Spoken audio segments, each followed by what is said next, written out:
All right, another day of Age of Empires 4. Welcome, everyone, to the EGC Masters Winter Edition. I'm Crackety here, and joined today by the wonderful Temper Tim. How you doing, Tim? I'm doing great, man. It is a pleasure to be co-casting with the leader of the Crack House, let me tell you. We got 4 amazing series that are going to be coming to your monitors, TVs, phones, refrigerators, wherever you happen to watch EGC TV. And for all 4 of these series, Crackety, it's win or just get the hell out of here. Exactly. Elimination matches all around. This is the decider's day today. If you don't win your set, you're out. You got to go out the door. You got to take the bow and you got to take the bus. You got to go back home. Then first of all, you got to go to the airport. Okay, we're not there. We're not there. It's all digitally, so we just got to imagine that they actually have to take the bus home. Right. I mean, most likely they'll probably just walk 20 feet like back to bed. You lie back down. But you know, I mean, like just for the dramaticism of it. Absolutely. Exactly. Yeah. I'm very curious because this is the first time that I had the opportunity to talk to you since this new meta has been coming out. So how are you feeling? Because we have a little bit of time to kill before this first series between Killjardy and Baltoon. How are you feeling with this new meta?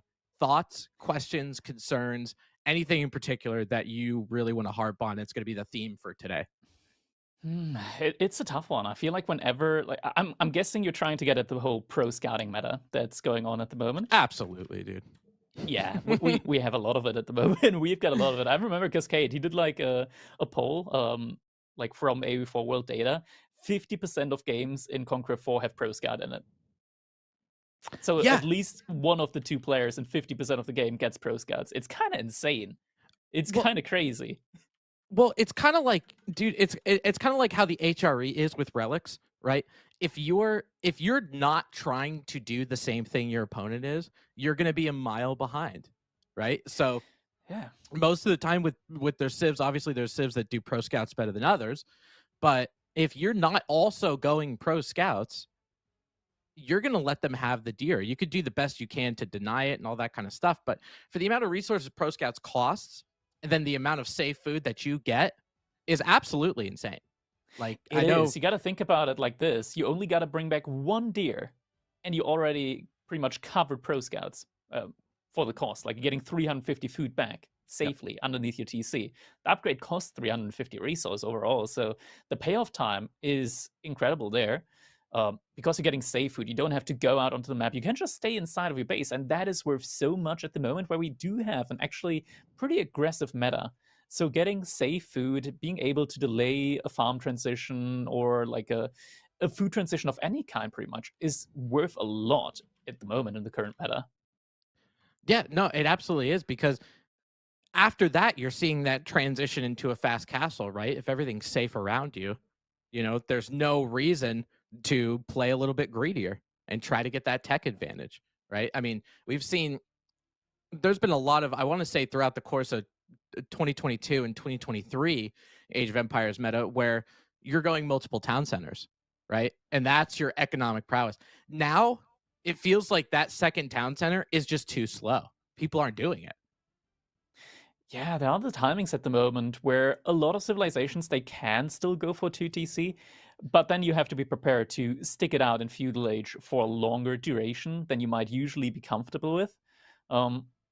It's a little bit of a take and give. It's very matchup depending. For example, HRE, they got to feel very happy at the moment. They got that baseline movement speed increase on their spearmen.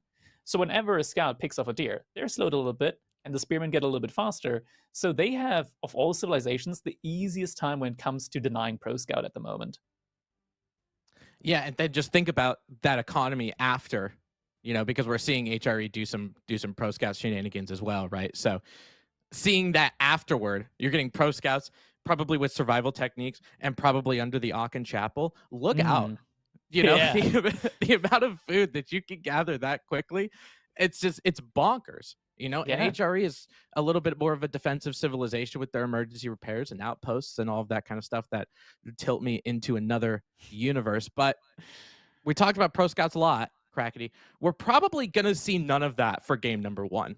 Because what I've seen, yeah, it's pretty wet. Yeah, we got 4 lakes, we got fish. So instead of going for the deer, for the venison this time around, we're gonna have a little bit of a Mediterranean diet going on for Ayuban, for a Japanese player here.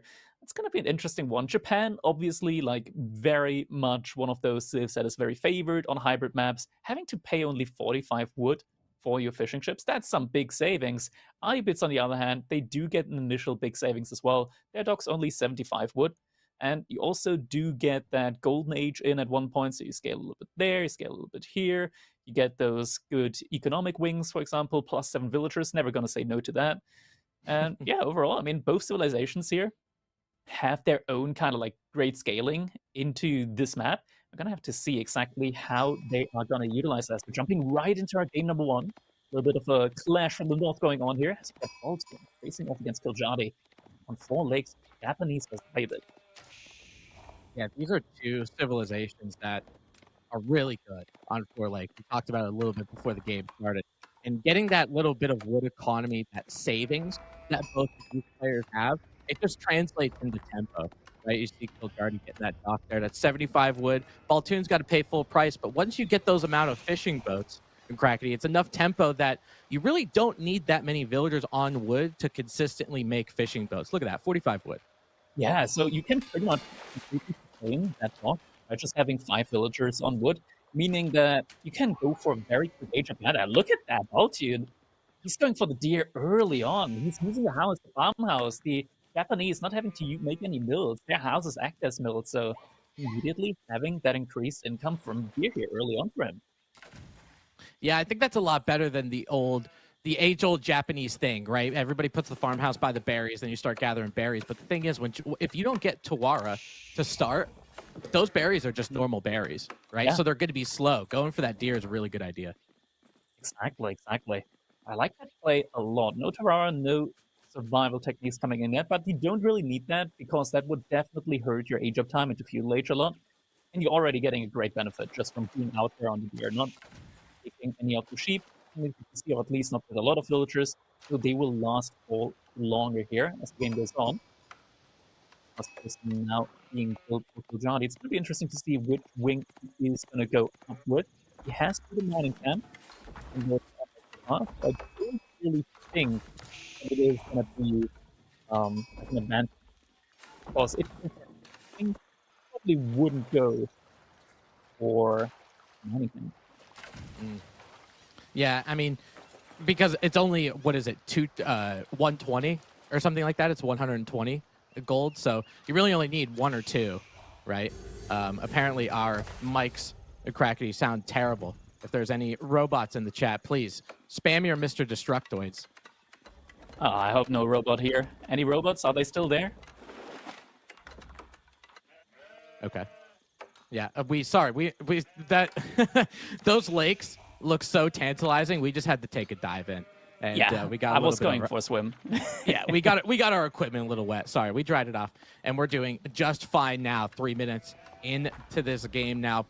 Baltoon obviously going for the normal 400, 200, what I would expect to be the Coca Township, right? But take a look. See, I think for the Ayubids, I think he did go advancement wing. Did he not? We don't see it yet. Wait, yeah, it could be. It could be resource are gone, and we are indeed going to be seeing that advancement wing. So did still opt for that mining camp. It's going to have a very, very nice age of time. We do see a villager making his way across the map, so very likely we are going to be seeing a dock from Kiljadi over 2 villagers. You know, if one isn't enough, you just gotta go. You just gotta double dip. But Baltoon, he's already out there. He's got a house there. He's gonna see it coming. He's got 7 villagers building that Coca Township. He wants to get those shinobis in nice and early. Villager here. Dock gets placed. Villager pulls a shiv. Yeah, he's pretty pissed off about that one. That's for sure. Doc ends up getting canceled.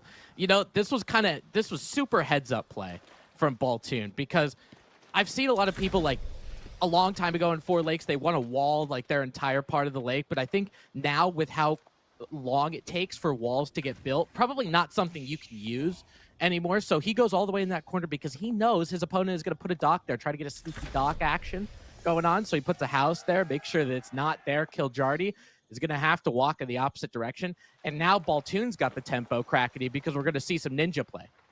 Yeah, Shinobis are going to be out on the map, and if you only have a single dock on a pond, you're going to be in trouble. You're going to be in trouble. As soon as that second Shinobi comes there to play as well, you can completely disable a dock. There will be no more production coming in from that, and then you can just slowly start burning it down. Yeah, and I think with the Raiders, with those Shinobi too, your ability to sabotage, if you do have the potential to put a dock down on your opponent's pond, it just means that they're not going to be able to deal with you. And now with some of these Desert Raiders coming out, it's a good idea to use that ranged that the Desert Raiders have, because not only are you going to be able to kite some of the Shinobi, but they do have 5 melee armor, so they can blunt a little bit of those Shinobi swords. Exactly, and just being faster helps you so much as well, because it means that the Shinobi, they're not going to be able to run away from you. You can hunt them down, and now we see Baltoon actually being the one sending the villager out in order to put a dock up on Kiljadi's lake there. First sabotage comes in, but Kiljadi, he's got a fishing ship on the far deep sea fish, so he's going to see this coming up. He's got line of sight on that. Yep, and that's why you spread out those fishing boats, Cracky. Those fishing boats have a decent amount of vision. Desert Raider obviously having some vision too, trying to take down the Shinobi. Now that top pond is going to be Kiljardi's. I don't see a Japanese dock over there, so just like how we expect 4 lakes to go down, every lake gets contested. Every lake is a point of interest. It's crazy. Yeah, it's also interesting to see here that even though Baltoon has placed the dock down, even though Kiljadi has it in line of sight, he hasn't really reacted to it yet. He had a Desert Raider quite nearby, so he could have definitely pulled that one. I think he just didn't notice it at the moment. Do we have any ships coming in from him yet? Doesn't look like it. This could be quite a disaster for him if he doesn't react to it in time. He's got a second dock coming in. Especially, I mean, even if he does react in time, he's got to get that second dock, and then you got to build that ship. Japanese, Baltoon doing a good job with some of these horsemen. Obviously, they get a little bit of bonus damage against that Desert Raider if you have the ability to target it. But remember, the melee armor that they have is so crazy. You can blunt some of that horseman bonus armor, and Shinobi almost took a piece of those humps. Desert Raider going to be walking in the opposite direction.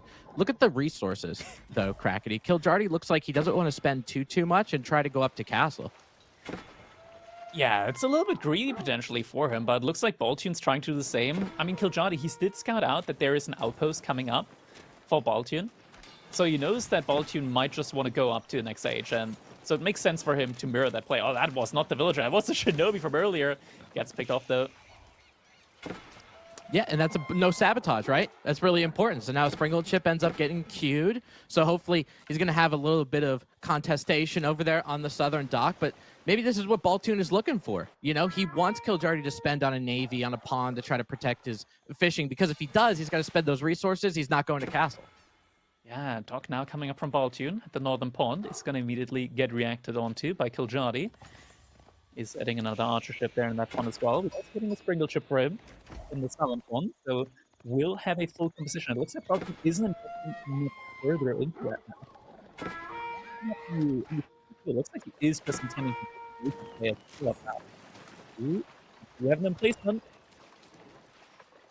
That's so important, right? These naval arrow slits on the south side, and the Japanese can pretty much get these for quote-unquote free, right? Because you're getting that passive stone, right? So you're going to be able to put naval arrow slits just because if there's any kind of, you know, shenanigans that are going on, that dock needs a lot of problems, you know? It's going to need to be taken down by land masses or a bunch of demo ships. Looks like Baltoon tried to get a dock up there on the north side as well. A second dock, not going to be the case, and both these guys hoarding resources. They're trying to spend as little as possible. Yeah, both are trying to thread the needle here for the age up. Baltoon losing a villager. Kiljadi also looking for the age up, gathering up resources. Yeah, and I think with Baltoon, oh my god, a couple explosive junks. Looks like trying to get in there, or explosive ships, I should say, excuse me. Explosive trying to get in on that Springled ship.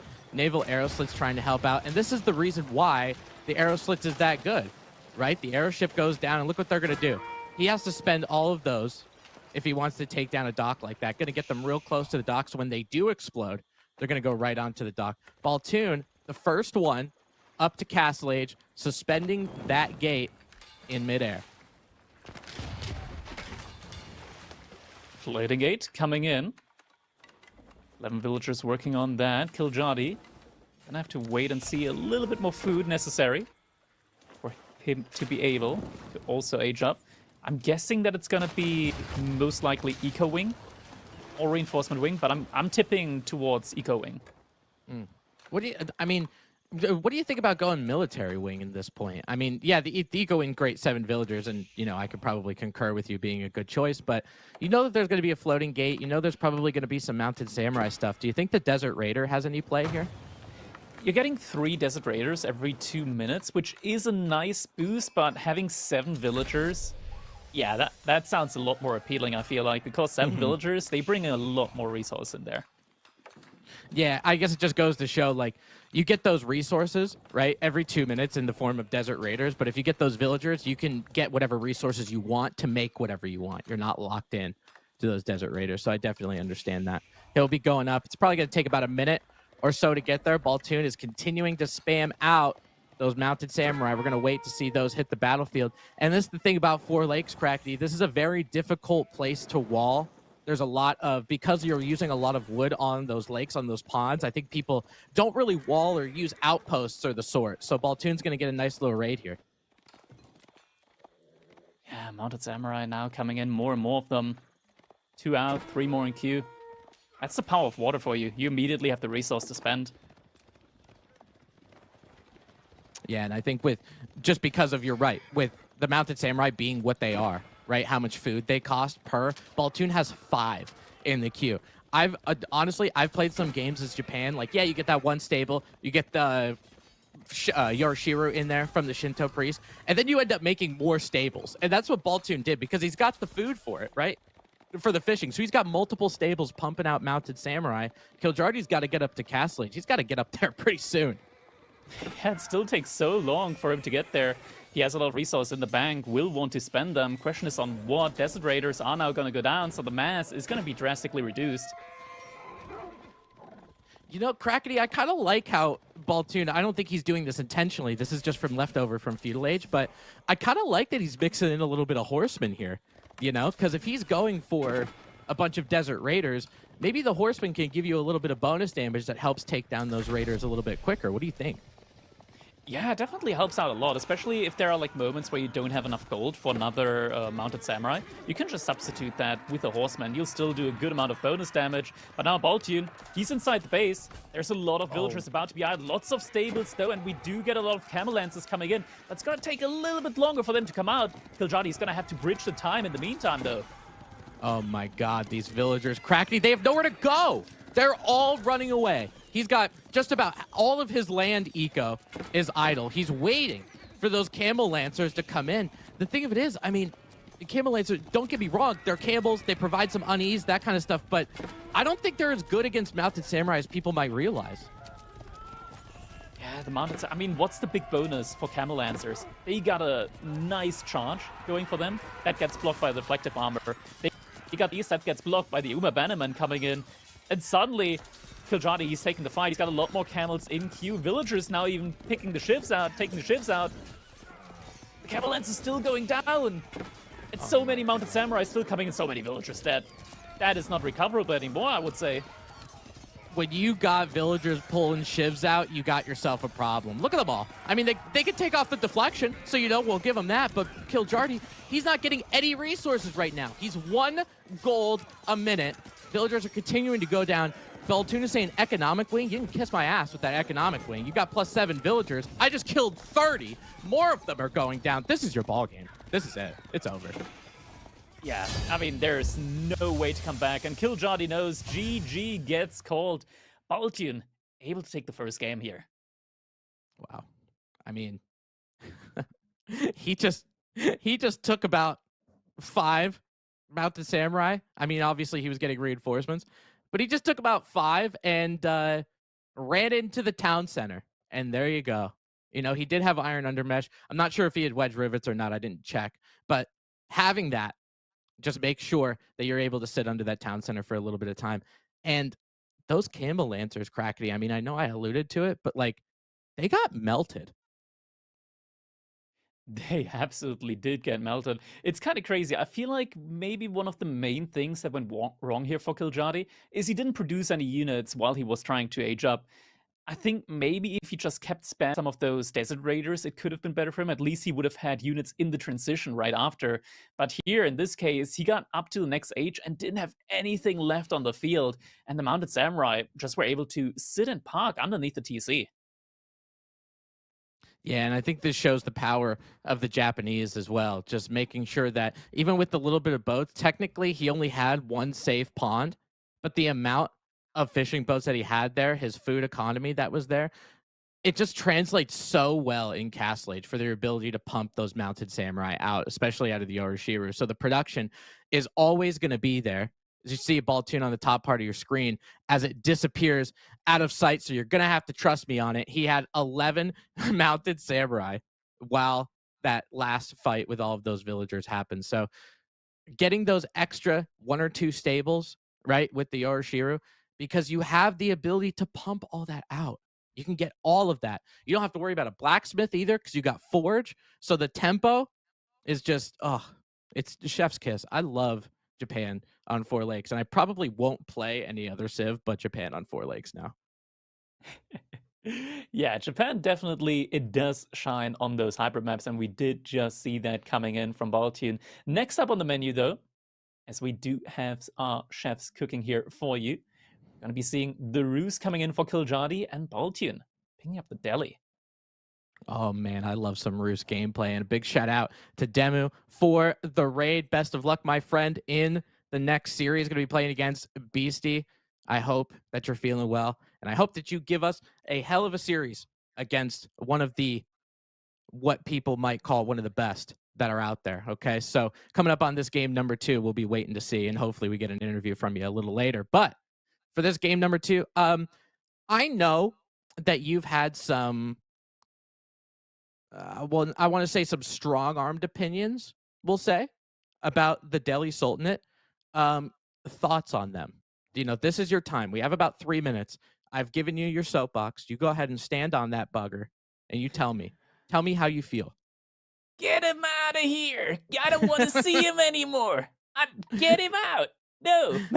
Ban him! Remove him! Yeah, it's tough. It's tough at the moment, right? Like, Delhi, at the moment, they're one of those civilizations that even if you know exactly what's going to happen, even if you know exactly the game plan that they're going to go for, it's still tough. It's still tough. Delhi can just play their thing blind at the moment and still have great chance at victory. I feel that kind of tells that Delhi's in a good spot at the moment when it comes to civilizations. Roosto, on the other hand, I think there is solid civilization to pick against Delhi overall. You know, I do too. I actually do. I think that just because they get a little bit first on the pro scouts, right? Because Delhi's got to wait a little bit. You get Dome of the Faith. You got to pump some scholars out. Everybody's got to get their books out. Go to chapter 4, which is professional scouts, and start researching it and start learning it. The Roos, not so much. They get that just in normal time. And with the hunting cabin, going to be able to pump out some scouts. It's going to be easier. Now, you're talking about the Delhi and get him out of here. Okay, we're forced to watch this Delhi game, whether we like it or not. We have to see it. We have to comment on it in an unbiased. Well, maybe not. Just sneak in like some passive aggressive comments, I think. But if you're playing against Delhi, right? Where do you think their weak point is in the game? So for people, probably a lot of people on ladder that are struggling to deal with the Delhi Sultanate, give them a tidbit of knowledge. How can we stop the Delhi Sultanate? Well, it used to be that once Delhi reaches Castle Age, it's going to take them a while in order to get upgrades. That's not really the case anymore. So I think probably the best way at the moment to play against Delhi is, one, to get Pro Scout, because recently we've seen just Delhi rush Pro Scouts with a second mill as well, and just get a lot of food safely underneath that TC. You want to have them out on the map. You want to have there to be some points that you can actually attack against the Delhi. So getting Pro Scouts, not necessarily so you get the food, but so that your opponent doesn't get the food, can work quite well against them. And on top of that, I think Kiljadi, he's got a pretty good kit overall with the Ruse. You get early nights, so even if you do play a little bit longer in Castle Age, you do get pretty efficient units out there. And then there are the cap vouchers that you get access to if you hit Castle Age. Delhi has one really strong landmark at the moment that is just absurdly strong in Feudal Age. It's the Dome of the Faith. Gives you 130 resources worth of a discount per minute at the moment. That's like almost twice as good as a Manza Quarry for Malians. But Kiljadi, with the Ruse, he also has a lot of really good landmarks. You get the Golden Gates, are able to rebalance the economy. You build like 1 to 2 hunting cabins early on. And just like that, you're also going to get a lot of passive income. And that is why I think that Ruse, in theory, should have a pretty competitive time here up against the Delhi. They also got some of the best mangonels, so even if it gets to a late game, there is a chance. So let's jump into our game number 2 between Kiljadi and Baltune as we're moving out to Dry Arabia with Ruse against the Delhi Sultanate. Yeah, this is a good matchup. This is one that, honestly, Crackety, I've seen on ladder time and time again from my experience from playing both of these civilizations. And I think you kind of hit the nail with some of the, early castle to feudal age play that we're going to see out of both of these guys. Obviously, we're going to see pro scouts out of both of them, right? But with Ruse, I think they can really set the tone with horse archers. And I know people are, if you've watched horse archers before, I lose my mind over them. But this is a matchup where I feel like they could be pretty good because for the Delhi Sultanate, usually they don't want to. I know it takes a little bit of time for them to get their Castle Age upgrades, not as much as it used to, but it still does a little bit. The amount of time for them to do it, you use those horse archers. They want to pump out these Castle Age units. They make knights, they make men-at-arms, they make crossbowmen. All 3 of them are pretty good with horse archers dealing against them. So could be the play. We'll see. Something to keep in mind as well is that the elephant, the tower elephant, doesn't really take any bonus damage from anything other than horsemen and spearmen. Those are melee units, so it can be very tough to connect onto them. That's where the camp archers come in. 12 base damage. You're able to get 5 damage through the elephant's armor while being able to keep up with them with the mounted movement speed. They also get bonus HP with Boy's Fortitude.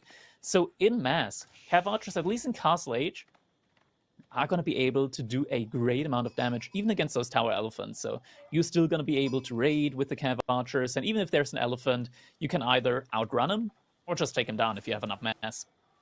Yeah, absolutely. I mean, Delhi could make this death ball of units with elephants and scholars healing them and all that kind of stuff. But it's kind of similar to, because of their lack of mobility, I'm going to compare them to a building. It's similar to where a keep is, right? You don't have to beat your head against the keep or the elephant. Just go around it. And with the Ruse and having the mobility, those horse archers move at 1.62 tiles per second. You're going to be able to outrun that big, chunky boy. So Baltune going with that Dome of the Faith, as we've realized. Ruse and Kiljadi going with the Golden Gate. Now, Crackety, I'm a huge Golden Gate fan. The ability to change up your resources a little bit. And if you're a newer player, maybe fixing your resource management, your macro a little bit, it really helps. Yeah, it definitely provides you with a lot of value. Even if the game goes a little bit into longer stages, imagine that. You don't have access to gold. You get, suddenly notice you got 10 tickets remaining, you got 1,000 wood in the bank, suddenly you got 1,500 gold. That's a good trade-off, or if I've ever seen one. So, yeah, one of those landmarks that just helps you take normal timings, boost them up a little bit further, and if you need an oh crap button, you've got that one. You're able to quickly balance out your economy if you ever notice some big unbalanced resource going on there.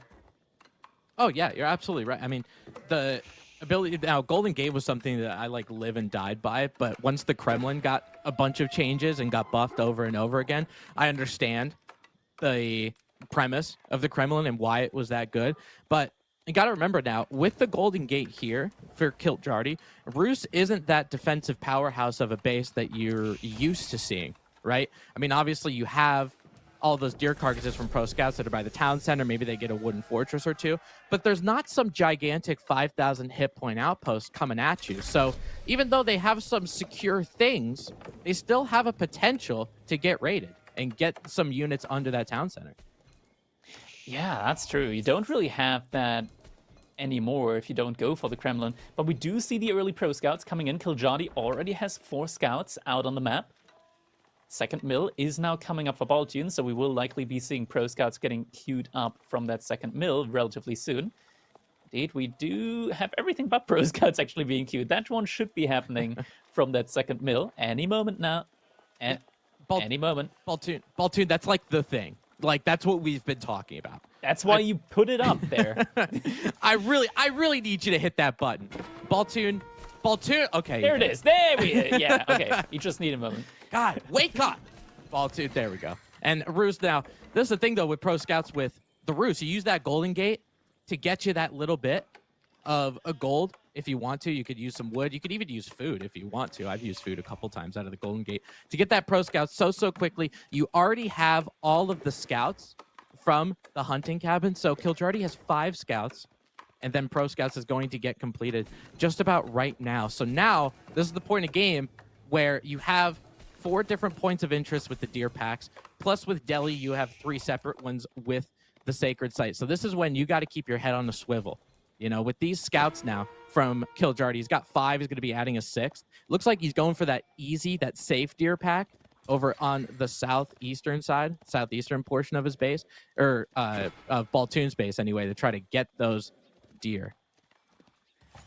Kiljardy, he is trying to get away with taking some of the deer from Baltoon's side, but Ghazi Raiders already out and about in mass is going to make it a little bit tougher. But even if you don't get the deer, pretty much already denied them from your opponent. Kiljardy taking the deer in the back of Baltoon's space as well.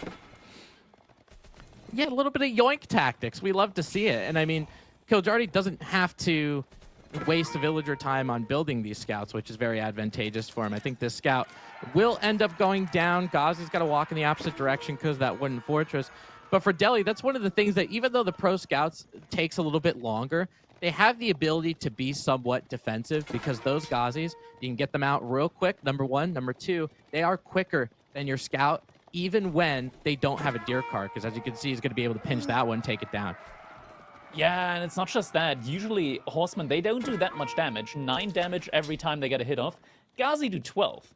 That's 3 more. You need so many hits less in order to really take down one of these scouts, and you're not connecting every time as well, so you're not making maximum usage of the attack speed as well from the horsemen. So Ghazi are just excellent at hunting down these scouts. Double sacred site being captured up right now as well. This is one of those difficult situations where now your opponent starts capturing up those sacred sites at multiple spots. You went for pro scouts. Chances are you're not going to have the military to deny any of those sacred sites. Yeah, and this is what makes Delhi really good right now in Feudal, because everybody is so focused on the deer packs, right? And then all of a sudden, these sacred sites start getting captured, and you're like, well, I was just focused on these deer for the longest time. As Baltoon gets a couple of his Ghazis and end up going down, but he's transitioning into archers, which is going to be effective for him. With all of this gold here, and once Pro Scouts gets created, he's going to have some safe deer back home. So as long as he has a couple, he's going to be okay. I'm kind of looking like this is looking good for Baltoon. Yeah, he's just getting a ton of passive gold income now as well. Ghazi Raiders, looks like a scout, was trying to make sure Sacred Site doesn't get captured up, but now there's archers coming in. So Kiljardy knows, okay, he can't really stick around for too long. That scout will actually get picked off. So Kiljardy now down to 2 scouts, but he managed to ferry back quite a few of the deer so far. Just needs to make sure that he can keep doing so, because Pro Scout's also about to finish off for Baltoon, and he has already produced an additional 3 scouts now. You know, I'm pretty sure, and this is what's nice for Baltoon, you can get on the map, right? You can get some Ghazi Raiders and stuff out there just to create a little bit of map control, because when the Pro Scouts actually gets created, you have time to make a couple scouts, right? You have the time to do that. Now that it's created, hopefully some of those safe deer packs he's going to be able to get. Kiljardy, this is one that's, you know, quote-unquote safe, right, on the western side, but Ghazi Raiders are going to have something to say about it. With Baltoon over here with his couple of deer packs that he has, Kiljardy did take a couple of them, but there still is food for the taking. He's got a berry patch up to the north that's relatively safe, but he might be able to come back and get some of those deer carcasses. Another scout is going to get picked off there. Kiljardy now down to 1 scout. He is trying to go for the age up, but if you look at the resource from Baltoon, It's not really a fast castle because Baltune with the deli is right behind him. He's getting so much passive gold right now. Yeah, I mean, with this, with the amount of gold that you're getting, look at this, 465 gold a minute based on those sacred sites. I'm not sure, he probably has 1 or 2 still on gold, but Kiljardy's going to be the first one to hit that button. Going to go up with the high trade house in a pretty decent spot. Looks like he's got that southern wood bushel, and you can go ahead, everybody in the chat, pick a number and tell me what the high trade house is going to be. We'll check it back in a minute. Going to be going with some archery ranges as well. So I think we will see some horse archer play Baltune quickly to follow in that Castle Age department. Yeah, we can see all the scholars are now being sent out. Baltune has map control. He's got the Ghazi Raiders, he's got the archers. Now is the time for him to just send all the scholars out onto every single individual relic. And as soon as the age up comes in, just spam pick them all up. When it comes to the high trade house, my guess is going to be probably like 141. 141. I'm gonna go with a $120. I'm thinking it's in 120. I'm not sure how much bounty Kiljardy has, but depending on that, if it's up to above 750, obviously that high trade house or that glorified hunting cabin, the hunting cabin your girlfriend tells you not to worry about, is going to get a decent amount of gold. So Baltune trying to get a little bit of a raid in here, trying to get into these roost base, but that fortified palisade is going to have something to say about it. All right, A-Jump has now come in for Baltune. First relic, second relic being picked up, third relic being picked up. Can we get a fourth one? Fourth one. 4 relics at the same time, all disappearing. And can we get a fifth 5! one? Where are the relics? They're all disappeared off the map. They're gone. Where relics? Huh. That's strange. I could have sworn this map had some. 5 relics. He's gonna get all of them. He's got sacred sites for some passive gold as well. It's absolutely insane. Now, you know, and Roos, like, the reason why you're going up to fast casual is not only for the high trade house, getting that passive income, but also because you might have first crack at those relics. Not going to be the case. Horse archers trying to kite some of these Ghazis, even though those Ghazis are in feudal right now, they still have that mobility and that bonus damage to take down those horse archers. That's going to prove to be a big problem. You want to get that critical mass of horse archers to start one-tapping units. Kiljardy's not going to have that. He's going to need to get more and more horse archers to deal with this. And really quickly, Observer, Vodka, can we check and see what that high trade house is? I want to see if we have a winner. And it's going to be 151. Wow. Okay. Wait. Somebody said it in chat. 151. We have... There's no way. That is so fitting. All right. We got to get something for that. In the future, we got to get like prizes for that. Yeah, I think special shout out to K9708 with 152, 030299922 at 150. Both of you win absolutely nothing, but thank you guys for playing and spamming your numbers. It is super nice that you guys are a part. Pilgrim says 151 after the high trade house was done. Pilgrim, you win nothing and maybe a time. Actually, you know what? You're going to win a timeout. Okay? Oh my god. Cavatch numbers are starting to mess up Baltune though. He's got knights, he's got 15 archers, veterancy already in. So these upgrades that take a while for Delhi, there's 14 scholars, he's got 5 relics. All the scholars are back to work now inside of the mosque. So yeah, they don't really take a long time to come in, and it's a lot of free upgrades. It's a lot of free economy that you basically get through that. I feel like if Baltune just cancelled all of his units right now that he had in queue, he could almost go Imperial. Think about how many upgrades you unlock then. Yeah, we talk about these upgrades, and you know, with Delhi, when they continue to scale like this, right? Getting all of those upgrades, especially like House of Learning upgrades, you got a think tank of scholars now with how much you have. 15 scholars cracking the books, making sure that you're going to get every technology in your wildest dreams for free. So with him using those, it looks like Baltune is going to be adding some knights as well. It looks like he's kind of straying away from the horsemen, which is rather surprising. I mean, with all of these horse archers here, I was expecting to see a little bit more Ghazis, but Kiljardy's got 25 horse archers looking for some raiding potential. He's got to do something. He's got to do something now if he wants to kind of even the score out. Ooh, missed the villagers on the wall, but might find the villagers on the stone here. Kiljardy, there we go. First one. Make that 2. Another Counting one? to 3. Yeah. Maybe a 4. Safe Maybe four. number 4. Up. Oh, no, 4-1. Textiles too maybe. strong. Yeah. Oh, there's number 4. 5? Yeah, Oh, yeah. 5. Oh, yeah. What a time 7 to be builds alive. down. Seeing... Imagine, though, a world in which that really mattered against Delhi. Yeah, a lot of times with them getting a bunch of free stuff, right, it becomes a little difficult. Now, you got to remember, with this tournament, the animation canceling is something that is strictly forbidden. So we've seen a lot of players, and I don't know how you feel about this, Crackety, but I've seen players like not go for Desert Raiders as much, not go for some of these units that have the potential to animation cancel because you don't want to get caught doing it. Yeah, you definitely don't. I mean, in theory, it's not hard to not animation cancel. You just have to, like, count, I want to say. Like, wait a second after you attack. But it's definitely something that you have to be wary of. Kiljadi now transitioning into horsemen and crossbows. He's not out of this game yet, but I gotta say, Delhi, with 5 relics, they're in a phenomenal spot right now. Yeah, and I'm pretty sure, I mean, you're looking at Baltoon's gold per minute. The crazy thing about it is I don't think he has villagers on gold at all. I'm not sure if Kiljardi has villagers on gold at all either, because most of what he's getting is food and wood based. Obviously, a little bit of gold for the crossbowmen, but that's something that High Trade House can help you with. Now, we've reached a pivotal point, right, in this 15, 16 minutes. These deer carcasses are starting to dry up. So what does Roos have to do? Do a farm transition? He doesn't really want to do that. That means more wood that you're pulling away. Maybe you want to use that in a different avenue. Maybe you want to get some more horse archers that cost a little bit of wood. So Baltoon has the ability to continue to pump all of these. Roos, not so much. Look at that military count, Crackety. Baltoon's almost double him. Yeah, granted, 20 of that is in Scholars, but it is a very, very big master now at this point in time. We do have a wooden fortress coming in as well, though, for Kiljadi, but this is going to be a momentous fight now.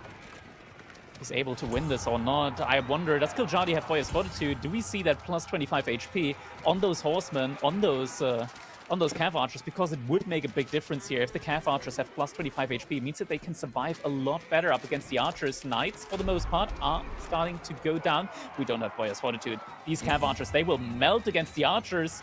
Horsemen still at the front side, but there are Knights ready to pick them off.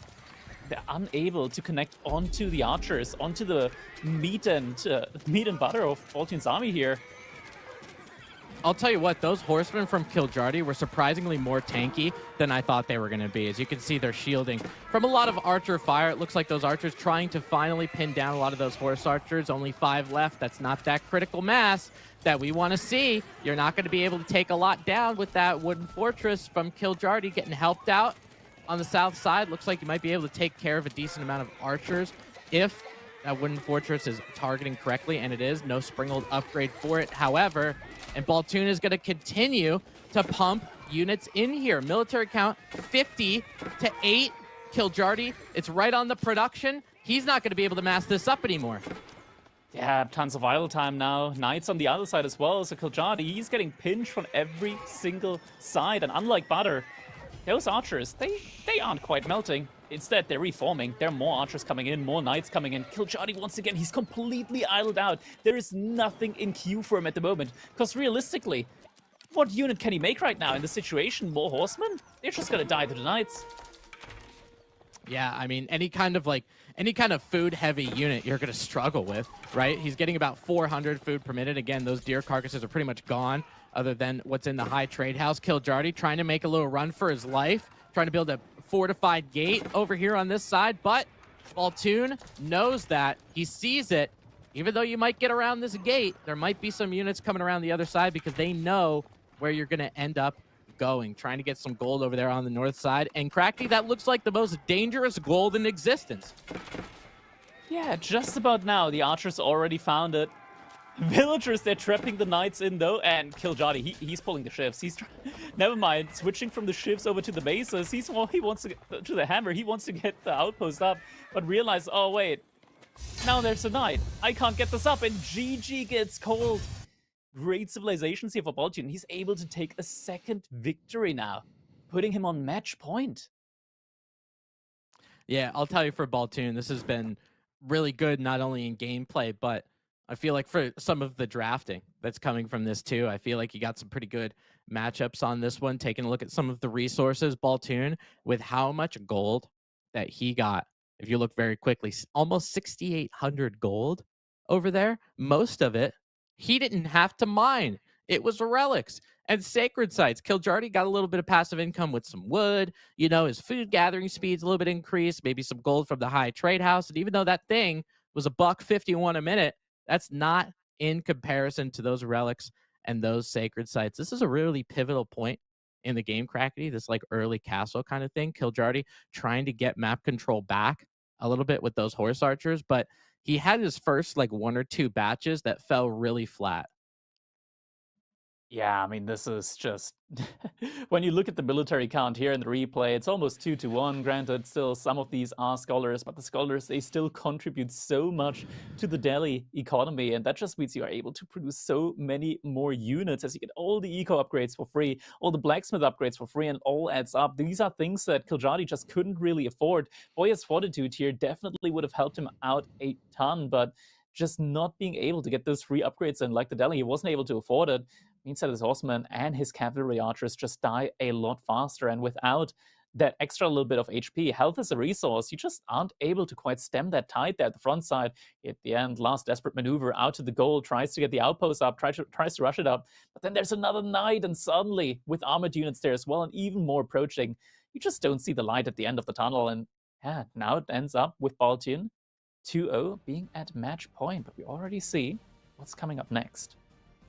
You know what was just to harp on game number 2 just a little bit more. You know what I think was a really indirect kind of thing for Baltoon in his favor. We talked about him scooping up the relics and getting that passive gold and blah blah blah. But the thing of it is, because all of those relics were gone, Kiljardy probably saw all of those relics gone. He didn't get a monastery, and he didn't get warrior monks. So there was no Saint's Blessing either. You know, the Saint's Blessing. Not only, I mean, I know people sleep on it. It might not be, you know, there's better things. You could inspire warriors as HRE, Order of the Dragon, that kind of stuff. But if Saint's Blessing giving you that little bit more ranged armor against an archer mass like Baltoon could have been a big deal. Kiljardy played the atheist route of Ruse. Yeah, I mean, it's already incredibly demotivating when you hit age up. You're like, okay, I didn't manage to deny the sacred sites. I didn't invest that much into feudal age, but surely my age up is going to be a lot quicker than my opponent's. You get the age up in, 10, 15 seconds later, your opponent suddenly ages up as well. Another 10 seconds later, suddenly every single relic is gone off the map. That's just a big like gut punch right then and there. Kiljardy now, he's going to have to make up for it as we're going to move over to Baldland in our game number 3. We're going to see the Order of the Dragon for Kiljardy up against Baltoon with the French. And this is going to be an interesting one because I think Order of the Dragon, heavily underrated civilization. I think that you definitely have to play them different compared to HRE. But if you get the right balancing between just being able to mass units and getting the right upgrades at the right time, they absolutely melt whatever army they're facing. Yeah, I'm kind of curious to know what your opinion is on this matchup specifically on Baldland, because Order of the Dragon, like, I actually really like them against French. Getting the ability to get those spearmen. I've played a Order of the Dragon versus French game yesterday, actually. Getting some Dark Age spearmen to kind of contest what's going on in the gold mine. You get a little bit of some cheese, some shenanigans that go on in Dark Age. And you know, for the French, this has been since day 1 of Age of Empires 4. French, for the first like 4 minutes, they want to get left the hell alone. Yeah, I think this matchup is really good for OTD as well. I think OTD absolutely shines here, mainly because usually one knight can beat one spearman. Not the case over here. Granted, you pay a lot more for that spearman, but they survive a lot more and they just do so much damage. What the hell was that ghost hand behind you? Oh my god. That was my honey. The door just closed itself. Oh my god. Crazy. That's crazy. Okay, Tim, watch out. Watch out. It's coming for you. Oh god. You know what's else coming for you though? It's gonna be game number 3. Look at, oh man, look at that segue, Crackety. You're so good at this. Oh my god. Transition. Coming into game number 3. Dark Age action. It's a Dark Age. Oh my god. And the call is forward. We're going off the rails. We're only in game 3. Guys, we haven't even been live for an hour. And we're already... You know what? We see one deli game, and we just lose our minds. All right? Oh my god. And he's got no puss.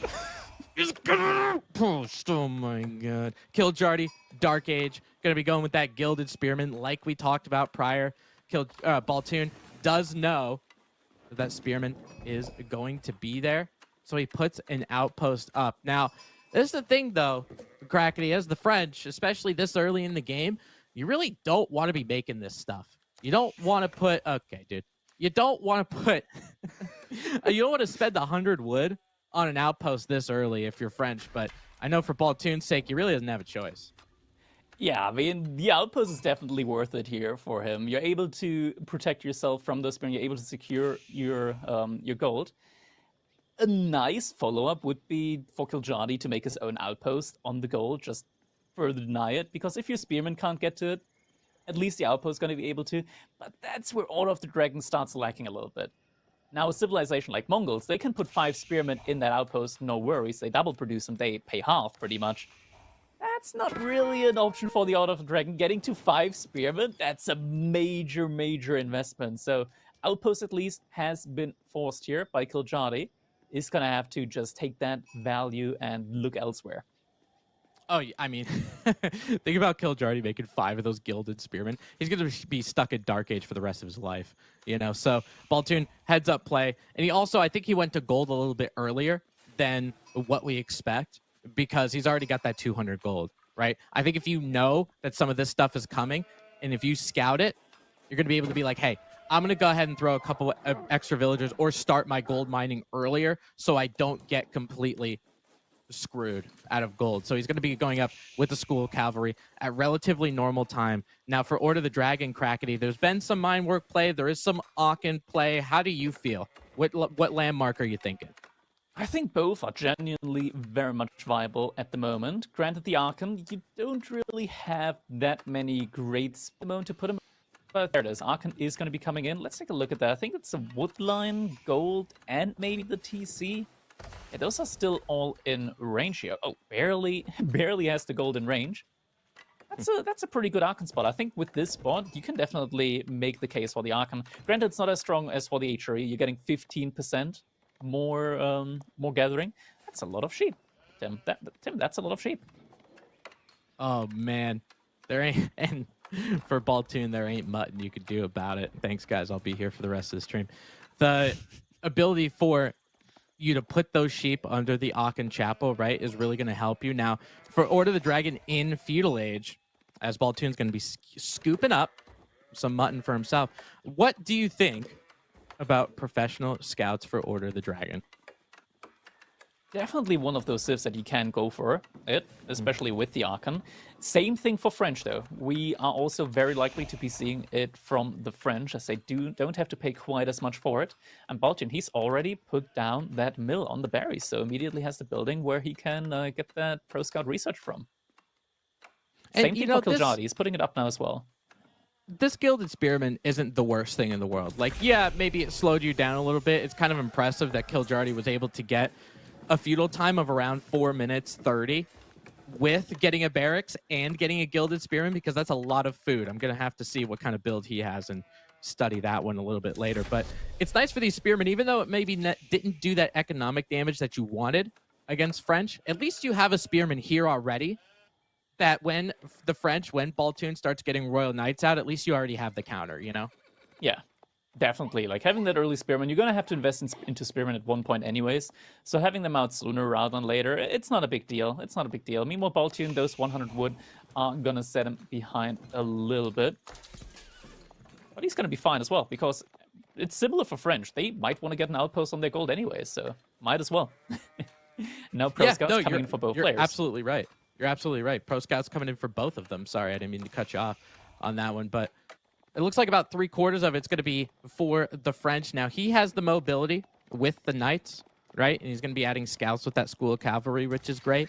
Kiljadi does have to make a stable in order to make this effective. So let's see if Kiljadi goes into not only scouts, but horsemen for that mobility. Horsemen versus spears. What are you thinking?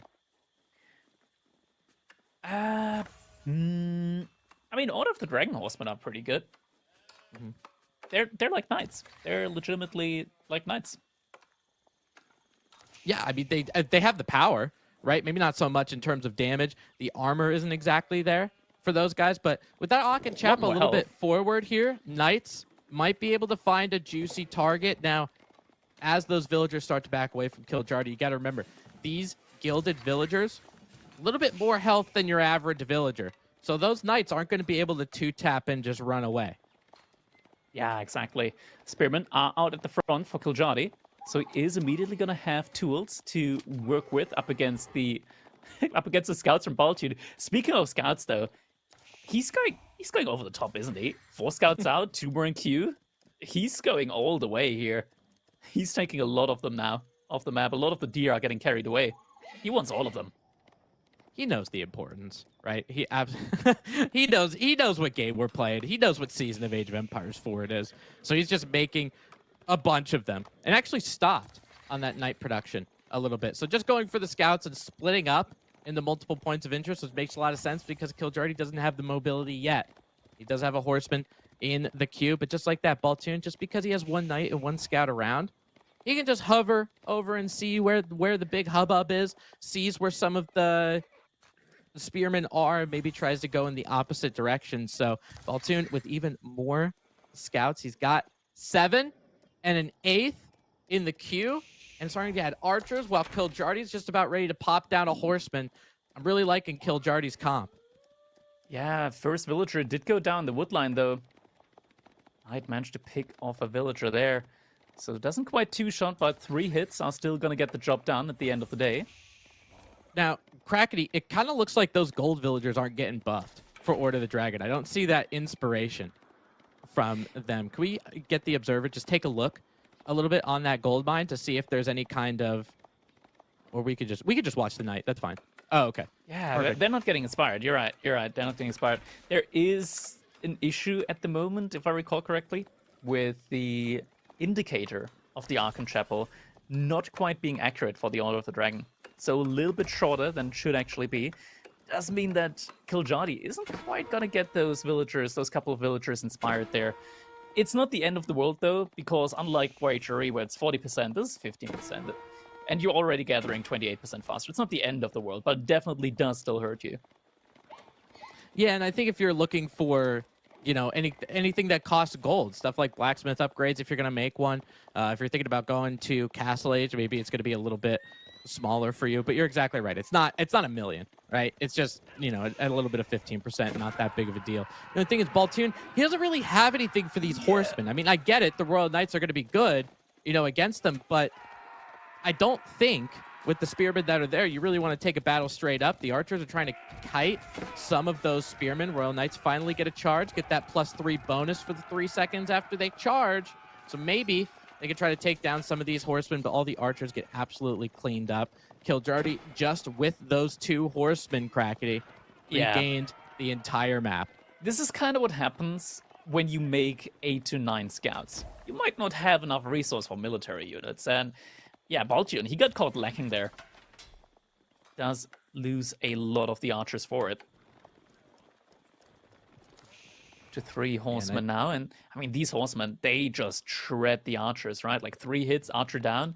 With 3 horsemen, he's going to be able to one-tap them.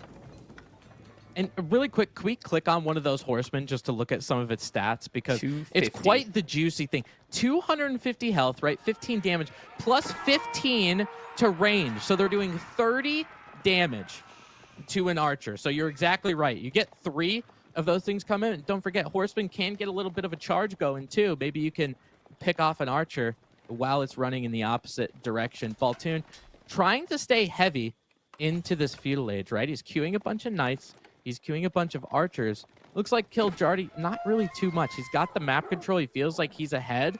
So he's looking to not really do that as much. I think he's looking to go up. Yeah, definitely. It looks like it already has the food almost there. It's got it safely underneath the Archon, or at least in range of the TC. But dude, he can always opt to go for the Age-Up as well. As you can see, he's got a lot of food. He's got a lot of gold in the bank as well. He's still just producing knights, but he can always hold production, maybe even cancel some if he has them in queue, and then just go for the Age-Up afterwards. We don't have Chivalry in yet, so these knights at the moment don't heal themselves. Some of them are a little bit low HP. Definitely still more than healthy enough when it comes to taking on E5s. And now Regnitz Cathedral is going to be coming in for Kiljadi.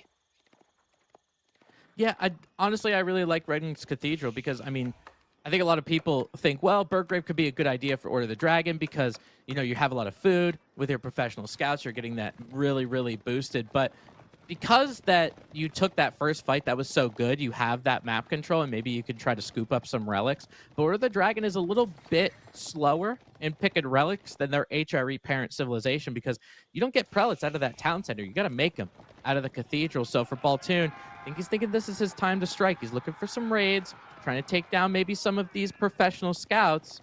But those spearmen are going to catch up. Look how fast they are.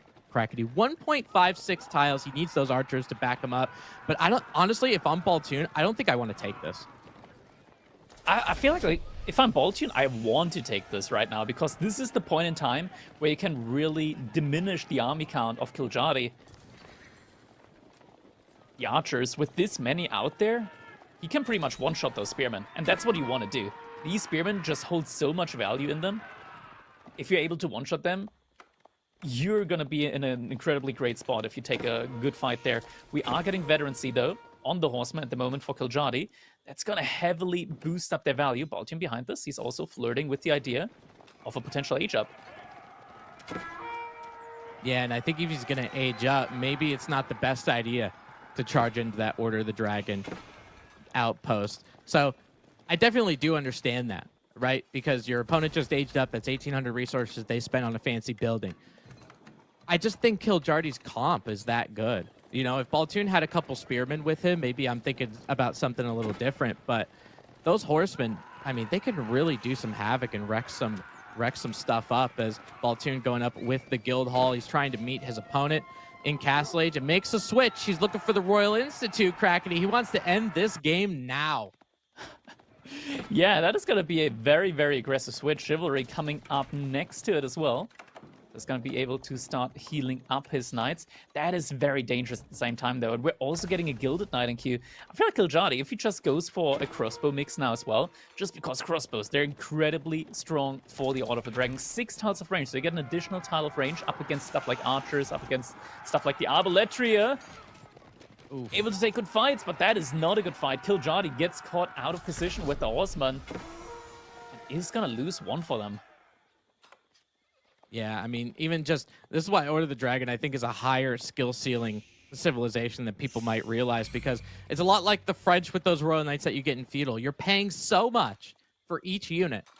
Losing one, or frivolously, is very devastating for you. So what's nice is Kiljardi has the food economy, is going to be able to make some more, and with those Gilded Knights as well. So Baltoon, not only is he going to need that Castle Age upgrade to get Veteran Royal Knights, but he's going to need Royal Bloodlines and get these Knights Pseudo-Imperial to even have a chance against some of those Gilded Knights. Yeah, it's in queue now, and you can just tell how many villagers he's got on cold at the moment. Now Clash is coming in. Horseman going to the front side. Spearman at the back, trying to get focused down.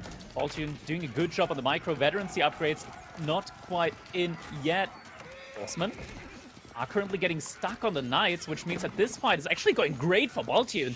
The spearmen, they're stuck on the archers, and the horsemen, they're stuck on the knights, and exactly the targets that you don't want to hit there. Kiljadi just lost his entire army. Oh, man, Kiljardi, you're better than that. a lot of those horsemen went right onto those Royal Knights, and don't get me wrong, those horsemen do pack a punch, but against those Royal Knights, you don't got a shot in hell, man. Like, it's not going to happen for you. Really good for Baltoon, though, to get that body block with those Knights so the horsemen didn't get a surround. Very good. I thought this was Kiljardi's game, and it might still be right now because he just popped down his 3rd relic. Remember, he does have Regnitz Cathedral, so we're going to wait to see if that gold ends up paying off. Look at all those archers. They're trying to kite some of these spearmen down, and I think one of them still didn't get one-tapped by all of them. It's going to take a little bit more and some Knights to help clean it up, but Baltoon's going to press this initiative. You want to end this game before those relics start paying off. Yeah, Kiljadi's got a couple more Knights, but Royal Bloodlines has now just finished for Baltoon. So suddenly, all of these Knights just hold a lot more value within them. Healing comes in as well behind this. Prelate being a little bit too overzealous here. He's gonna get picked up. These Royal Knights trying to get a little bit of a charge on these Gilded Knights, and it looks like their charge was actually pretty good. Remember, you do have those Prelates to heal up those Knights and try to keep them alive as much as possible. You might have the ability to get them inspired, and he's got that queued up as well. And if you think those Gilded Knights are tanky, you just wait until they have the power of prayer behind them.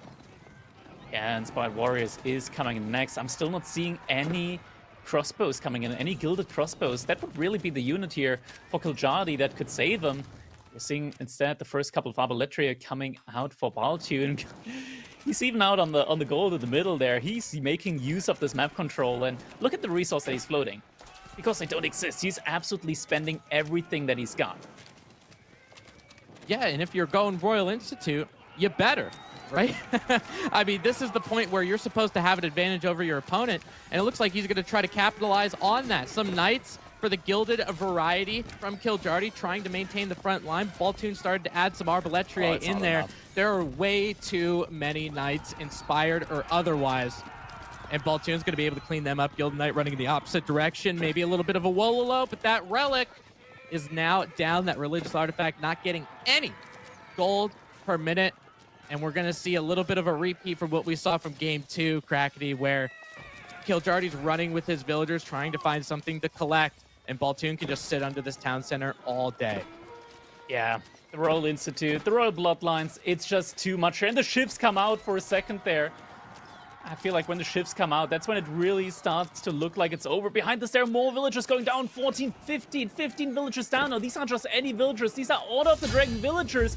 And Kiljardi has to call GG Baltune in a clean fashion, able to get the 3-0 victory here up against the Finn.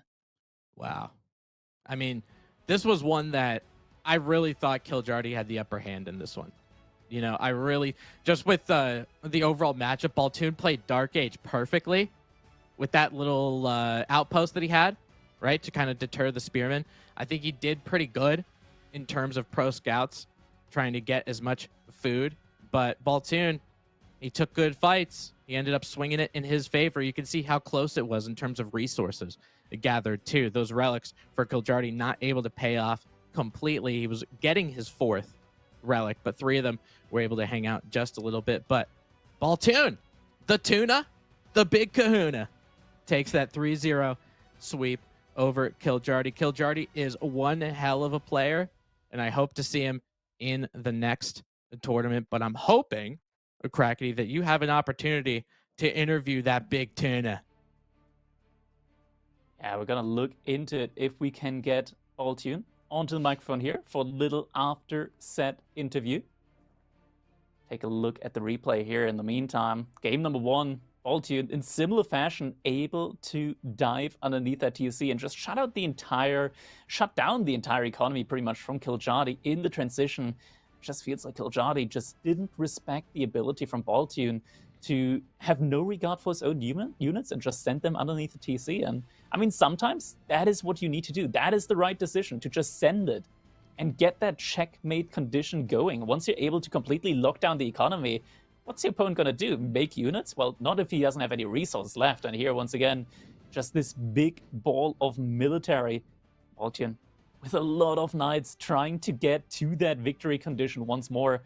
And the Archer Knight play seems to be doing very, very good for him so far. Yeah, you know, I think Baltune did a really good, and what I was impressed with the most with him is his game sense. You know, he had obviously the opportunity and the ability to perceive that he was ahead, right? In every single one of these games that we saw, and I mean, I know when you're just talking about it and you're like, yeah, he thought he was ahead. You're like, yeah, obviously, we can see that. But we're in God mode, right? We can see everything that's going on. Having the ability while you're in the game to notice when you're ahead and when to take advantage of it. And Baltune did such a good job of that. He took this fight in game number 3, this pivotal match point. He had the town center helping him out. He had outposts helping him out. All of those horsemen going on those pseudo-imperial Royal Knights, which was a huge problem. Those archers even, Crackety, were still feudal age, but they were able to take down those spearmen just because of the sheer mass of them. that was a devastating cleanup. It definitely was. And the pullback with the Knights, just being able to body block onto the Horsemen there. Here we had the Gilded Knights, and this fight was taken just before Inspired Warriors came through. Got enough Arbalistry in there as well to do decisive damage onto the Gilded Knights, especially with those Royal Knights being at the front line as well. And then, once again, you're in that situation, right? You lock down that TC. There's nothing going in or out anymore. Anything that does just gets sniped immediately. And that leads us to a 3-0 victory for Baltune against Killjari. Once again, we are trying to get Baltune on the mic, so we are going to have an interview set up there. But in the meantime, we are going to take a quick look at the groups and the brackets at the moment, just so you guys know what's going to be coming towards you in a little bit. So we do take a look over here. We do have our decider round. We do know the result of Group A, as Baltune did just manage to win against Killjari in a 3-0 fashion. Rainlord still looking strong in that one. Over on Group B, that is also going to be coming up today. Vortex versus B. That's another highly anticipated set. We had Puppy Paw that is currently sitting at the number 1 of this group, number 1 spot. He's looking good. Looks like B is going to be able to potentially advance with him. It's still up in the air because B's number 2, but Vortex, he might have his number today. BC versus Demu also coming up. That's actually going to be the next set that we're going to be casting after this one, so it's coming right up after our next interview here. Louis MT sitting at the top there. Not necessarily something that we expected, considering BC's in that group as well. Wham in Group D, saying number 1. Number 2 is going to be Anatant. Anatant versus Mahodo. That's going to be another set that'll be covered today here on EGC. Yeah, I think we got so many good series coming up here. Let's take a look at some of the caster predictions. Here, we're taking a look at that first one, Baltune and Core all the way over there. Crackety, you said 3-2 in favor of Killjari. I said that too. Really? Apparently so. Yeah, that was our opinion here. I actually thought, like, just going from the previous results, and I've seen Killjari play a couple of games on Laerte. I was like, oh man, this guy's looking in form. He's going to be doing great. Then he didn't.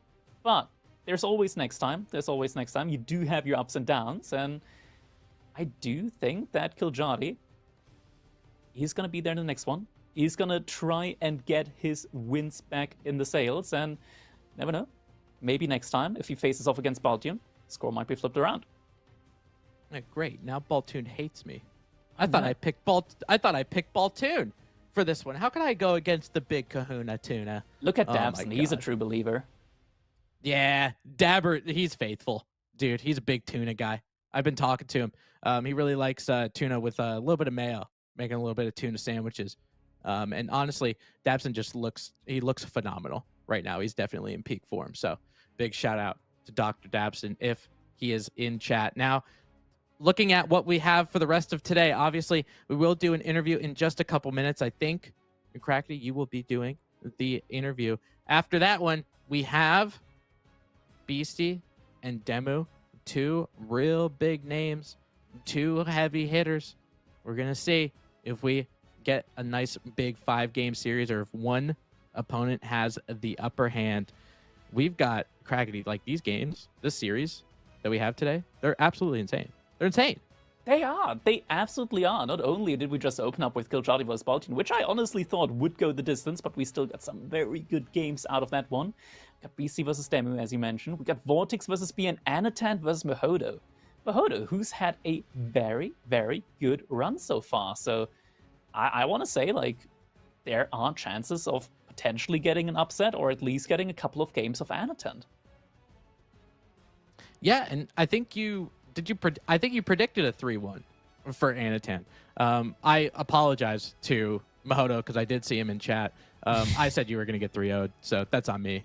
If you do pick up a game, you rub it right into my face. You come into this chat and be like, "Hey, you thought I had nothing. You thought that I was going to get swept off of this tournament. Well, I took a game so you could shove it." Okay, Mahodo, you could do that. Now, I did play. This is during I had an AoE4 celebration stream, and I did play a team game. I was doing ranked team games, and I ran into Mahodo and his group because we all know how team game matchmaking is now. I ran into Mahodo, and my God, did I get crucified. that was not a contest. So Mahoto is definitely one hell of a player. So hopefully he's able to get out a game or two. Yeah, it's very nice being able to get like these up and coming players in, and I gotta say, like Mahoto is one of those players that definitely has improved drastically. I want to say over like the last month, even just this last month, we've seen big strides from him, and now he's in a position to play here on the big screen. So that is definitely something to look forward to once we get to that set between him and Anaton. We'll keep checking in if Baltune has managed to find his mic. If we can get that interview coming in soon. It's going to be next up on the list. After that, don't go anywhere because we're going to be looking at Beastie versus Demu today. So two high-end players facing off against each other. Beastie. Okay, I just got confirmation. Baltune, he didn't manage to find the microphone. Wow. It's unfortunate. It's unfortunate. You know, the Tuna, he's got that rhythm. He's got that rhythm to himself. So he plays for 5-6 hours. Then he goes to eat, and then he goes to play for fun. By the way, there's no sleep in between there. It's just that he eats, he plays, he eats, he plays. And you know, sometimes there are some losses there. In this case, the microphone wasn't found. So we're gonna be jumping straight into the next series. See, I told you, Baltune hates me. I told you. He doesn't even want to talk. He doesn't want to be on the channel. No, that's okay. We are going to be heading into, whoa, big camera. Hello, how you doing? We're gonna go into, I think, a little bit of a short break here for just a couple minutes, guys. That was the very first series. Get your snackies, empty your bladders, get a drink of water, because this next series you better be buckled up for. We're gonna be hitting you with that BC demo series in just a couple minutes, guys. Do not go anywhere. We'll be right back. See, I bet.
All right, we're back. Hope you're still here because we got another set coming your way. And it's gonna be a special one right out of the kitchen, steaming hot.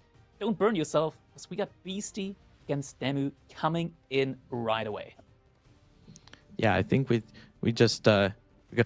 Ooh! Ow! Ooh! It's hot. The sizzling. God. I heard it from over here. Are you fine? my fingy. All right, game number 1 with Mongols and French. I'm very excited to see Mongols in this one. How is your opinion, or I'm curious on your opinion, Mongols in the current meta? This is a special one. This is Hill and Dale Mongol. So are we gonna see trade? That's not even a question. It's gonna happen one way or another. But what else are we gonna see? Potential trade from the French, aggression from the French, boom from the French, boom from the Mongol. You boom, I boom, we're both happy. That kind of ordeal could be on the table. That's the option. Are we gonna see pro scouts? Maybe. There's like less deer to pro scout from, since there's always one deer pack safe in each base, but that's an option, not counting it out. Yeah, I mean, with some of the deer that are outside in the dale, as it were, you might be able to get a couple of those deer carcasses. And for French, it's a little bit cheaper, right? Instead of 275 gold, it's 179 and 49 wood, I believe. So it makes French, you get that tempo a little bit easier. And what's nice is you can probably get like a knight while you're getting pro scouts at the same time, just because you're saving a little bit of that gold, which ends up helping if he does go School of Cavalry. But Demu, now on Hill and Dale, I'm going to be honest with you, Cracky, this is one of my least favorite maps. If I had to pick my top 3 least favorite maps, Hill and Dale is definitely one of them, because of the lifestyle. When you're on that hill, you got that deer that's close to you, you got every resource, you can just sit on your hill for minutes on end and try to get all of those resources. But if there's a civ, it could have the potential to invade your hill. It might be the Mongols. They get some of their trade going. They're rather an aggressive civ. They can plop a curl tie right in your face, and there ain't nothing you can do about it. You know what's very interesting? It's been 38. It's been over 2 years since the last time Beastie and Demu faced off against each other on Hill and Dale. That was during N4C. It's been a while. Wow. It actually has. That's been a long time. Wow. It is, yeah. This might not be, Crackety, this might not be a series that you might appreciate as much, because I'm looking at the bans here in the drafts from these guys. China and Zhu Shi banned on both sides. Thoughts on that? They're just haters. They're haters, I say. Nah, legitimately, in the current Pro Scout meta, China and Zhu Shi are disgusting. Right. Disgusting, mate. Because, obviously, Pro Scouts is full price, right? But because your ability to not only get up quickly, because you have villagers building your landmark a little bit quicker, but you supervise that Pro Scouts, I think you get it 30 seconds flat or something like that. Yeah, so exactly 30 seconds. You think that, Delhi getting Pro Scouts, they got to wait 3 minutes. They got to look at a textbook. The only thing an Imperial official needs to do is look at you. And all of a sudden, the Pro Scouts become so much cheaper. Oh my God, those eyes are like daggers, let me tell you. Especially with gathering taxes, no prisoners. Those peasants, man, they're trying. They're trying to get a living, but I don't know how much. It's got to be maybe about 20% of their income goes right back to the man, right? And we're going to go in to game number 1, enough Chinese Zhu Shi talk. This is Beastie versus Demu. Beastie playing as the Mongols in the color yellow, spawning in the southeastern part of the map. Demu is his opponent as the French, playing the color purple, northwest spawn. So we talked about Hill and Dale just a little bit, just because of the fact that you can get those deer right next to you, right? Demu is taking advantage of that. He's getting a mill, he's going up there, and going with survival techniques. Yeah, but you know what Beastie says? No deer. No, bad. And these with this con in Dark Age 2, my personal opinion of the con, probably second most annoying unit in the game, first being the king.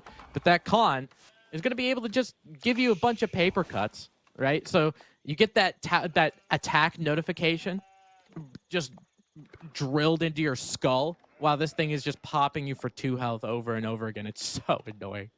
Yeah, and it gets stronger the longer the game goes on.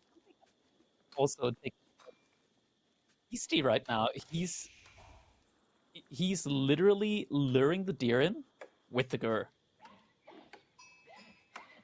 This is crazy. I mean, I don't get me wrong. I know a lot of people talk about Beastie being a great player, blah, blah, blah. I would have never thought about doing this. But I do think just because of the Gur's mobility, might not be able to get them fully into the town center. It looks like he will not be. But that Gur is going to be a nice little hub to make sure he can get all of those. And now with the Mongols, I think this is why it's a good Mongol map too. Your gold is safe, your wood is safe, your Uvu's a little bit forward, and there is a villager and a barracks with some spearmen popping out. It's going to be a Hillendale Tower Rush.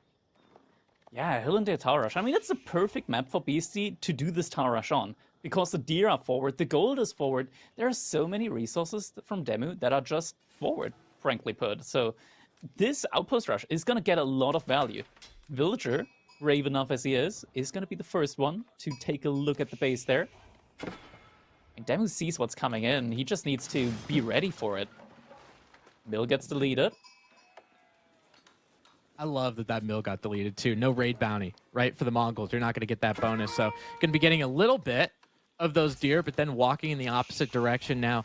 Demu is going to be the first one up with the School of Cavalry, not going with the Chamber, as some of you in chat would have loved to see, but not going to be the case. Mining Camp gets deleted for Demu as well. And oh my God, I can't tell you, Crackety, how many times I've been on the French side of this, and it's so annoying. It's just barely not enough gold to at least get one knight out. One knight would have already just been very, very handy for him, because now you've got this ugly amount of gold in the bank, right? Like 91. What are you going to do with that?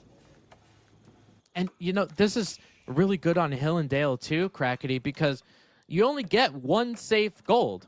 And if you're looking out there on the mini-map on the lower right-hand portion of your screen, where is the next gold he's going to go to? There's a couple in the middle that the tower's going to see. This north gold is probably the only one. So his intent now for Demu for the next couple minutes of the game, or at least for the foreseeable future, he's going to have to work on taking down this outpost. He's starting to queue some horsemen, which might be able to help him out. More spearmen coming in from BC. But at the same time, while he's doing all of this, BC, right? He's got his 5 spearmen. He's going to put him into the outpost. Now he's going to get up to feudal age. They're going to be so focused on the outpost, and this one on the wood line on the bottom side, maybe he could do something like trade behind it, rather uncontested. Ooh, Horseman does spot out the outpost that is currently trying to go up. Something, in theory, that you could do right now as Demu. There's only 3 spearmen inside of that outpost, and it doesn't have arrow slits. It means that now or never, now is like the best time to go for a village pull, and it looks like he is going to do just that. Not on the outpost that is already up, but instead on the outpost that is currently being constructed. So Beastie, he's going to have to cancel it. That's going to be a lot of idle time, though, for Demu, pulling the villagers over. And Beastie, I mean, he can just turn around and put it somewhere else. Yeah, that's the biggest problem with this, Crackety, is you just pulled 7 or 8 villagers to go walk all the way around this wood line to try to stop that from happening. And all he does is delete it and gets his wood back absolutely for free, which is crazy. So having those spearmen around, just making sure that villager stays alive. Now, if you're trying to defend against a tower push, Crackety, you can correct me if I'm wrong. The goal is that villager is the only one to build the outpost. So if you take down the villager, you take down the tower rush. Yeah, looks like we are going to see an archer come in. Maybe villagers get pulled as well. There is a timing window here for Demu to deny the outpost, and it looks like it might be coming true. Villagers have to be very, very careful. More villagers getting pulled as well for the other outpost. And he's going to burn both of them down. BC has to evacuate the entire fort position, getting thwarted by the villager pull. Potentially? Yeah, there it is. It's all going to go burned down. But, you know, Crackety, do you see the problem with this, right? He's pulled all of these villagers to torch them down. One villager goes down. That's the first worker kill for Beastie. If you're Beastie, you see what just happened, you're like, yeah, that was pretty good. That was pretty effective. I think that one worked. Yeah, a tower went down, right? One got deleted, but you just caused the entire French province over here on this hill to pull their torches out instead of gathering resources. So what does that mean? Beastie now has the potential to do just about whatever he wants. He was hanging out. So now he's going to get a stable by that Uvu, get 2 times Keshiks because you have the resources for it. And Demu's on the back foot, basically, until proven otherwise. Yeah, but he is the French, so even losing 2 villagers, he's still 2 villagers ahead right now. I also believe... No, okay, the villager from BC did manage to sneak out, building the outpost. And, yeah, I mean, Demu now has control over gold again, so he's able to get knights out. Able to deal with the Keshiks like that. He's got enough wood for an outpost on his gold, on his deer as well. He's looking fine now with Yeah. this. I think it's kind of all about that timing, though, Crackety. You know, I mean, Demu, obviously in a perfect world, he probably would want maybe about 4 nights out already. You know, in the 7-minute mark. Takes about 28 seconds out of the school cavalry to pump out a Royal Knight. So you kind of want to continuously have that night production. Didn't have the ability to. So now with BC, he gets that 2 times production to even stimulate further his military lead. Obviously, he's going to have the Khan helping him out. And he's still going in on some of these towers. He's going to continue to be aggressive this game. Ooh, Knight on Keshik Clash here. Archer's trying to help out. Keshik numbers, though, it's going to make it very tough. Time to get effective engagements on, but one of the Keshiks very low on HP now. It's getting targeted down. Second Knight now coming in, but it looks like another villager from Demu is going to get sniped down. More Keshiks coming in, too. Oh, this is difficult. Demu, he really wants to hold this position right now. Double Knight. And the Keshik goes down. Okay, now it's looking good for Demu again. Now he should be able to hold and stabilize here. Get those walls off. Be in a fine position. Yeah, Outpost has to get cancelled here.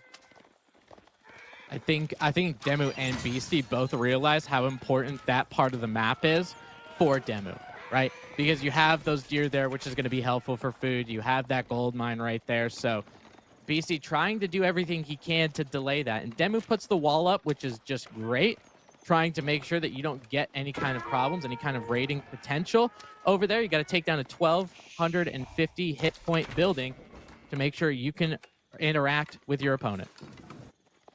Yeah, behind all of this, though, Outpost, still sneaky behind the wood line, is getting put up, and that means that Beastie is going to get that Yarn Aura movement speed on all of his units inside of Demu's space, and that is just worth an absolute ton here.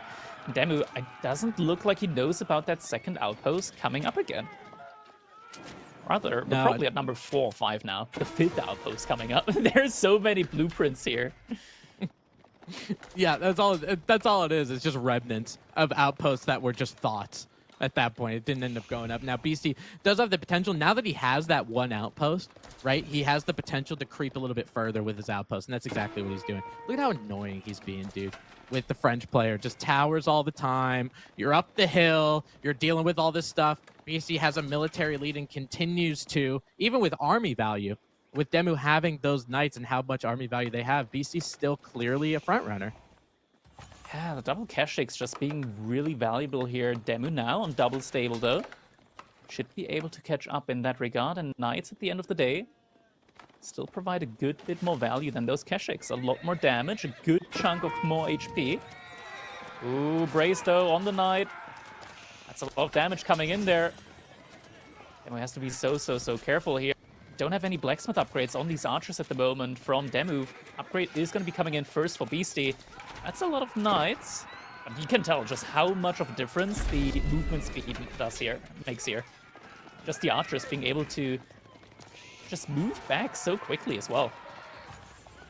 Yep, you can go in and engage and then kind of run back, kite back to your outpost for a little bit of engage as well. Demu with excellent micro with those knights, making sure they stay alive. When he does get chivalry, if he hasn't already, they'll be able to heal up for full, so it's like getting a free knight out of it. Obviously, it takes a little bit of time for him to do that, but Beastie getting arrow slits on all of his forward outposts.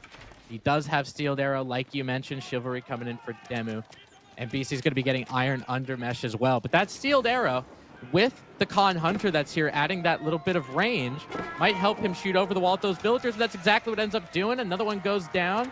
Demu trying to get a charge through that palisade wall because you cannot go through it even when the gate is open. He's trying to use defenses to his strategy. Yeah, Beastie just being incredibly oppressive here onto Demu's base. Knights that Demu has a lot of, as you mentioned, like, they're gonna need a while. Chivalry needs to come in, which did, but now they're gonna take a while in order to heal up. Looks like there's an outpost coming up on the far western side from Demu's base as well. Oh my god, this is so annoying. Falcon. I'm getting so tilted just watching this. Beastie's playing Mongols exactly the way that he is supposed to play them. Uses the Falcon so the outpost has vision to take down one villager, and using the Khan's Hunter, making sure that the archers can shoot over it as well, because you just need a little bit of vision to deal with that. Now that palisade on the eastern side. Looks like it might go down, and Demu's might have to take a fight when he necessarily doesn't want to. Yeah, BC even just letting it burn down means his army doesn't need to be there for the final moments, and could have even baited Demu into sending a villager out to try and repair that, which then could have been sniped by the archers. Yeah, another outpost just going up there. BC's just constricting the food access now for Demu. Where's Demu gonna get food off now? BC moved out to the deer on his corner. He's gonna be swimming in food.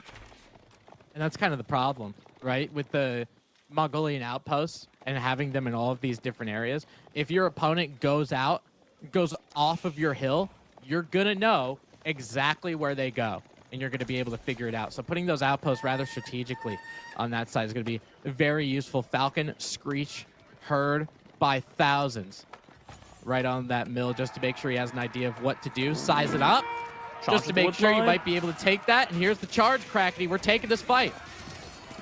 Demu, good micro, focuses down all the spearmen. Now with the spearman gun though, what targets are remaining? Keshiks are, but they're armored. Archer is doing a good job of reducing the archer count from Demu as well. Knights now jumping out of the TC. They healed up a good amount through chivalry.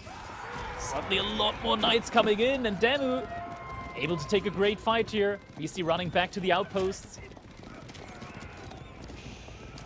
Yeah, it looks like he's going to garrison just about all of those archers in there, trying to get them in the outpost just so they're safe. You got enough room for 10. 8 end up getting in there, and archer fire will be peppering those Keshiks, but you're seeing the value and the strength of those Royal Knights compared to what a Keshik is, right? These Keshiks are more so, yeah, I get that they're heavy. They get hit with another charge and taken down again. Great Demu trade. now might be able to see the light here. Yeah, Demu just took an amazing trade for him, and that's just the value that you get with chivalry, right? Like 4 knights basically coming in again there for pretty much free, and now these archers, they're tuna in a tin can. I'm not sure if that's a saying, but I'm sticking with it. Yeah, because they're not going anywhere. I don't care what the hell that can is made of. They're dead. Okay, they're absolutely dead. Getting cleaned up. That second outpost might end up cleaning out, and this was a point where, oh my god, Demu, everybody's just so pissed off in this game.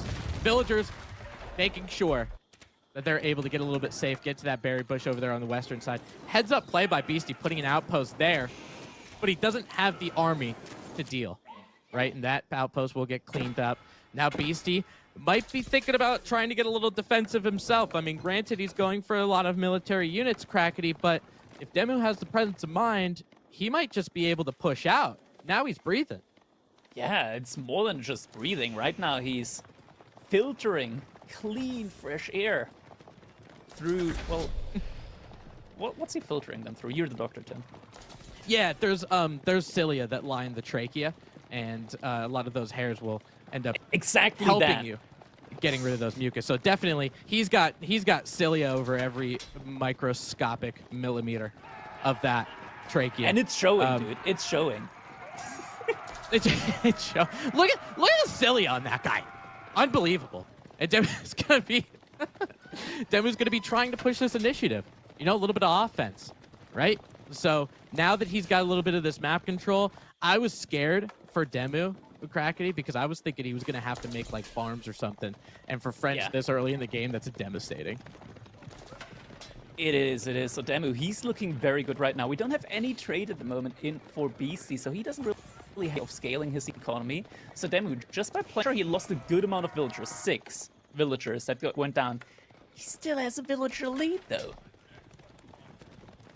Yeah, that's the power of the French town center, right? Mongols popping every villager out 20 seconds. French, a little bit more fertile, especially in feudal age. Going to be 17 seconds to get one of those villagers out. So it helps you shore up a little bit if you do lose a couple villagers, but just because of how expensive those French military units are, specifically the Royal Knights, you need a couple of those extra villagers to kind of help you out. But both sides are showing no slowing down. A little bit of knight coming out from Demu, but he's hoarding a little bit of resources.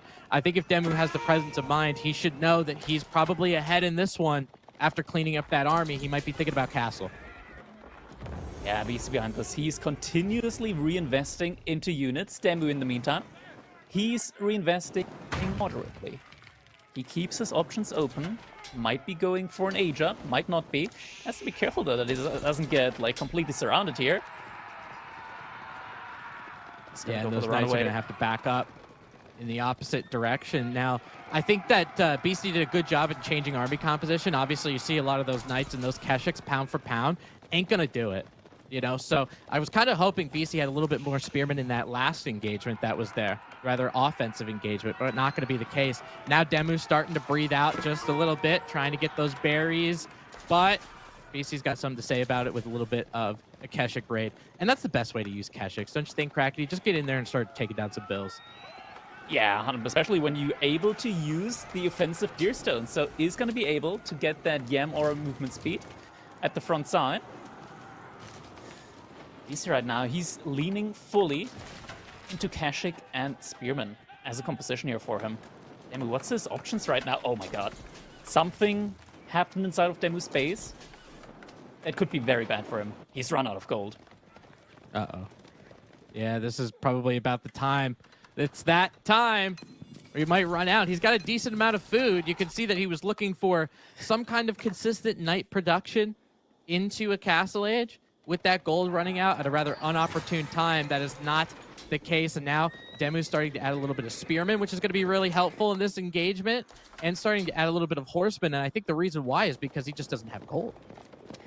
Yeah, 100%. Looks like Demu, he wants to play this out a little bit longer in Feudal Age, isn't moving out at all at the moment yet to any of these golds. Beastie, however, he did move out Demu. He might be able to find the gold villagers there. You see, he's pre-moving them. He is pre-moving them. On the minimap. Pre-moving them back as well. Yeah, and I mean, this is both the times where it ends up running out. But the Royal Knights get a little bit of mobility, so they get just a little bit more charge. Again, that +3 that you get for each attack for 3 seconds after you charge proves to be pretty devastating for some of those Keshiks. I don't think any Knights went down in that battle, but a couple some Keshiks are very did. weak. Now Demu's moving out with a big army. Once again, idle time cost on the goal. If you look at the food, Beastie, he wants the age up. He needs the age up. He breathes for the age up. Can he get it in, though? Yeah, I mean, if you could do something like 200 food. It's so crazy, you know, and he has a decent amount of villagers on the right things. Like, he's on deer. I think there's some villagers on the boar as well. Deer stones just hanging out. They'll be used when they're ready. Bunch of outposts going over here, but Demu knows this is the time and this is the point where you want to attack Beastie. He's sending everybody to try to stop that gold production. Age up. He's going to be coming in shortly. Step it out. Where is it going to be coming in? Oh, this could be devastating. At the right time, at the right moment. No, Separate Out is coming in inside the base of Beastie. So not somewhere where Demu can immediately damage to. Knights frontlining, maybe a little bit too long, but the archers are doing a great job there, and military count is going down rapidly. Demu's still pumping a lot of spearmen behind us, and that's a lot of villagers here, right for the taking. Beastie's evacuating the villagers. That means he's going to be completely out of gold with the... He's got 0 gold. All that work that Beastie did with the outposts in front and all of that kind of stuff to deal with, you know, kill some French villagers. Now all of a sudden the worker kill count is almost tied, 7-6. Step readout does get completed. I think he had 40 villagers on that once upon a time. And he's going to be looking for a gold mine to kind of take because Crackety, yeah, he went Castle Age. That's fantastic. You know, good for him. But he doesn't have gold to get any upgrades. Market coming so he up. still has a bunch of feudal units. He's got to trade out of the market. He still has a lot of knights. Could be going for his own age up. Could be seeing a Royal Institute play here. Coming in from Demu. We should also have the first couple of farms. Well, not just a couple. First bunch of farms. Agriculture being capitalized here for Demu. Yeah, it looks like he might have a little bit of time to get that farm transition. Deer stones affixed right in the middle of the dale for that little bit of mobility, but that is not going to be long for this world. Beastie is offering that up as tribute and maybe a contract to kind of hang on and don't get rushed for the next 3 or 4 minutes while he gets his upgrades. He does get veteran most likely horse or Keshiks, I should say. Those are going to be veteran Keshiks. And then Spearman will be soon to follow. And then this is when Beastie wants to take a fight because he's got that tech superiority. Yeah. Deer Stone's more like Deer Stone because they're in the past, but now Keshik raid coming in. Villagers from Demu are going to have to evacuate. Only one went down. Keshiks are still in the run. They do have the veterancy status though. So a good amount of HP now. They should be somewhat able to take better fights now against the Knights. Still not something that you want to do when there's also 26 Spearmen in there. Yeah, you're absolutely right, though. At least they're going to be relatively close, right? I mean, a Feudal Age Keshik against a Feudal Age Knight is terrible, but a Castle Age Keshik against a Feudal Age Knight might be somewhat comparable and make the front line that Beastie might want. He's adding Men-at-Arms as well to try to help with some of the Spearmen that are there, kind of tank some of these archers. He's wedging his rivets also for that second ranged armor upgrade, so you can see how many archers Demu has. He's on about 40, and now he's going up with that Royal Institute. People are looking, when they're playing French, they're not trying to play the long game. They're trying to end this. Ooh, small little military force from Demu getting caught out, but Keshiks, they can't stay for too long. They can stay for pie, but they can't stay for dinner.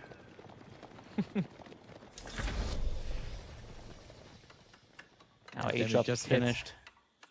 He just hit the Castle Age, and now Beastie has a little bit of gold that's stabilized, right? And I don't think Demu knows exactly where that gold is. He's thinking that he still has some gold mines down the south side, but Demu is trying to get these upgrades, and he wants to wait to take a fight until he starts getting the Veteran Royal Knights almost completed, and those Veteran Archers will look to get completed as well with those Spearmen. So it's going to take a little bit of time. Let's see if Beastie can push that initiative. Yeah, it feels pretty rough for him at the moment, because honestly, like, Men-at-Arms, you put them up against Veteran Royal Knights, and by the way, look at the upgrades in queue. It's all the veterancy upgrades, and Royal Bloodlines, and +2 Pierce Armor. Where did Demu get... He must have a market, right? Like, Demu must have sold stuff in order to get the gold for it. He did not have that much gold when he aged up. Oh yeah, it takes it, and that's the thing with French. If you're going with Royal Institute, you got to remember Royal Bloodlines. It is discounted, but it's 490 gold. There's that market crackety that you Oh, you're so good at this, dude. Going up with some of that gold because you need all of those veteran upgrades. You need blacksmith upgrades. You need bloodlines. That's so expensive. So yeah, you should probably be sitting on about 1,000 gold if you're going to want to get everything that you need. Now it is getting completed. Beastie looks like he's trying to get some raids on that gold. He knows how important that is for the French. He doesn't want to take that full-scale engagement yet. He's actually starting to add some siege, Crackety. There's a couple mangonels in the queue. Mangonels in queue. Relics now also being gathered up by Beastie. He's kind of leaving something important behind. Space. Yeah, that base is definitely something that Demu is looking for. He's got 91 military units, all of them upgraded with the upgrades that he wants. So he is going to ship it. That Uvu has been depleted some time ago, but those buildings might not be long for this world. And Beastie looking like he wants to creep out just a little bit. There's a couple knights here, those pseudo-imperial ones, and it's all about protecting that mango to kind of get some dicey archer shots. Just because of the fact that siege exists, good hit on some of those archers, it might make Demu back up until he has siege of his own. Yeah, indeed. We got a small little raid there. Single Keshik. We had some... Looks like there was a jail cell being put up for them. For the villagers, so he's able to quickly save villagers behind another layer of walls. Oh, this next fight, yeah, there's more and more mangonels coming in. This could be dangerous. Mangonels in position, not getting the best shot there. Spread out army formation. No, what is Demu doing? The formation spread pushes the unit into the wrong direction. Now looks like there might be a fight about to happen now. Demu spreading out his units. Now he's pushing for the fight. Royal Bloodlines is in. These knights are tanky. Some knights running around. Might be going for the Mangonel. Spearman there to protect, but the Mangonel goes down. Two more Spearmen. Two more knights, try to go for the Mangonel. And the front line from Beastie, it's completely getting eviscerated. There's nothing left. The match just doesn't pay off quickly. Another round, another Mangonel going down. And the military force from Beastie, it just doesn't exist anymore. Unbelievable. Yeah, there's enough spearmen here They're going to end up getting cleaned up. Beastie had some crossbowmen, not going to do that bonus damage against the spearmen, though. A resounding military lead for Demu right now, 55-18. Beastie is continuing with some of those mangonels. Demu adding in some arbaletre, just a couple of them to deal with those men-at-arms. But I'm telling you, we're watching this, Crackety. Those Castle Age mangonels, they don't do what they used to. He's going to get a nice little shot here. Look at that. Maybe 4 archers end up getting on half health, and you just paid 600 resources for that. It's devastating. Yeah, villagers now getting sniped as well. Behind all of this, archers definitely finding their value. Is BC stabilizing though? We're getting a couple of additional sprinkled emplacements in. Damn, I mean, he's not on the guild hall, right? So the faster this game finishes, the better it is for him. But he definitely just did a lot of damage to Beastie. Yeah, absolutely. I mean, and that's what the Royal Institute is designed to do, right? You get those Royal Bloodlines, so those Royal Knights have 310 health, and then you can really push the initiative and do some kind of damage. Royal Institute kind of reminds me of things like Burgrave, things like Farimba of Seasons Old, of the Malians, where it's about tempo. You know, you're going to use that and get that huge tempo swing with the technologies that you get out of it. And because of that, Demu's out there with a military lead, with an economy lead. He's going to continue to raid on those Mongolian outposts with the springled emplacements, but they can take a decent amount of springled hits just because of how much health they have. This is not only stopping Beastie's goal, maybe trying to take down some of those villagers, but you've got all these villagers on the step redoubt that are continued to be idled. Yeah, and every villager on the step redoubt is worth more like 1.5, getting 50% more gold income through that. Looks like the Spring Oats did do their job, though. Demu might need some of his spearman reinforcements as well there if he really wants to get rid of them. BC's economy right now, it's not looking good. And I think that's the problem. You know, Cracky, you can correct me if I'm wrong, but usually we see Mongols, with all that aggression that he had, we usually see Mongols trading behind this. Mongols don't have any traders right now. On a map like Hill and Dale, you would think they would. Yeah, 100%. Trade, so important here to buffer out your economy. The Mongols, they get so many bonuses onto trade. 15% more movement speed, 30% more resources, overall a certain amount of them. It just makes Mongols one of the best trading civilizations in the game. And that's not happening here. BC, though, he's hunkering down on this one. 4 mangonels out again. Demu is adding in a lot of knights, but there's spearmen and crossbow behind this. So, in theory, Beastie, he has the answers against everything that Demu has out on the field, namely against the archers, against the knights, against the spearmen, against the arbaletria. Is it going to be enough? It's all about the military mass, and Demu, he right now has a very, very good mass. The question is, how's the engagement going to go? Knights frontlining. Where are the archers? Oh, they're coming from the bottom side. Archers from the left-hand side. Oh my god, it's so sneaky, we didn't even see him! Mangonels are going to be able to get some nice, chunky I think Demu hits. didn't see it either. I think Demu didn't see it either. Yeah, I don't know if he did. That could have been some knights that we probably, or some archers, I should say, that we probably could have had on the back line here. Mangonels. Oh, a little sneaky shot. My god, that annoys me every time I play this game. If your head is not on a swivel, you can get those rocks right in your face, and some of those end up going down. But BC's gold is continuing to be ravaged. All of these villagers are going down that step redoubt. Don't get me wrong, that step redoubt's a great landmark, but if you don't got anybody dropping off anything, it's not doing anything. Yeah, based on observation, I cannot recommend rocks to the face. Doesn't look like a great combination there.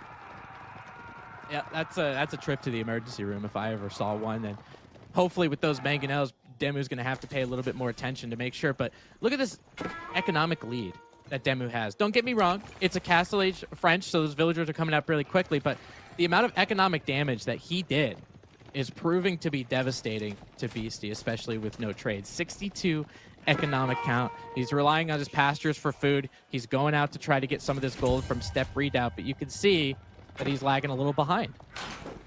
Yeah, it's not just that. Behind this, Demu did add in a second TC, so this lead, it's only going to get bigger and bigger. And now seeing Demu also tap into some mangonels, so it's a little bit of a fight fire with fire situation here. The keep Man, I already think at you the front need. side. Oh my! And look at this, Mangonel's coming too. Oh man, you think those villagers are so That's a important? freebie. If Demu sees that the villager. Mangonel, And he does. And not quite able to pick it off. Ooh. Oh, that's 3 knights down. Yeah, ended up getting saved on that one. And I thought those Royal Bloodlines Knights would have had enough HP, enough tankiness to try to get in there and take him down, but not really so much. Demu is continuing just to find raids, whether it's Knights, whether it's foot soldiers. He's just trying to do some economic damage. He's not trying to take anything straight up right now. Yeah, but I think he might need to do so soon because Beastie, he suddenly started taking the military lead. Just a couple too many units thrown away. And if there's like one really bad fight coming in, there's still a way for Beastie back into this game. It doesn't look like it because we look at the military numbers. It's... Yep. It's a thing. You look at the economy. Oh, that's a way back into it. But there's 4 Mangonels. There's nothing around. Nothing's helping them. 5 Mangonels.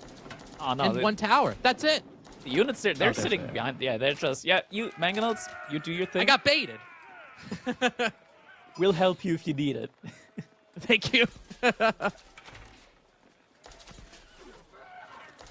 man, the sprinkler placements in the base of Beastie really doing their work here.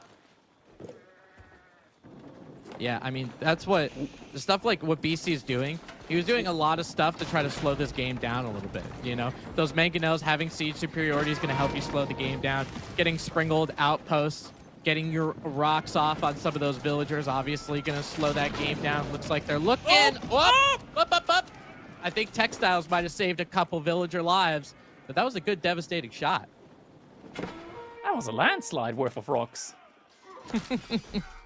Absolutely. Demu's getting really annoying with this raiding party over there on the eastern side. You know what the crazy thing is, too? With those Arbaletre having Gambesons, right? He had a bunch of spearmen over there. He's got, like, some men-at-arms. The only thing that's really going to take these down are sprinkled upgrades. That +5 melee armor makes it so crazy.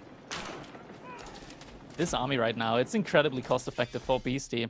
At least when it comes to the gold, right? Like, crossbows don't really cost a lot of gold, but arms don't really cost a lot, and you always have those spearmen as well to buffer up. Oh. Yeah. Oh. Oh.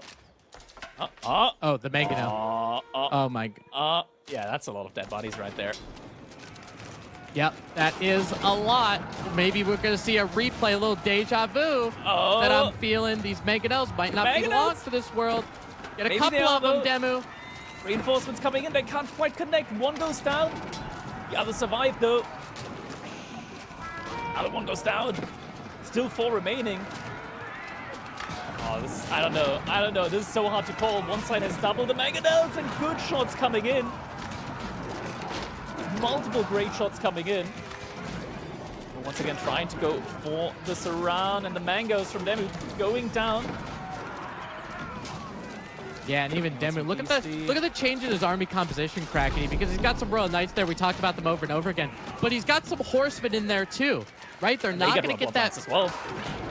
Yep, absolutely. And then those Mangonels, there's nothing left to body block them anymore. He doesn't have to go to remass them. Oh, this should be over now, right? Like, how do you remass that? And GG gets called. Demu opening it up with a victory here in what was an amazing first game of what is an amazing set right now that we got ahead of ourselves. Dude, I have no idea. That was crazy. Demu, and this game number 1 is living up to the hype that we're giving this series. Demu taking the 1-0 lead. You can look at the wonderful graphs that have been orchestrated by a wonderful back end. And look at those resources. Demu, just because he had all of those villagers, right? And be able to get even more and more resources. Step Redoubt couldn't help him.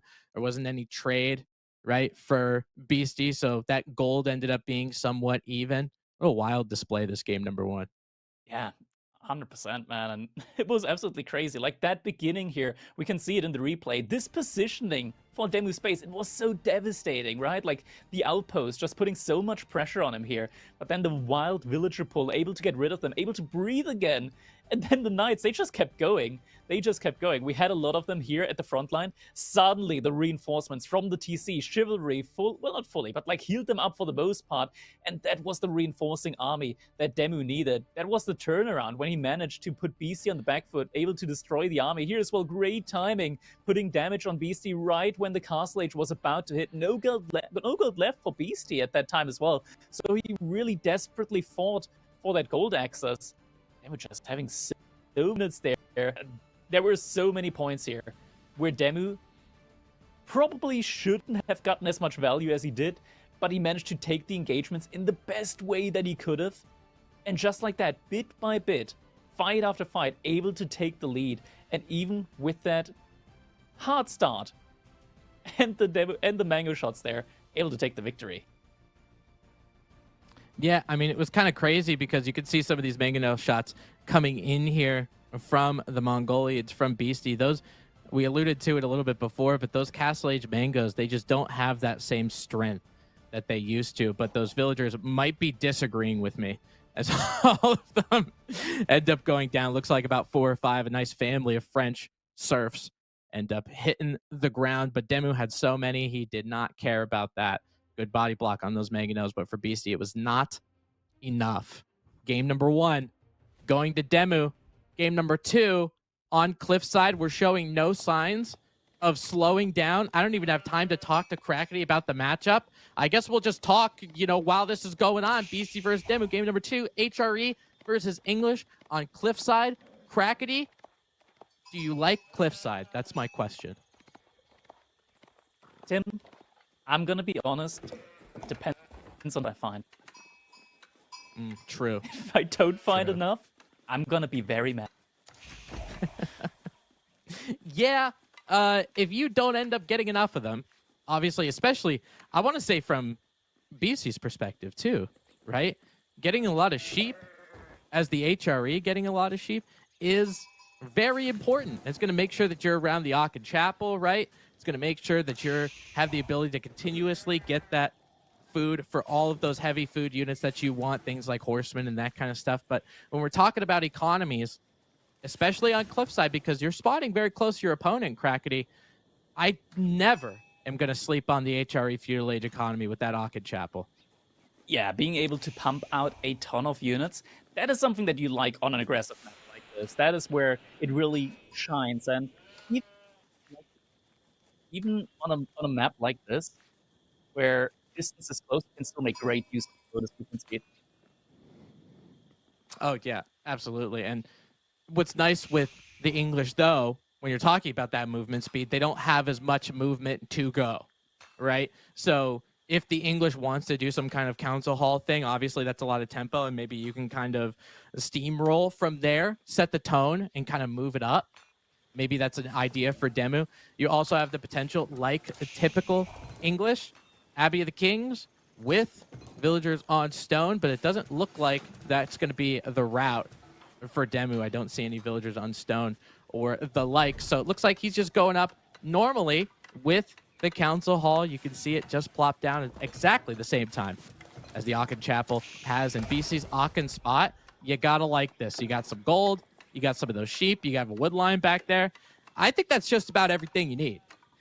Yeah, and granted you don't have the deer in range, but that's something that is easily fixable in the current meta. Yeah, I think so too.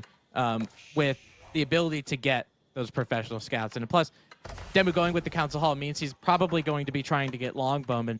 One thing about longbowmen, we talked about mobility over and over again on this map, on Cliffside. They just don't have it. They don't have that movement speed. So if Beastie does want to do something in the realm of professional scouts, he obviously has the ability to. Or if he wants to use an amateur scout and push all of those deer, you could do that too. It looks like this council hall is going to be completed at just about the same time as the Aachen Chapel does. And I think it's going to be really important, Crackety, for these first 3 or 4 longbowmen. Are they going to be able to set the tone of the game? I mean, longbows, they can put an amazing amount of pressure on you. And especially with the way the Archon is positioned, you can just loom around the wood line and try and pick off villagers there. Yeah, you definitely can. I mean, with Demu scouting around this area, obviously he scouted where some of the resources of the HRE are.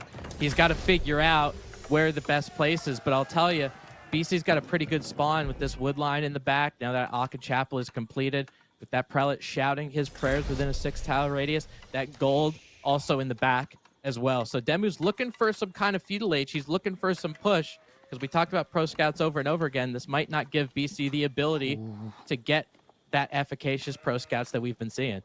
Yeah, and you can tell, like, BC was aiming for pro scouts. Now has to pivot instead into wheelbarrow, just to make use of the gold that he's gathered up so far, because it is very clear right now that pro scouts will not work. It's going to get immediately punished down.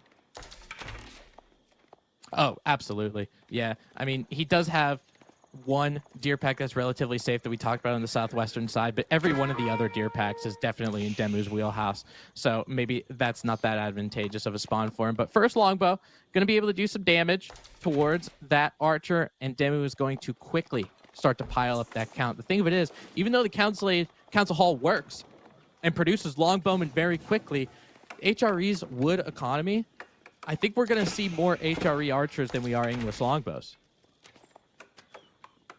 Yeah, I mean, that's the power of the HRE, right? Like, you're just able to produce so many units so rapidly. Now, you still have the bonus range for the longbows, but the bonus movement speed on the HRE. Like, if you're ever out of position, you better pray. Yeah, and that's the most devastating thing about the HRE that I think people should be talking about more. Their ability to be as quick as they are, right? Especially with those longbowmen that aren't so quick. If you get them in a good spot, just like right now, you might be able to take them down one at a time. One archer goes down on both sides. Spearman is probably going to go down for Demu. I think Demu was expecting maybe a horseman or two. Not going to happen. Beastie's just going to meet him in that ranged infantry count. Indeed, villagers are going to have to get evacuated at least a little bit. Move to the side. Looks like we got a first civilian. Beastie loses a villager there in the wood line. Longbows coming in. And we did kind of expect that, you know, because of that wood line being back there. But the thing is, with Demu having those longbowmen, you see the area that he's keeping them. He's not going all the way back into the base. He's not trying to take down the gold or anything like that. So he knows that he might be able to escape if he gets those longbowmen in harm's way. So we'll see if he has the ability to do that. So those HRE archers coming in. No blacksmith upgrades on both sides because they're just going heavy onto that wood for archers. They don't want to spend that 150 for a blacksmith. Looks like Demu just barely had enough longbows there in order to be able to take this fight against the archers, but it's still so difficult because there are so many more archers in queue from Beastie, and he's just producing a lot here throughout the entire time. And eventually, like, Demu with the English, he's not going to be able to keep up this forever. No, I really don't think he's going to have the ability to. But English can get very sneaky in their ability to go up to Castle Age if that happens to be the case, just because of those farms, right? You're going on these longbowmen that are only 40 food apiece. It's not like you're making horsemen or anything of the sort. Beastie trying to take down some of these reinforcements, these longbowmen that are moving in one by one. But I think there's enough longbowmen here. Look at them. In 2 volleys, they're able to take down archers. And all of a sudden, that count from Beastie is starting to even out Demu at a time when we kind of thought Beastie was going to have more. I think he needs more archery ranges. Yeah, I mean, right now we got more longbows out in the field. However, this is the issue with the movement speed, right? Like Demu, he's trying to run away, not really able to do so. He might lose this entire mass there. That could be devastating for him. This is how, honestly, this is how bonkers that movement speed is. Don't get me wrong, archers are usually faster than longbowmen anyway, but at least those longbowmen might have been able to turn around and do some kiting or something like that if you're dealing with archers of a different civilization.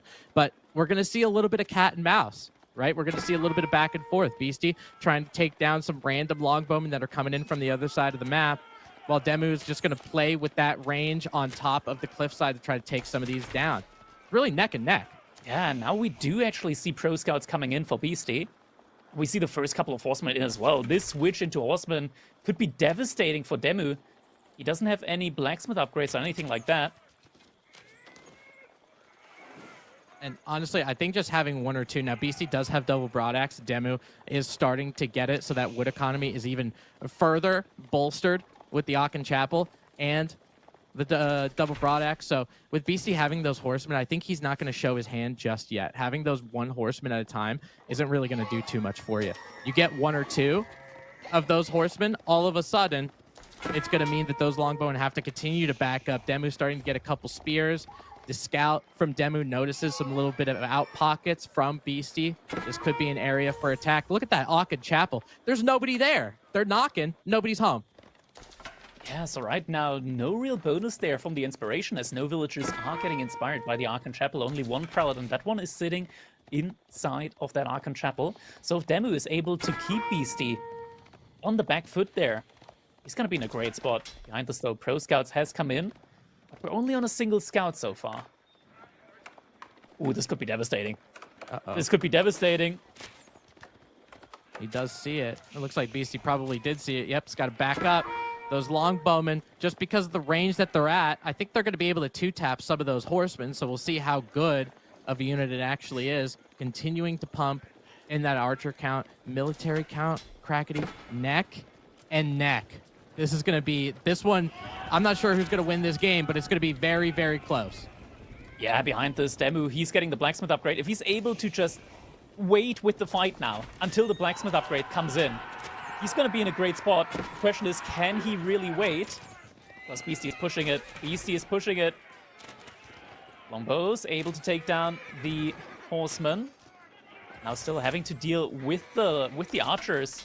Yeah, this is looking bad for Demu. He's going to get cleaned up here, and that is not something that you want to have happen to you as the English.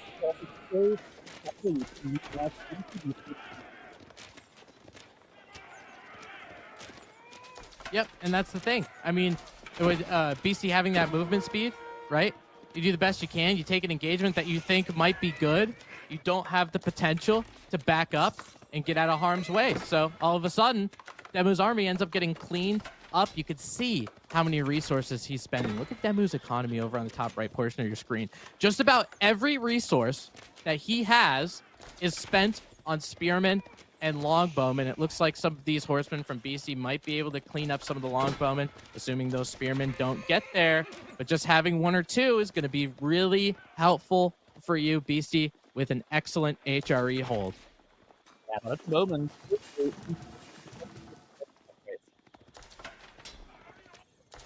with him getting the... Craig is going to fix his mic, so I'm going to take over just a second. Blacksmith upgrades are coming in for BC. Now, Demu does have Steeled Arrow. He's getting Iron Undermesh now. That Steeled Arrow is really going to help to try to take down some of those horsemen. At least you might be able to pepper them down, so you're not fully reliant on those spearmen, because if you are reliant on those spearmen, Beastie does have a lot of these archers that are going to be able to track him down. Those horsemen are going to be able to make those longbowmen move in the opposite direction. Continuing now with those blacksmith upgrades, we'll be able to one-tap, if not get very close to one-tapping those longbowmen. I don't really see what Demu can do in this situation. He's going into men-at-arms out of the barracks, which I get it, you know, with the HRE, you have horsemen, you have archers up here, but I don't know if he's going to have the economy to get a decent amount of them.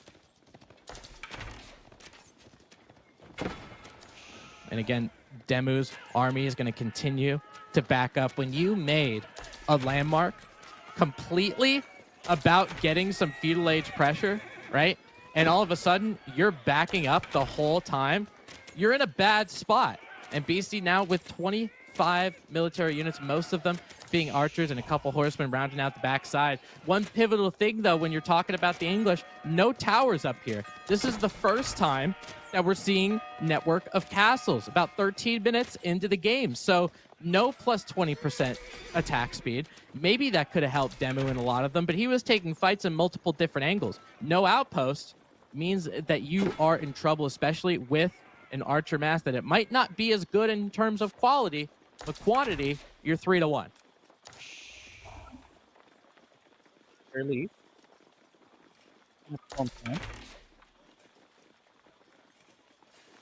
Yeah, I mean, he's trying to get a couple men-at-arms just to kind of shield this archer fire really quickly. These feudal age men-at-arms, if we could take a click on them just to see. I mean, I know they have iron undermesh, so that is going to help them out. But if I remember correctly, I'm pretty sure they just have 3 ranged armor out of the feudal men-at-arms. So the archers with 6, they're still going to be able to pepper and do a decent amount. So we'll see if Demu's going to be able to push this initiative.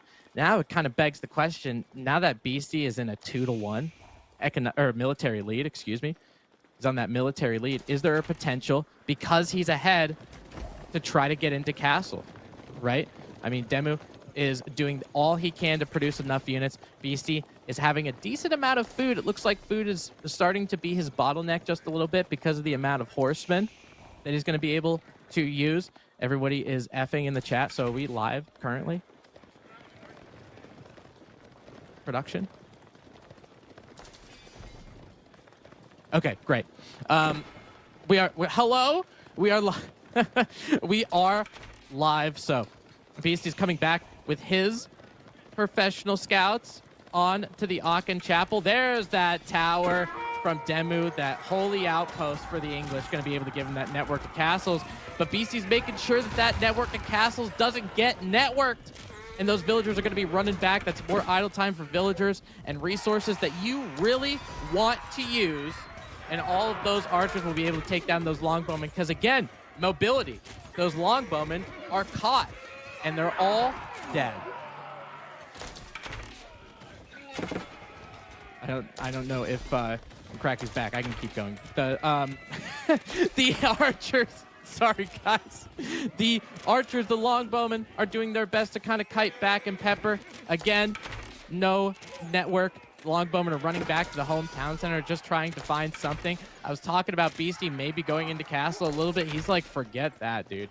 I am going with all of my units. Now, once you get to that English base, though, right, that network of castles comes up, that town bell that says, you know, ring-a-ding-ding, there's enemies around.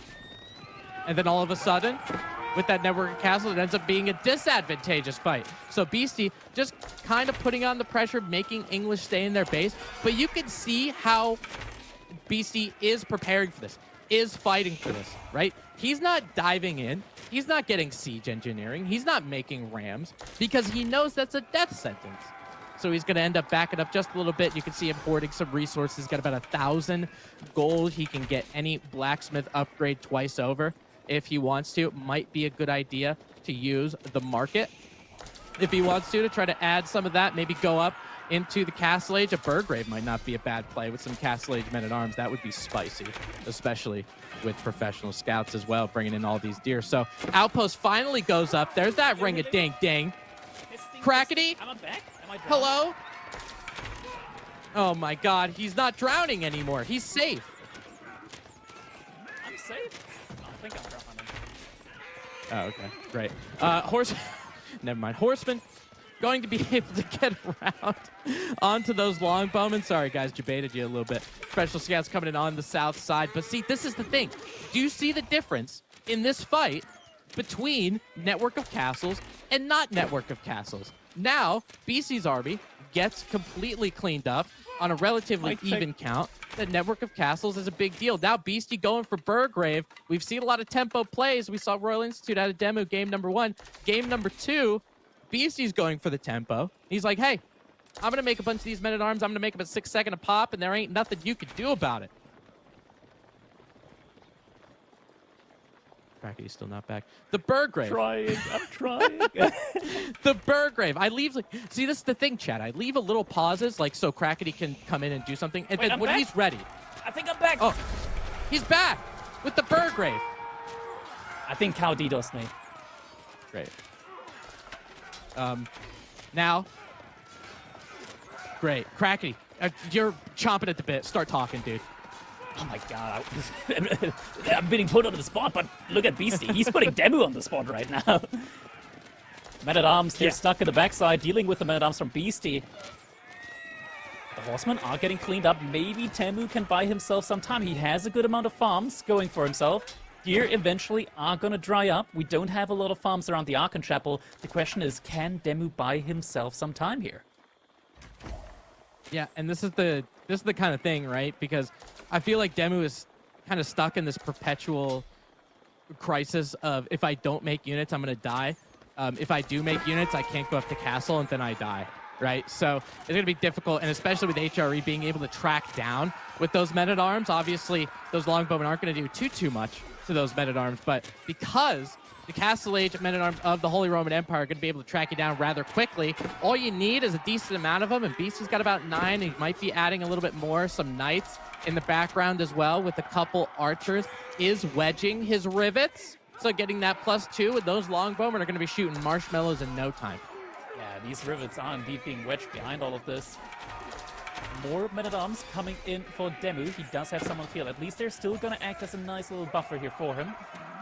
With the attack speed R as well, might still be able to hold, but this is a tough one right now. It is a very tough situation for Demu at this time against these Castle Age units that are streaming out of BC space. He's trying to get up a lot of gold behind this, wants to go for the next age up, but at the same time, you feel like you really have to still invest into the military against what Beastie is putting up right now on the table here.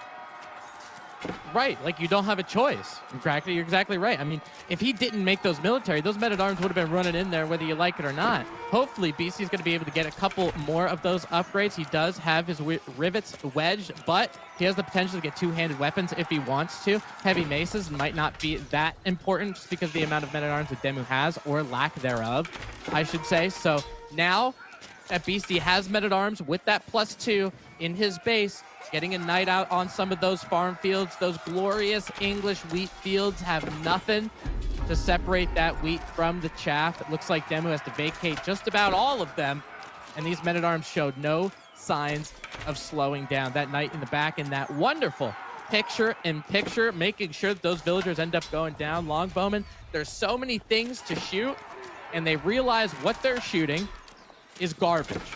Yeah. The shoots that you shoot just don't do the things that they should shoot. And yeah, GG gets called. Not enough arrows there. The Burgrave Palace overrun there from Beastie, utilizing the Pro Scout Deer. And we can tell by the total amount of resource gathered, there is a big food discrepancy. And that is insane, because one of these players was playing as the English. Yeah, you're exactly right. I mean, with Demu doing that feudal age aggression, right? When he was going with all of those longbowmen, it's really important to get a bunch of that wood early so that Council Hall actually gets used.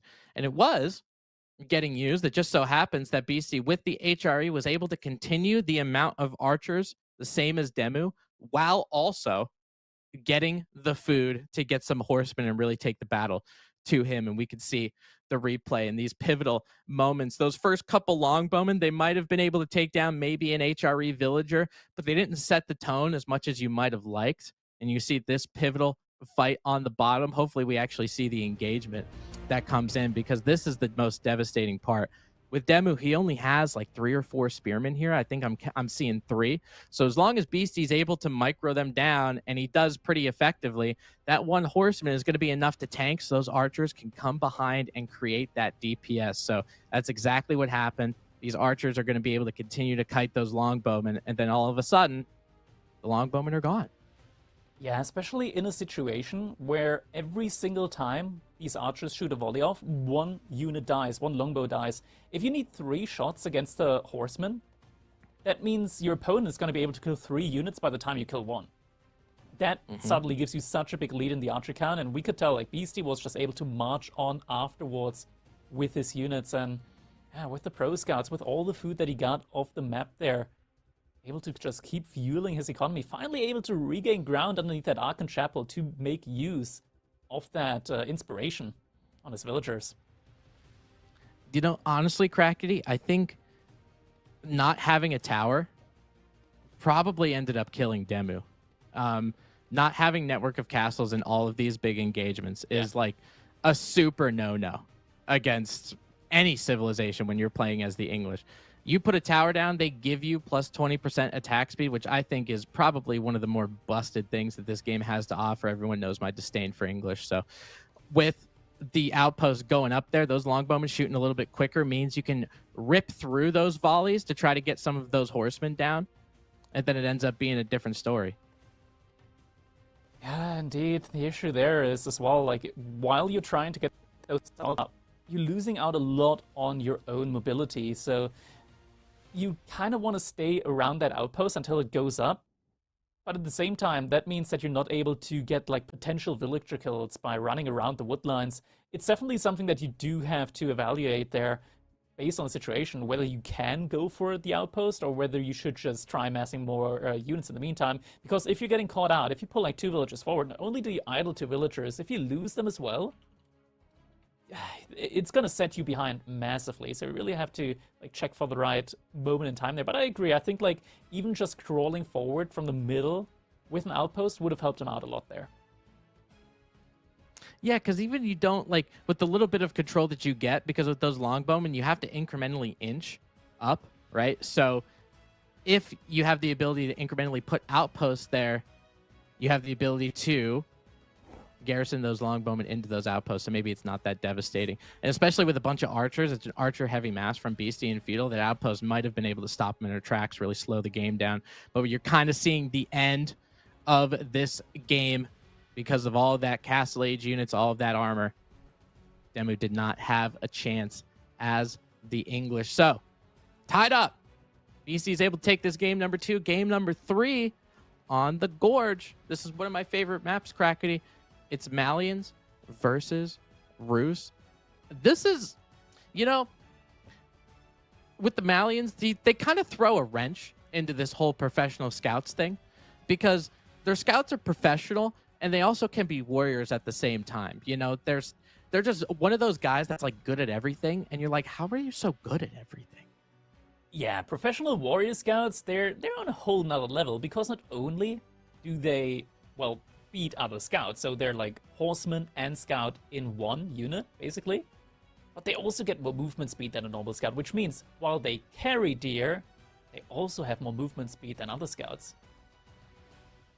Yeah, and we are going to see that if the Malians do end up doing that, right? If the Malians do, obviously, you're probably going to have to, right? You're playing against the Rus. They have hunting cabins. They're going to go professional scouts. We all know, you know, if you've been under a rock for the last year, maybe you wouldn't have an idea. You'd be building the Kremlin. But because all of us have been awake and alert for most of this tournament, we're going to know that Pro Scouts is going to be hitting the battlefield soon. So if you're the Malians, right, with the Pro Scouts, obviously that's being a good idea.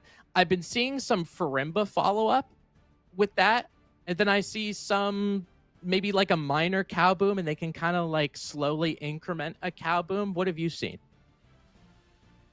What I've seen recently was Mali age up with the Grand Fulani Corral when they didn't even have a cattle rancher on the Grand Fulani Corral. Yeah, I've seen that too.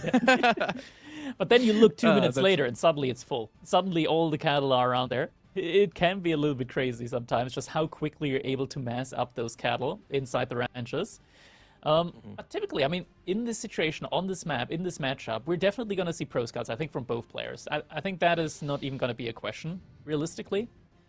What I would love to see is, or rather what's going to be the most important, I feel like, is going to be like utilization of the scouts before feudal age comes in. Like, obviously Rus are going to have multiple scouts, so maybe you can harass a little bit on the gold, have some scouts just burn down houses. Just the build up towards that Pro Scouts. Unit choice is going to be very important as well. Whether we're going to see Spearmen or whether it's going to be Knights. I think Knights probably make more sense, but it's tough to call just because Spearmen, they take so long to catch up. But here we go into our game number 3. It's a tied up series right now between Beastie and Demu. We're here on Gorge witnessing the Malians coming in from Beastie in the color yellow against the Rus from Demu in the color purple. Yeah, you know, you were talking about, just before this game started, you were talking about things like army composition, and Malians, although we're talking about those warrior scouts being good professional scouts, but let's not sleep on the Donzo, Crackety. I mean, not only is it the Spearman for obvious reasons, but if you park that thing or you get a couple of them near a deer pack, they can just throw their spear. You know, they get tired of holding it, they get pissed off, and they're like, you know what? Come over here, you son of a... Then they just throw it like a... Oh, my God. And then it does devastating amounts to those scouts, and it could mean that those deer don't go anywhere. Yeah, exactly. It's not typical, though, I want to say, that we're going to be seeing Donzos out from the Malians in a situation where both are going Pro Scout. I think usually you just see more warrior scouts. The thing that I want to see here is, or rather, the thing that I want to argue here is, you going for Spearman as the ruse doesn't feel that great when, for situations where you actually want to take fights in. I think just knights and archers are probably going to be your main composition. Sure, spearmen are great, but if Mali starts massing up those archers, it doesn't feel that great massing up your own spearmen. Yeah, that is very true, right? Both of these civilizations have a good ability to get passive income and just, you know, spawn some income out of thin air. And that's exactly what Roos is going to be doing with those hunting cabins by that gorge, that backwood line that we all know, very notorious of the gorge, and he has one a little bit forward as well. The Malians with their pit mine, and then you got to be thinking about, once you get to the second age for the Malians, where is that second pit mine going to go? And looking at those spawns, he's got a big juicy one right in the corner. That seems to be a pretty safe go of it if he wants to be able to. Can we take a look at BC Space? Because, and his pit mine as well, he's put up a lot of additional buildings on there. That's going to mean that his age up will be significantly delayed. Like, he invested a lot of wood into that pit mine. Grant, he's going to get more gold out of it. At the same time, like, the age up still hasn't been started yet. Now, is this potential, and I'm asking because I'm not sure, is this potential for Beastie, when he does age up, he's going to be able to click that Pro Scout button as soon as he ages up? It could be, but the same thing will go either way for Roos as well. Like, they're also just immediately going to be able to use that one ticket that they get and pretty much immediately go for the Pro Scout upgrade. It's going to be interesting to see what the follow-up is going to be from Beastie. He already has a lot of gold in the bank. A minute from now, he is going to have enough for that Pro Scout upgrade. Yeah, I'm sure he will eventually. One of the very annoying things when you're playing against the Roos is, especially if you're the Malians, all of those scouts, they still have torches, right? So they're going to be able to take down some of those houses that are a little bit lower on health than your average. So hopefully with those 3 scouts, maybe he can take one down and cost a little bit of wood for BC in order to rebuild it. Now, Golden Gate going to be completed by Demu right now, 3:55. Pretty good timing. A little bit late on some of that wood to use that ticket if he wants to. So it's going to take a little bit of time. He's not going to get that Pro Scouts right out of the gate. He needs to get that gold. He needs to use that ticket. Yeah, we do have 3 scouts, one working on the first house, second one following up, third one on his way as well. So I'm going to see some serious burning damage coming through, and Demu now has enough resource. Pro Scout is now in queue. The opposite side, Beastie needs a little bit more, has to wait for the passive gold to come in, either through the Monster Quarry or through Pit Mine. There we go, and another Pro Scout's getting queued. Yeah, this one really makes sense. So it's 7, instead of doing the usual, I think it's 6, that's usual houses on the pit mine. He went for, now that one's gone, but he went for 7 and that mining camp pretty much immediately to make sure you're able to get that. Stable's going to go up very quickly, and that Warrior Scout upgrade is rather cheap, so he's going to be able to get that while Pro Scouts is coming, and he just clicked it. Yeah. Beastie wanted that stable up, and he wanted it up yesterday. That's how many villagers he pulled for that one. But a second house is going to get burnt down here. I'm not sure if this is really worth it, because like the delay of like roughly 40 seconds on the age up, like, the Monster Quarry generates gold. Surely it... I'm not sure if it's worth it at that point in time. Yeah. Warrior Scout's about to finish, or has finished. I was kind of, honestly, Crackety, I was kind of thinking that too, because when you go up to Fuel Age, you want to be at a quicker time so you get those Warrior Scouts, and you make sure that if Demu is getting any kind of deer on any pack, you're going to have enough Warrior Scouts to do something about it. He hated that sheep. That thing's a carcass he could pick up later, that's for sure. Yep. Yeah. And Demu's going to be making a bunch of these scouts and getting that safe deer pack to the northwestern side of his base. So already, with those 2 carcasses going to be slapped down right in that town center, Pro Scouts just paid off. Demu is going to be opening up with the Dunzo play now. Looks like Beastie is making a turn, potentially, for the deer of Demu. Does know where they're at. You know, I've kind of noticed, especially because Pro Scouts has been so prevalent, right? Stealing your opponent's deer doesn't really feel too advantageous. Like, BC knew it was coming. He had warrior scouts. Look at how much devastating damage they're able to do against some of these scouts. Making sure that the micro is there to move up so that scout is gone. And look at that pro scout just like, hey, you had that deer, I'm gonna take that. I'm gonna take that bad boy real quick. Your deer, our deer. And look at how, even with the deer, now do me a favor, Vodka, when a warrior scout does have a deer, click on it for how much speed that's there. So we can see the difference. This warrior scout, checked, it's 1.4. Yeah. yep, 1.14, and then the deer for the roost coming back 1.06. You might think that 0.08 isn't that big of a deal, but it feels like a lot, and you're able to scurry out of the way. Demu's going to be the first one, though, that gets close to Castle Age. Golden Gate really helping you out in that one. He's almost at that 600 gold, and we'll get that food pretty shortly. Yeah, it looks like Demu is still able to get in a big of the deer that he had on the right side of his base. Donzo count is starting to build up, but Demu, he's not even looking for that. He's trying to go for the age up. Might be trying to go for a little yoink as well. It's difficult though. Donzo and Warrior Scouts are going to make that very tough to pull off. And these looks like that deer is going to have to be dropped. Where's he going to drop it? Drop it next to a tree. Make it hard to click. Anywhere. Put it literally anywhere. Great. Now he's dead with it. And Kratos coming in though. Yeah, but that's a good age up timing now for Demu coming in. He's got a lot of villagers on wood, so I assume we're probably gonna see, I want to say, Cav Archers. It doesn't feel that great, mainly because you're Pozo, so you can do bonus damage against them from range, but it's unit in the game, right? At the moment, once you hit that Castle Age for Roost, like, what else are you gonna do? You want to make, like, you want to make men-at-arms? Well, they got Musafati warriors. You want to make knights? Well, tough luck. They're gonna have other units as well to deal with that. Donzos, namely, which are already out on the field, obviously.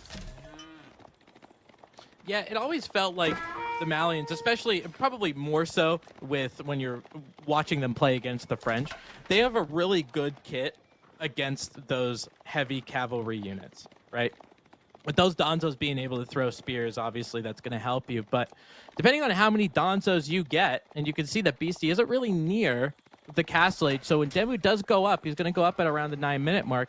Beastie's going to have to make something in Feudal Age to make sure he doesn't get completely run over. Now, he's starting with a Javelin Thrower and adding some Warrior Scouts still. But those Warrior Scouts, they don't have the armor to blunt a Horse Archer arrow. Those Javelin Throwers just have 3+1 if he does get Iron Undermesh, so he's going to have 4. These Horse Archers are going to be able to rip through those and have the mobility to get out of harm's way. We are going to be seeing the Cav Archers coming in now. And hopefully for Crackety, he's just going to be able, or for Demu, Jesus, you're not even playing. You're my co-caster. With with Demu here with these Horse Archers, does a good job having 3 archery ranges. It's going to be the first one to try to get those relics, but you need a good mass of those Horse Archers before you start running out there. And that's exactly what Demu is doing. He's got a couple of them that are going to be trying to help these scouts, and he's producing out of those archery ranges 3 at a time, because those Horse Archers, a little bit of food, a little bit of wood, but they produce very quickly. You can get this critical mass before you blink. Oh, Beastie is going to go for the Javelin Throwers next. That is interesting, because, sure, Javelin Throwers have a lot of armor, but Cav Archers, they got a lot of base damage, so the Javelin Archers, they're not as tanky as one might expect against them. The Javelin Throwers aren't as tanky as one might expect against the Cav Archers. Oh, yeah, I mean, just because of the base damage of the Horse Archer, you might be able to rip through it. You know, the Javelin Thrower is going to be probably more of a defensive unit. Donzo's throwing your spear, but you can only throw 1. You only get 2 spears when you're a Donzo. 1 you could throw. The second one, you got to keep, and you got to use. Now with that Donzo going down, you have the ability to kite it. Ooh, Pitmine actually got burnt down. Big value there. There's so many scouts. Boy's Fortitude coming in as well. That means that the scouts from Demu as well are going to get a good amount of bonus HP. They're going to need it because they're about to be on the run. Oh no, with these Horse Archers, you got to back out of there. Do a little bit of kiting, a little bit of do-si-do. And that's what Demu's going to end up doing. Takes down 1 or 2 Donzos in the process. These Warrior Scouts are faster, 1.75 to Demu's 1.62, so they will be able to catch up eventually. Boyar's Fortitude might be able to help out, but these Horse Archers against the Malians with not that much armor and not that much mobility with those javelin throwers, this could be Demu's real time to shine if he gets a good mass of them. 13 on the map right now. It looks like Demu will be scooping up some of those relics as well. He's got one already in there. Two are being waltzed over into that monastery, high trade house, giving him that passive gold as well. Hopefully, for BC's sake, he was able to get a pit mine back over there on that western side to get that passive gold, because Demu might be beating him, and there's that. Yep, there's that pit mine. If he didn't have that, I would say Demu would be dangerously close in the passive gold income, and that's Malian's bread and butter. And we can see Demu also adding a barracks and adding some spearmen against some of those warrior scouts. It might prove to be helpful for you. Let's see those horse archers kite like we all know they could do. No horse archers went down in the making of that battle. Those warrior scouts don't get bonus damage against them, not until they are in Castle Age.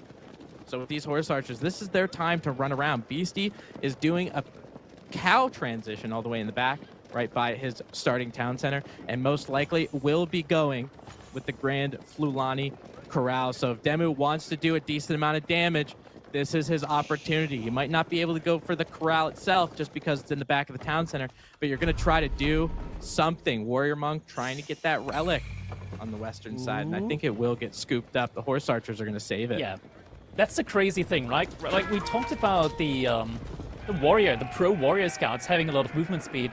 The mounted religious units have 1.22 tiles per second of movement speed while carrying a relic. That is just 0.03 tiles less than normal infantry.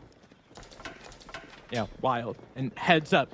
This crackety heads up statistic. I love that. How much speed that they have, because you don't really think about that, right? You don't really think about that. We always talk about dervishes in terms of economic units and prelates and scholars, but warrior monks, they definitely have it. And the ability for Saint's Blessing. Now, Beastie goes into the Castle Age with a military count that's somewhat even. Does Demu want to take this fight before the Castle Age upgrades come in? He's adding a couple spearmen and adding men-at-arms as well. Maybe he wants this. I don't think you can find a timing that is before the age of upgrades come in against the Malians, because not only do their veterans the upgrade cost half, but they also come in twice as quick. Yeah, we're going to see them come in right now. The javelin throwers are of veteran status. No Farimba this time around, so we're not going to see the Javelineer or any kind of fancy schmancy kind of unit. It's just going to be some javelin throwers. He's added some Musafati and some Donzos. I like his comp. It's pretty good. It is. I think Demu also has a good comp going for him. If he now adds more spearmen, more men-at-arms, he's going to have a great front line and a great back line. I think this is the interesting part of this game, as Demu now has all 3 sacred sites and 5 relics, so his passive gold might be comparable. Wants to take this fight. Horse archers rounded up the back. Saints Blessing on a lot of those men-at-arms and spearmen. I think those Donzos might end up going down. Men-at-arms trying to get around the back line towards those javelin throwers. That Malian army, that front line at least, ends up getting picked apart. Those javelin throwers got to run. Yeah, they do have to run. They're still doing a great amount of damage, though, to those Cav Archers. A lot more range on them. And realistically, Demu can't do too much damage here behind all of this, unless he's able to pick some of the... Yeah, you end up taking down this cattle. Malians play differently than any other civilization. You're not worried about taking down the villagers as much. You're looking about taking down their buildings. A lot of those cows, a lot of those cattle ranches, the pit mines might be a little quick for the taking. I don't think this is Demu's like end-all be-all game push, because you saw him buy stone over there on the top right part of your screen. He got a little bit of stone, so maybe he's going for that second town center, might be able to outscale Beastie later. For him, this might be just getting the resource, getting the time in order to do that. Yeah, and while Beastie has a lot of passive income, so does Demu. 5 relics, 3 sacred sites. It's not looking bad. No, it absolutely isn't. I know Demu has to get a little bit of wood to make sure, but that second town center is going to get completed right next to that high trade house. It's going to be able to help him out just a little bit. So Beastie, now he's in this like quote unquote late game economy, and the Malians are going to be the first ones to do it because of the pit mines, because of the corral and all that kind of stuff. You can see how much food they're getting. You can see how much gold per minute they're getting. The best part about it is this isn't quote unquote raidable. There aren't villagers that you kill. You have to sit and torch these buildings down. You have to get to those cattle, which is right next to the starting town center. So Beastie is pretty much shored up. With Demu taking that fight, Beastie's going to have the ability to reproduce all of those units. I think Demu is going to be falling a little bit behind, and we're seeing that. Yeah, definitely. I mean, this is the point in time where Mali is truly threatening, because they can mess up so much military without having to invest into economy numbers. Look at that, BC also got a second TC up. Wow. Throwers? Yeah, that's... You don't really expect to see that out of the Malians, but what's nice is it doesn't cost stone, right? It's 450 gold instead. So it's very easy transition for him to do that. And I think maybe he did see the Demu second town center, so he was like, well, maybe I can kind of keep going in that villager count. He's going to stay consistently above Demu, assuming there's no raids. Yeah. Decap has come in now on 2 sacred sites. He's starting to mess up a huge amount of units. Yeah, and this is kind of the Zergling kind of the Malians, right? With all of these infantry units just bumbling and stumbling their way across the map, trying to find something to take down. Demu is continuing to stay on the horse archers. He's got about 20 right now. Only added maybe 1 or 2 crossbowmen. What do you think about these horse archers? Because in the beginning, that early castle is where they really shine. Don't you feel like their power level starts to die down as you continue to progress? Yeah, 100%. Right about now, they're not looking good at all anymore. And, ooh, Beastie, is he going to go for this? There is double outposts here with emplacements as well. Yeah, he thought about it. He was like, okay, I got big military, but double outpost, double wooden fortress as well. It's really, really scary. Yeah, those wooden fortresses really pack a punch, and they're tanky SOBs, aren't they? You know, you have the ability to not only get the sprinkled outpost, but castle turret, which I think is very slept on. Those arrows doing more damage. I think it's +3 damage for each arrow, so you park 80 of your villagers on there. And I really like what Demu's doing is he's not really worried about binding stone. He's just using the Golden Gate and then getting emplacements that way. Yeah, I mean, castle turrets, it's not that expensive. You can get arrow slits as well as castle turrets with 1 trade from the Golden Gate. Mm-hmm. Yeah, then that wooden fortress ends up becoming a force to be reckoned with, that's for sure. Looks like Demu is starting to stray away from that horse archer, adding some crossbowmen. He's expecting some Sofa. He's adding a Mangonel as well. And honestly, Mangonel is probably the #1 unit to use against the Malians because of all of that range mass, all of those foot soldiers that are there. Ooh, and now fight is breaking out onto those wooden fortresses. Placements are doing a great job, but looks like Demu can't quite tank enough there, and villagers, they're gonna have to evacuate from the first wooden fortress. Sec 1 still holding on though. Looks like Demu has enough here, at least for the moment, to push Beastie back, but outside the range of the wooden fortress, it still is a situation where I would favor Beastie. Yeah, I think so too. I think he's doing a really good job of splitting up those javelin throwers so they don't get some overkill. You can see that in the back line. Horse archers, every time those javelin throwers let go of javelins, it almost looked like 2 or 3 at a time end up going down. And even though with Demu having his front line still around and those men-at-arms, it's not going to be in enough time before those ranged units start going down. So yeah, overall, decent hold by Demu, but again, Beastie, look at how many units he's got in the queue. He's just going to keep pumping them. Yeah, he's trying to get some raids in as well on the farming economy from Demu. First, Mangonel has just come out. And now that Beastie's lost a lot of units, he can just easily remass them. 1,800 food per minute for him. And he's scaling in the economy at the same pace that Demu is. So Demu, he added in that second DC thinking that eventually he's going to outscale Beastie. That's not happening right now. No, it definitely isn't. And just because, again, we talked about that late game economy for the Malians. Check it out. 1,800 food per minute from those cows and some other external resources. 1,200, 1,300 gold per minute.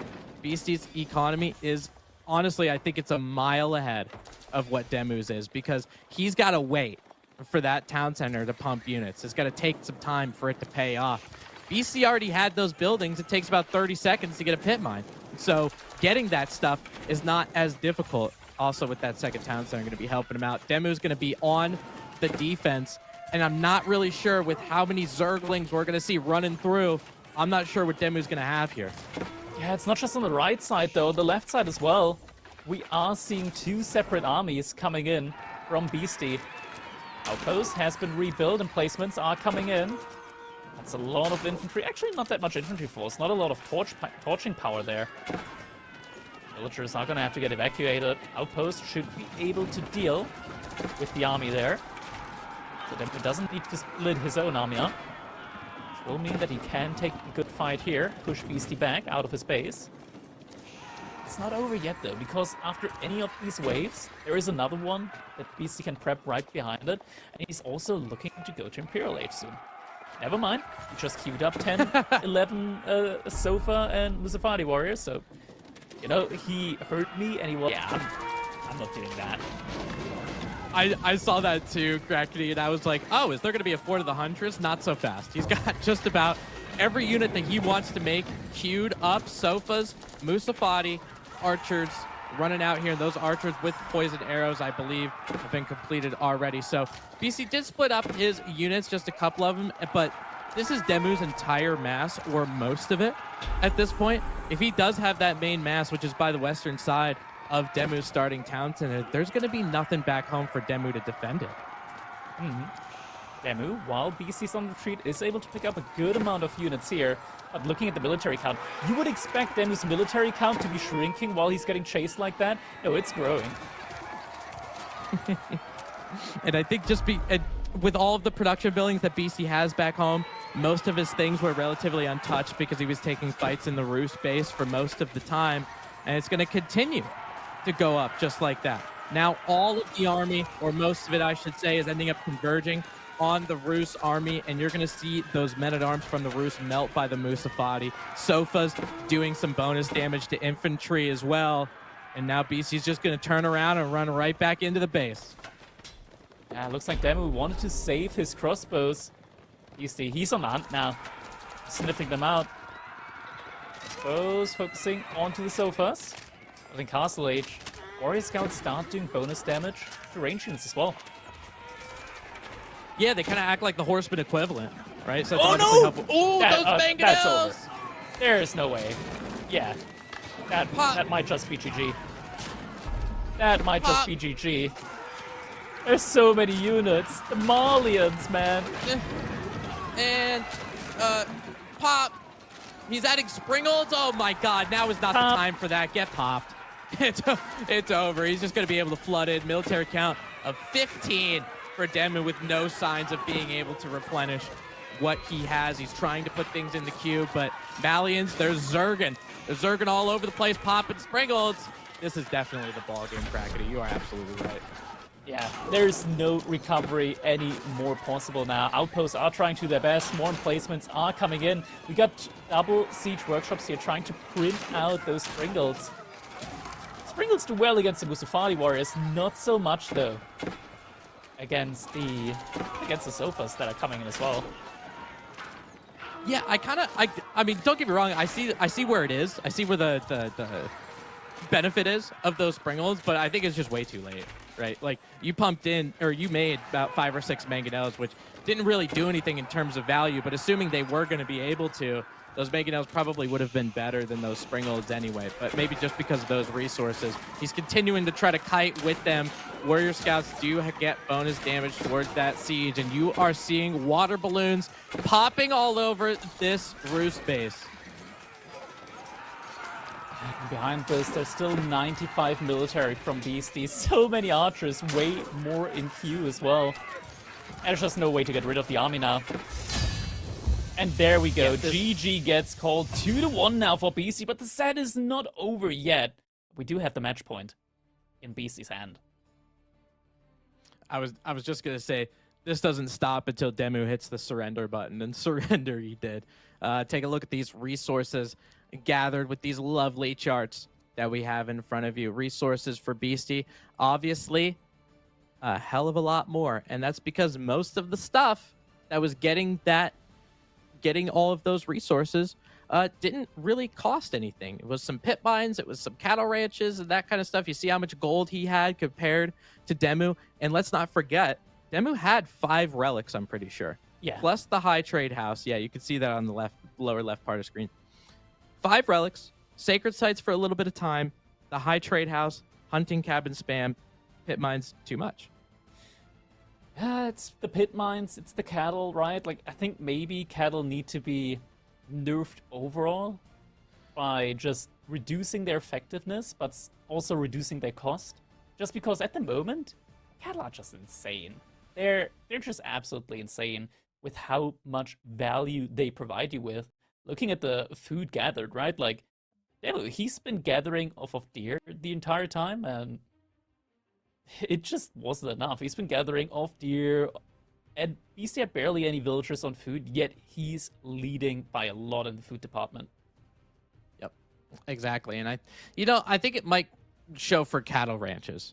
I think nerfing the HP off of cattle ranches to make them something easier to pick off and snipe. It's kind of similar to a Byzantine aqueduct, right? You can get rid of the hydration level if you're able to take down one of those small aqueducts. And Byzantines, we are going to see out of Demu in this game number 4, and Beastie is playing Jeanne d'Arc. Dude, I did not expect to see Jeanne d'Arc today.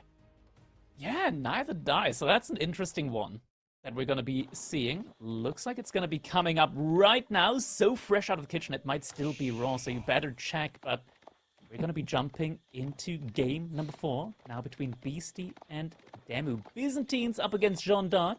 Welcome, everyone. We're here on a classic map. It's Dry Arabia. The driest of Arabia's, It's pretty green. The Byzantine Empire. Well, actually, I was going to say it's the driest of Arabia's, but this Byzantine player, Demu, getting a little bit wet with that cistern, adding that water level, making sure everybody is hydrated. Now, very quickly with this one, Byzantines versus Jeanne d'Arc. I used to like this a lot. Remember when Jeanne d'Arc first came out, right? And people were thinking it's super insane.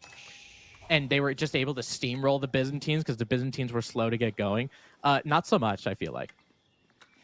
Yeah, I mean, Jeanne, she received a couple of nerfs here and there. Couple of slight tweaks, I want to say, here and there, Used to be that she got to, like, level 3 by minute 9 before, being able to, like, get a lot of experience from the board.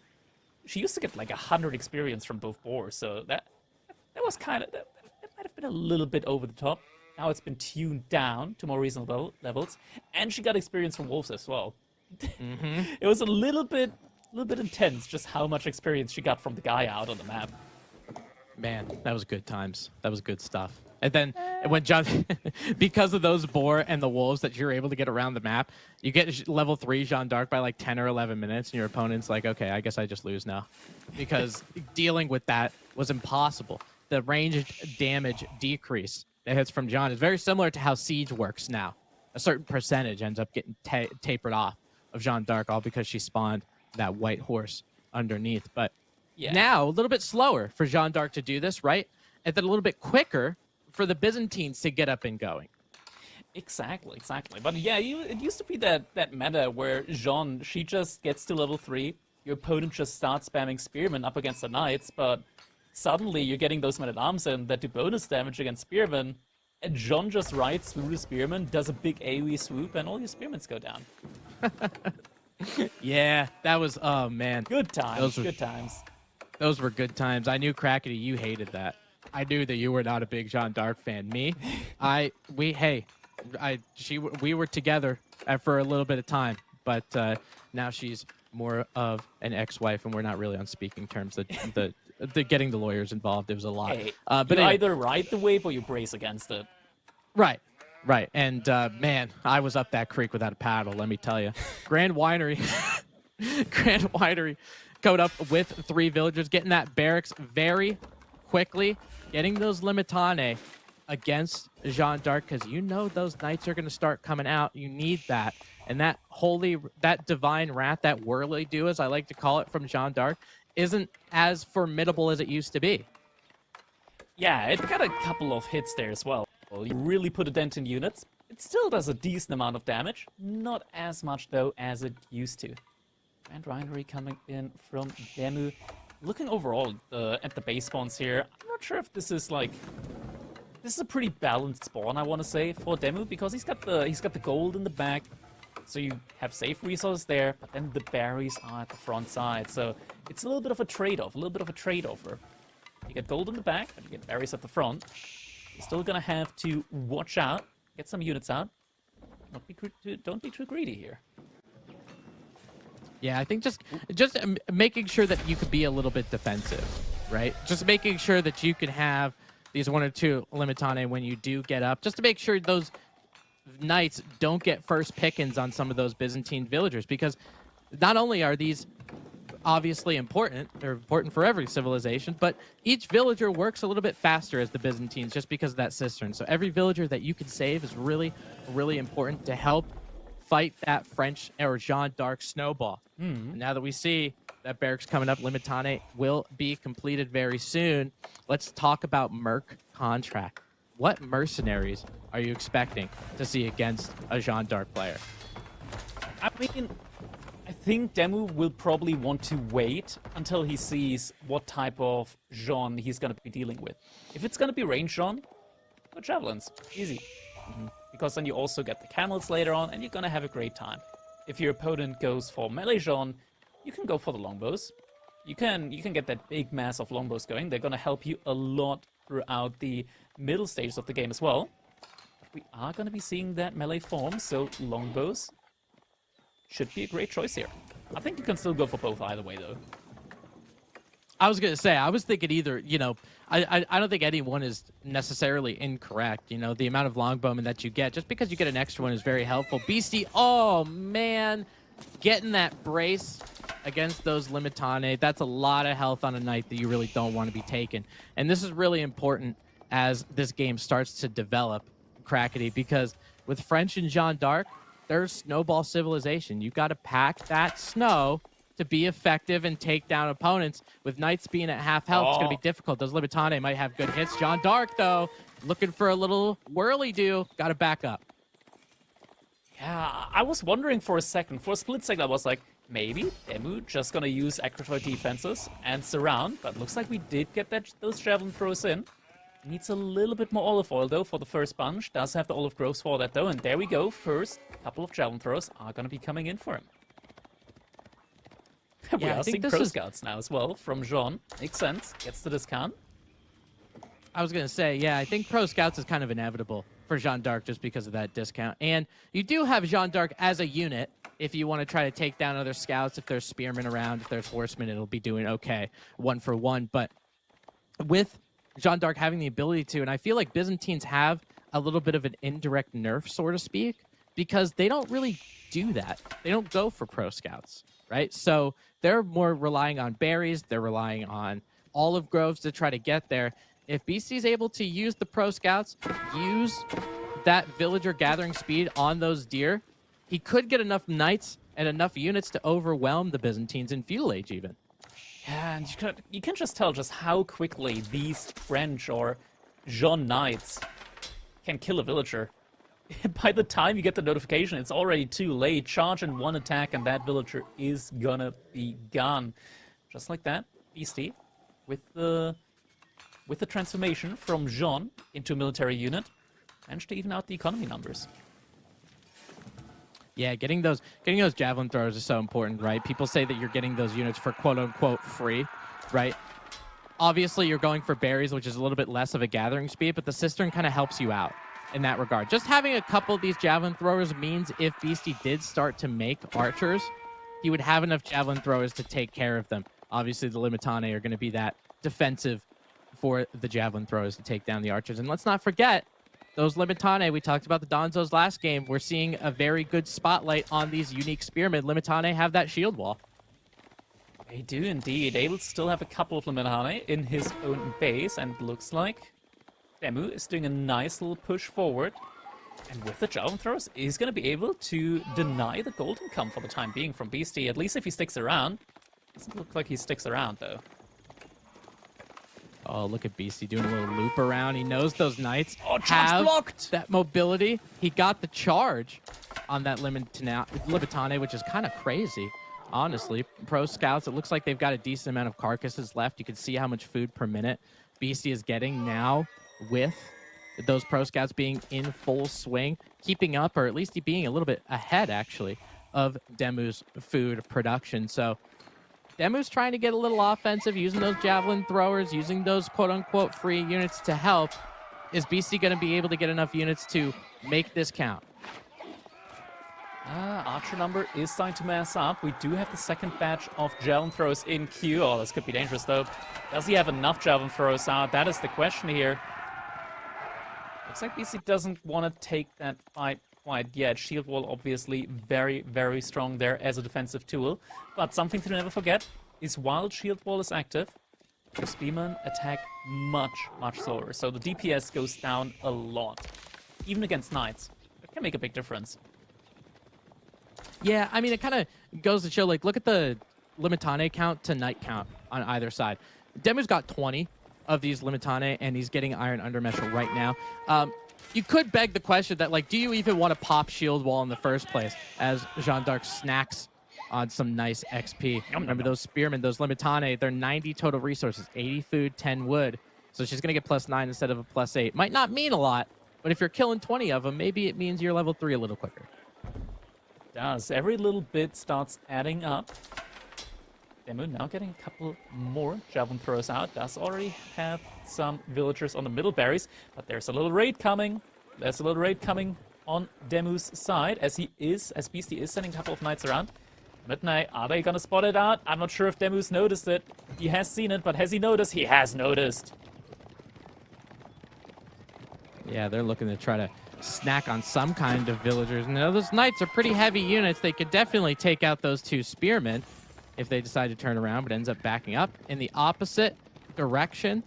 And you're kind of looking at areas like Jeanne d'Arc is trying to do some raiding. I'm not really sure where you can go because the Byzantines, they still have food under their town center. They have a wood line that's relatively safe as well. So maybe some of those berry patches at gold also. But Beastie's gold is absolutely gone. He's got to find out another way to go. He's going to go to that gold mine over there on the eastern side of his base to try to continue with that night production. But every little bit of time that you're slowing down night production means your Limitane are that much better. Yeah, exactly. I mean, neither of them right now is immediately aiming for Castle Age. I think Demu should probably go for it first, though. Because suddenly he's going to be able to unlock a unit that deals with both the archers and the cavalry. Javelin throwers caught out of position. These are important units right now that you don't want to lose. Able to keep them alive, able to take down a scout.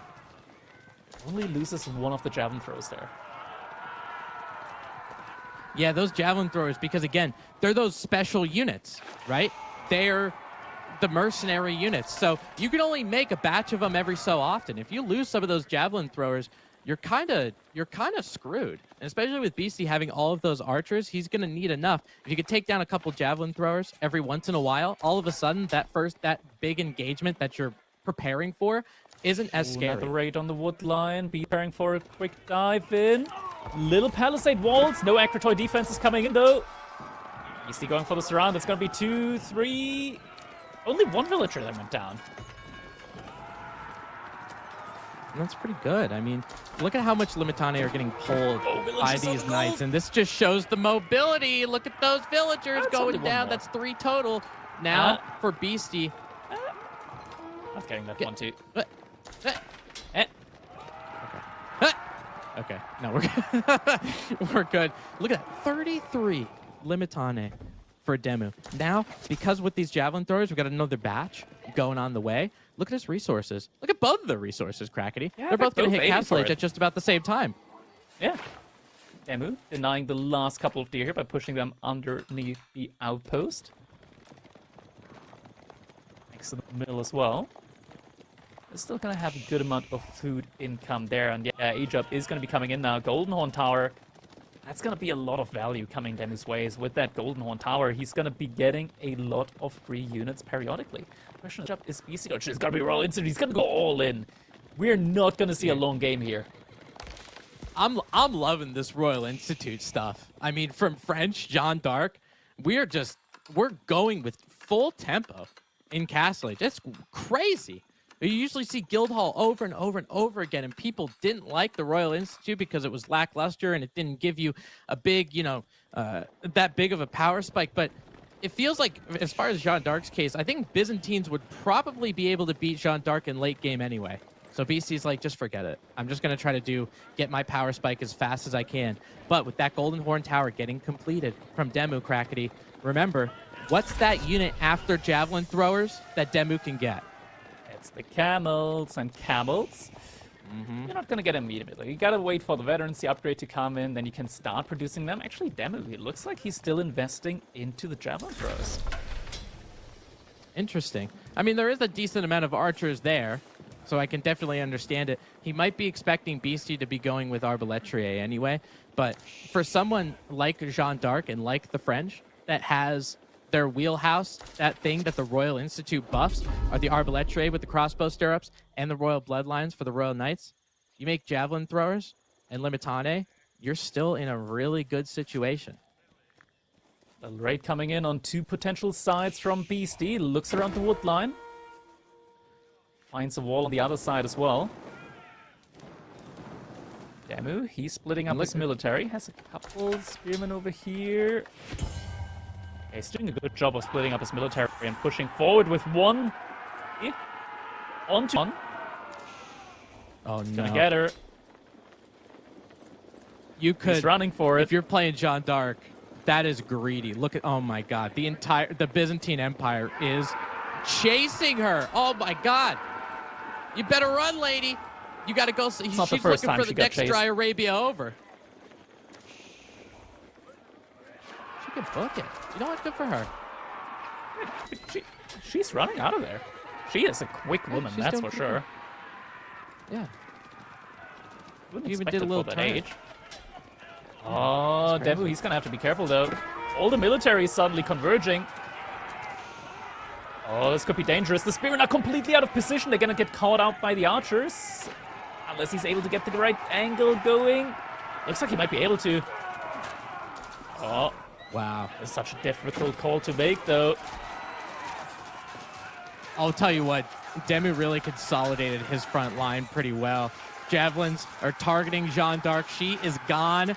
No XP for her throughout this battle. I'm pretty sure Royal Bloodlines was completed. It is. By Beastie, and you can see how quickly those Limitane end up going down, but with the Knights providing the front line. You thought Byzantines was going to take this one pretty handedly, but that's a lot of Javelin Throwers going down. Demu's going to have to rebuild this army, and now Beastie has these Royal Bloodline Knights that can just charge right through the base. And Jeanne d'Arc, oh my crackety, she's back. She's alive. Oh my gosh. She's got a horse. Yeah. Oh no, the horse. The horse is dangerous. The horse is very, very dangerous. Oh my god, there's... Okay, such a big army lead now for Beastie, taking that fight, and just that Royal Bloodline on those Knights. They barely took any damage from the spearmen, because remember, they had shield wall active, which means they don't get a lot of help. Honestly, I don't really think it was worth Demu taking that fight in the first place. It was just a random fight in the middle of the map.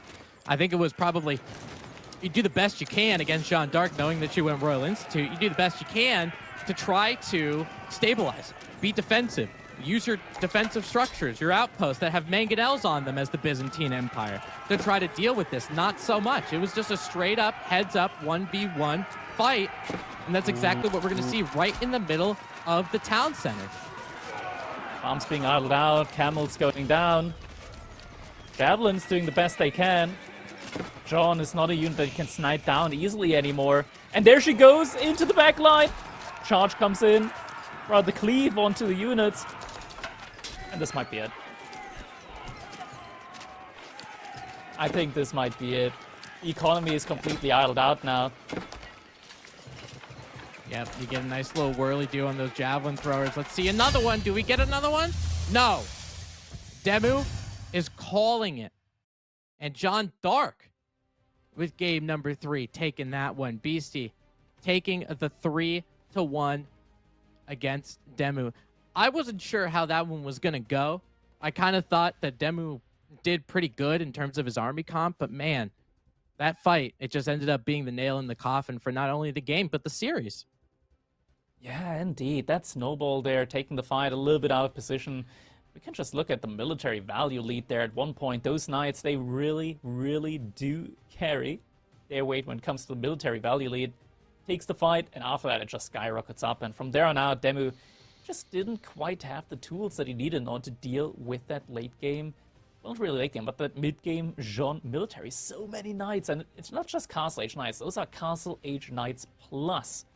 With the veterancy, with all of the unique upgrades that you get as the French variant civilization and the royal bloodlines, it's just too much there. But we're gonna take a look at these games that we've had here so far, because there were some crazy games. That villager pull in our first game of the set, man, it looked so brutal with the spawn for Demu at the beginning, but the move out with the spearman, allowing Demu to just burn down both outposts there at one point.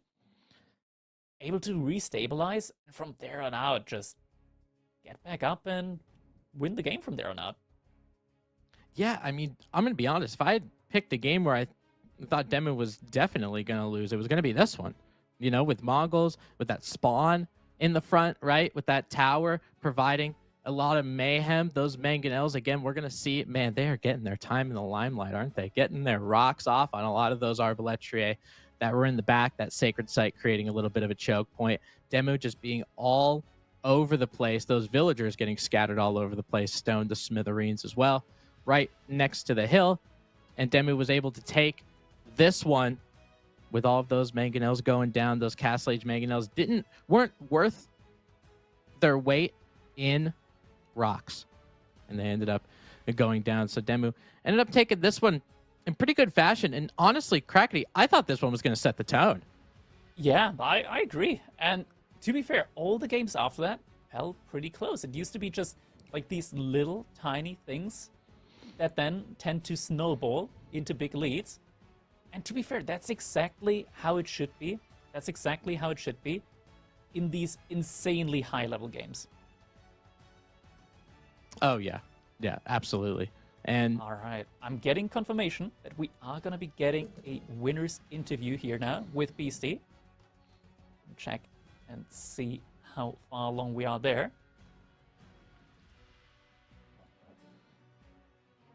Gonna give him a little bit more time to set up, as we're still looking at those replays. Game number 2 then, with the English against the HRE. At one point, the age up the men-at-arms, just flooding with the Burgrave, and the longbows.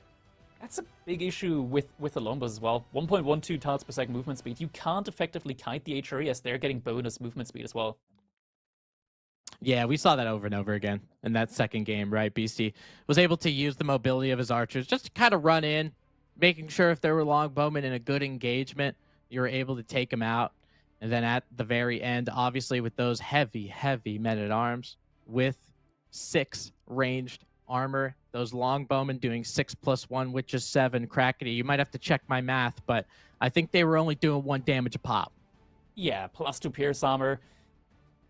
There is a case to be made where, okay, against Palace Guards you can still do a great job, as they're lacking a little bit of ranged armor, but against the men-at-arms from the HRE especially, they're just so quick, and they have the ranged armor, like the full armor value. They're able to keep up, they're able to hunt you down, and able to win the game there for Beastie. Man, what an impressive set that we had here, but we still have a lot of sets to go today. Yep, 2 more is going 2 more to be halfway through. It's still a ton of action coming in. Oh, absolutely. We're going to have the next one. We're not skipping over we are going to have the interview, obviously, with Beastie, but also our next one is going to be Vortex plus B, and I'm sure that you guys are very excited for that one, but I want to hear from the man himself who was able to advance to the next round before we're able to do it. Cal's telling me the interview is ready. Crackety, talk to the man.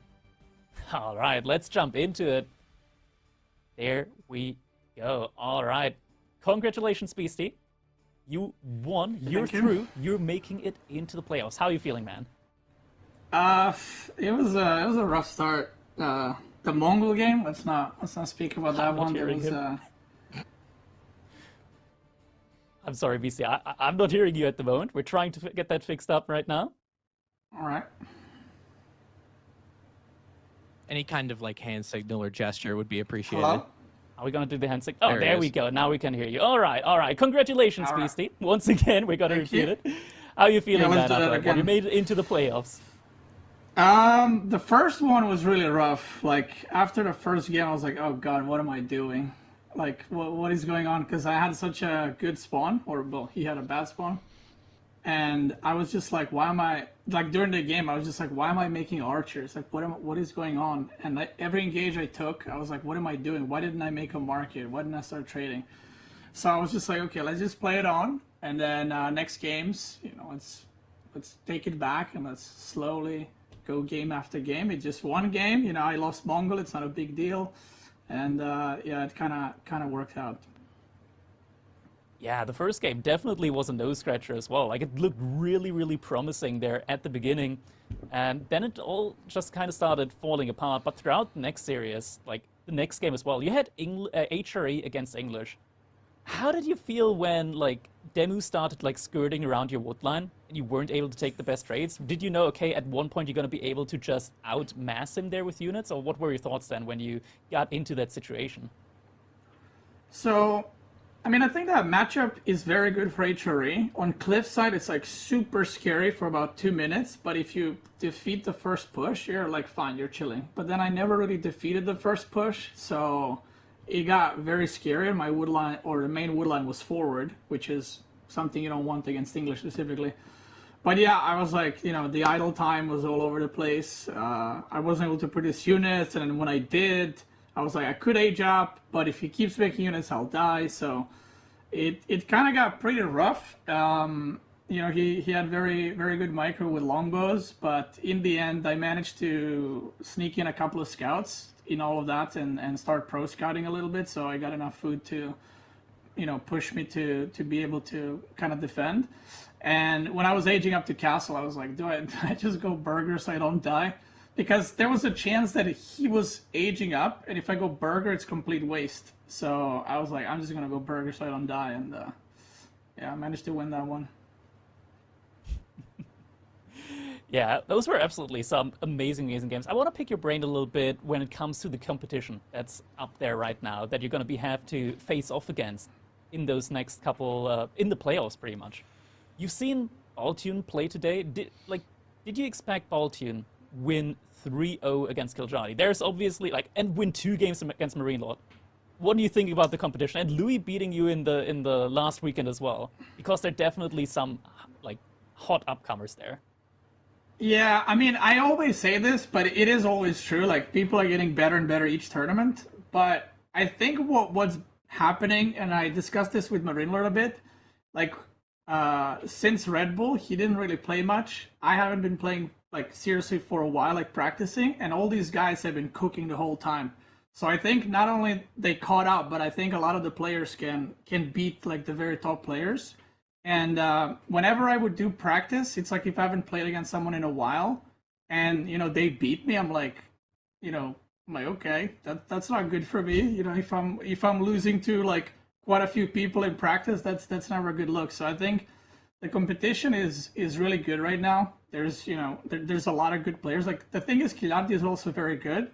So for him to go down 3-0 to Baltoon, which he's mostly like playing team games and just messing around, like playing FFAs, and then shows up, almost beats Marine Lord, now Kilardi. So it's going to be pretty exciting to see. But I do think that we might have some unexpected results in round of 8. Like, I don't think it's going to be oh, this guy versus this guy. For sure, it's going to be a win for the favorite and stuff like that. I think we'll have some upsets. Yeah, it's looking very, very amazing right now. Just having all of these hot upcomers, it's looking very good overall for the competitive scene of Age of Empires 4. Thank you so much, Beastie. We're gonna be heading into the next one. Best of luck to you in the playoffs. Played amazing Thank you very today. much. And hope we'll see more of you Have a good in one. the future. See you then. Peace. Oh, hey. Oh, you're back. I Tim, just he's yeah. back. Oh my god. That was I don't know. I was everything was black. It was dark. We Oh God. Where did they put you? I don't it's like a timeout, a perpetual timeout, but we're back.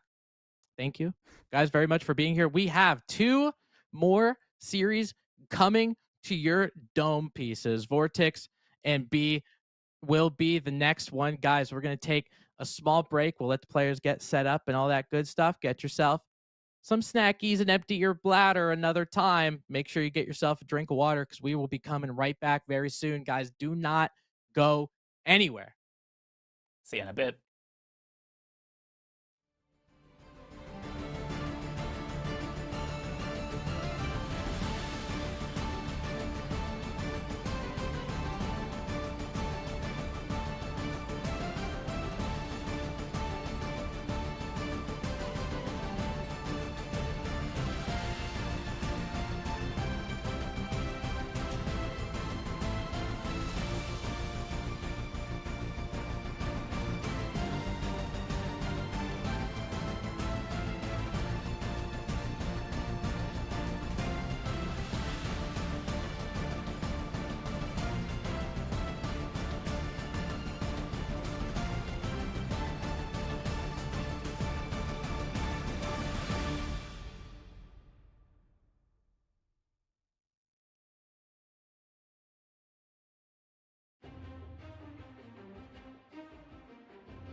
All right, I hope you're all still here because what we've got next up on the menu for you, it is one of the spiciest dishes that you've ever tasted before. We got some Spanish and we got some Russian. We're mixing both together and we got Vortex versus B here on EGC. Welcome, everyone, to our third set of the day. Whoever wins this set is going to make it through to the playoffs, and whoever doesn't is going to have to call or wait for the boss. And, you know, we did the whole metaphor earlier. Yeah, we did. I think we exhausted that one. But we're going to see in the series a little bit of chaos in all of this stuff. Vortex is known to be quite the aggressive player. Vortex is somebody that I want to be when I grow up, and B does just things you just don't expect. You know, he just does a bunch of crazy stuff, and I'm hoping that we're taking it back with some of the stuff. And even the maps, we're taking it back. There's 3 wet maps, but we're going to be starting on Cliffside for this game number 1. Crackety, are you ready to dive in with what might be a all 5 game series? I'm hyping it up. It deserves the hype.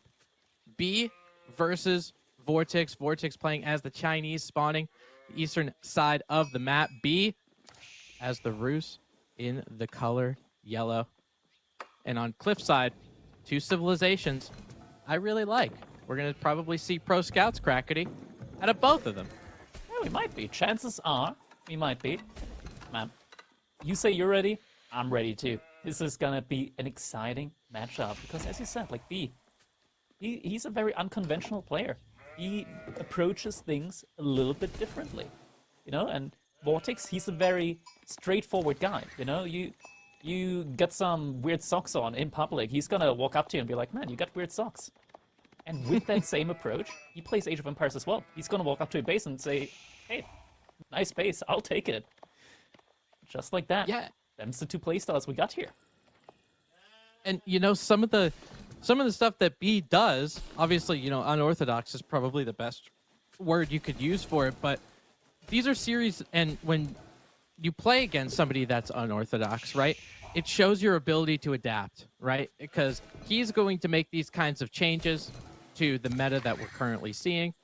If Vortex does get hit with some of those, you know, some of those unorthodox strategies, how is he going to be dealing with it? How is he going to be able to figure it out? So hopefully in this game and this series, we will be able to see that, especially with some of the wild maps that we have on series as well. Vortex doing a very good job. This is something a little bit that we didn't see in past games. Vortex is cutting down all of these deer, so it makes pro scouts a little bit more difficult to micro. Yeah, you'll only be able to click on the deer once you have them in line of sight, rather on the deer carcasses. Meanwhile, when the deer are still alive, you can click on them while they're outside of your line of sight. Age up is going to be coming in. We are seeing that Imperial Academy. No Imperial official opening here from Vortex, which we do kind of see as like the standard at the moment that has established itself for the Chinese, especially when you go pro scouts.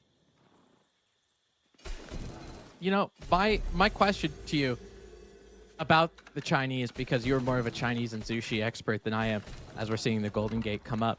With this IO opening, or lack thereof, I should say, when, like, do you usually go for the IO opening? When do you do it? When do you not? So there are like, the situation when you would go for the no IO opening is either when you early on start on a huntable resource, like a deer or boar, or when you want to go pro scout, because then you don't go Song Dynasty. Pretty much whenever you don't want to rush up Song Dynasty, you go for the no IO opening. Okay, I see. So you think for Vortex not going for the IO, and he is on sheep, right? So it's not the deer, it's not the boar that you were talking about.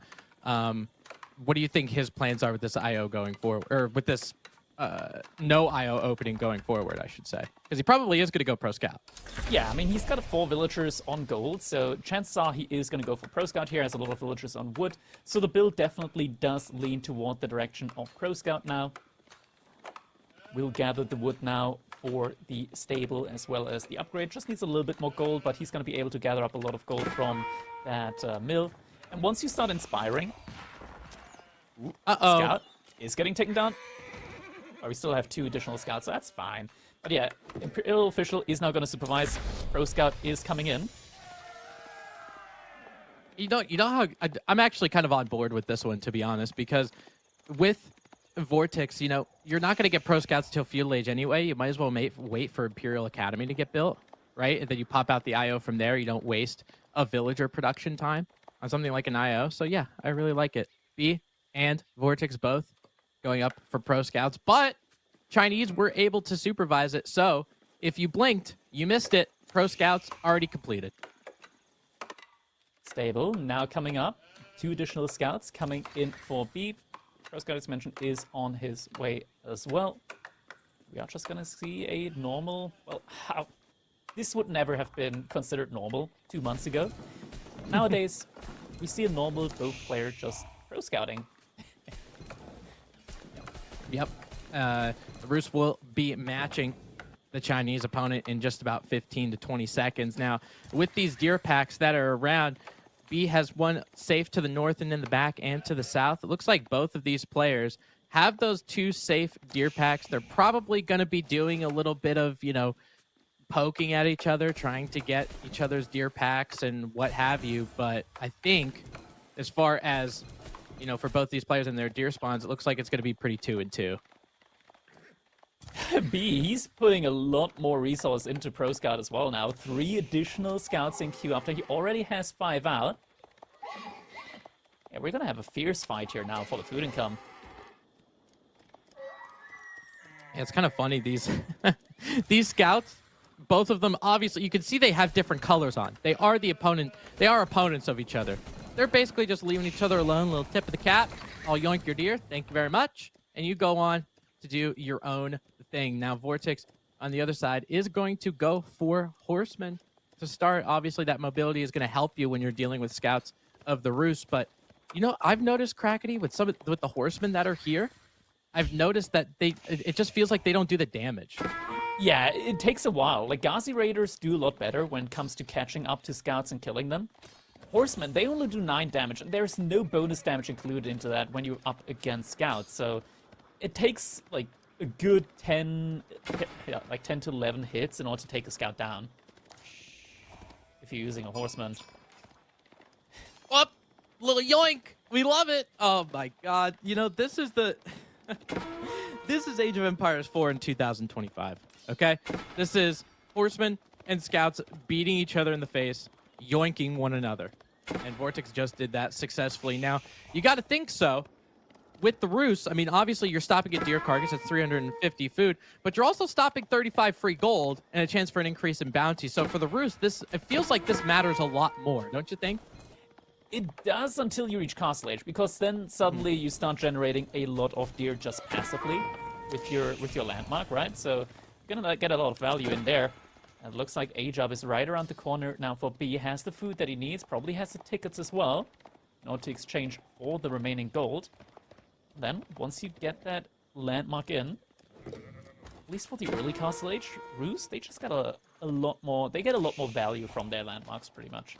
Yeah, and it was pretty beneficial for B, too, because with this build that he had, he was able to get a decent amount of deer, which is good. I feel like Vortex might have gotten a little bit more, but for B, he went completely naked, and it was, you know, with no horseman, no spearman, it was so naked, I doubt if we can even show it on Twitch, but just doing that means that he's able to get to Castle Age a little bit quicker. However, the Chinese, those villagers, they can build. This might go up at a somewhat similar time. Yeah, will be. Maybe even a slight lead now for Vortex if he... well, not quite. It should be roughly around the same time. But never underestimate Chinese build speed. Getting an additional 2 stables in now for Vortex. So it looks like he wants to go really, really heavy into Knights in the Castle Age. And it's kind of interesting because we know what the Roost likes to do in Castle Age when they start, and it's usually archery ranges and it's usually horse archers. I'm curious to see what B actually queues up. He is going to go with a stable first. He goes 1 stable, 1 archery range. So he's not going for that stereotypical 3 archery range horse archer play. We're seeing even from game 1, 9 minutes into the game, a little bit of unorthodox from him. Monastery coming in as well, so we'll try and slowly but surely gather up those relics. Monastery also coming in from Vortex. He's gonna have to make full use of his tax gold now in order to be able to afford all of these heavy gold investment units that he's going for. Yeah, because he's not getting the little bit of bounty, that little bit of extra gold that's there. And B, obviously, with the Golden Gate, has the ability to get a little bit more gold if he wants to. Does queue up a knight, has one out in the battlefield, has got another one in queue. Going to be going with horse archers, just one at a time out of that archery range for now. And now starting to add a second one and that warrior monk, which is so important because you got to scoop up those relics, making sure the Chinese doesn't have the ability. They already have that passive income with taxes. You got to meet them there with the relics. Yeah, exactly. Camp Archer, first one is coming out. Knight right now, just distracting the Lancers for the most part. Probably also want to look for any potential monks. As it looks like there is a monk right now, picking up a relic in the back of Vortex's base. Also getting found out, but lots of HP on that unit. Is going to be able to run quite a bit further down, and the relic gets sniped. Yeah, we Some talked. knight Oh arrives. my god! That He's warrior monk actually is getting back. staying. He's going to Heal? take it back. He's staying Is he healing? alive. Oh, just barely not able to put the relic inside, but that's what the next warrior monk is there for. I was going to say, I mean, with these relics, we talked about the scouts a little bit, and they're a little difficult to find on the map when they're not in the deer pack, so maybe it's a little bit different. But when you're getting those relics and with these warrior monks, you're going to talk about field position a little bit if you're an American football fan. Just moving those relics around closer to your side of the base, closer to the monastery, might be worth it. Those warrior monks are quite the expensive unit at 200 gold and 40 food. It's going to take a while to, once that relic actually gets dropped off, it ends up paying off. Yeah, indeed. Cav Archers now starting to pick off a couple of the knights there. Once that Cav Archer number starts to really go up, it's going to be difficult for Vortex to take these engagements. It's like the monk has been rebuilt for Vortex. It's going to get his first relic in now. Second relic on its way now for B, though. More stables coming up behind as well. So we're going to get a full Cav Archer and Knight composition coming out from him. Yeah, and I think he probably should have went with that in the first place. You know, with those warrior monks coming in, we talk about why those horse archers are as good as they are. When they're doing this is exactly what they should be doing. These knights or the Chinese, not as quick. You might be able to get a charge on those horse archers. One horse archer might end up going down, but you get a critical mass of these, you're going to be able to kite knights pretty effectively. Wololo coming out as well. Saint's Blessing on the Cav Archers. A little bit more damage, a little bit of armor. Army value. Vortex has a good lead there, and he's got a lot of knights out on the field right now, actually. You still need to respect that. Yeah, now To it's respect it for like, sure. now it's kind of like, are you going to be able to get enough horse archers to even hit that critical mass? And my response is kind of no. You know, you can see B is doing the best he can in terms of kiting, but with only 4 or 5 horse archers, it's not going to be too much of damage. Vortex is adding an army composition change as well. Oh, Vortex, are you seeing that? Is that a knight? Oh, he gets That's a knight! it! -1 knight for Vortex and +1 knight for B. Great Wololo there. And definitely value that he needs at the moment. We're now seeing crossbows coming in from Vortex. Cav Archer's gonna be able to do decent against both, though. Both the knights and the crossbows. We just need the sufficient mass, though. Warrior's Fortitude as well, just really, really important to have. Yeah, especially with these knights, you know? I mean, Warrior's Fortitude, don't get me wrong, with the horse archers, it's pretty good, but having that +25 on those knights means it might negate a charge, so to speak, you know? Yeah. It might negate a lancer charge, but those lancers getting right in on those horse archers, Crackety, some of them going down. He's trying to kite his way back. There's not enough knights here to be a good front line for B, I feel like. Yeah, it's looking difficult right now. Some of the knights are low HP, though. So B does potentially have the chance of just picking off a couple there, but so far these traits weren't really the best for B. Granted, though, he managed to take the majority of the relics. Yeah, And there's he no did, Song with- Dynasty in for Vortex at all, so the scaling is pretty even. Yeah, you kind of thought that, like, the villager count, because of the Song Dynasty, right? Going up and getting that Barbican means those villagers are going to get produced 15 seconds instead of 20, and that really outscales in a big way for Vortex, not really the case. He's definitely up in terms of army value, though. The military count might end up remaining the same, and there are some warrior monks here that are evening out that military count. But with Vortex and how many knights he has, he better get up on that horse archer, start adding crossbowmen. He's got to do something. Yeah, it's all a timing question right now. Oh, some Lancers able to pick off villagers there on the berries. That's a lot of idle time.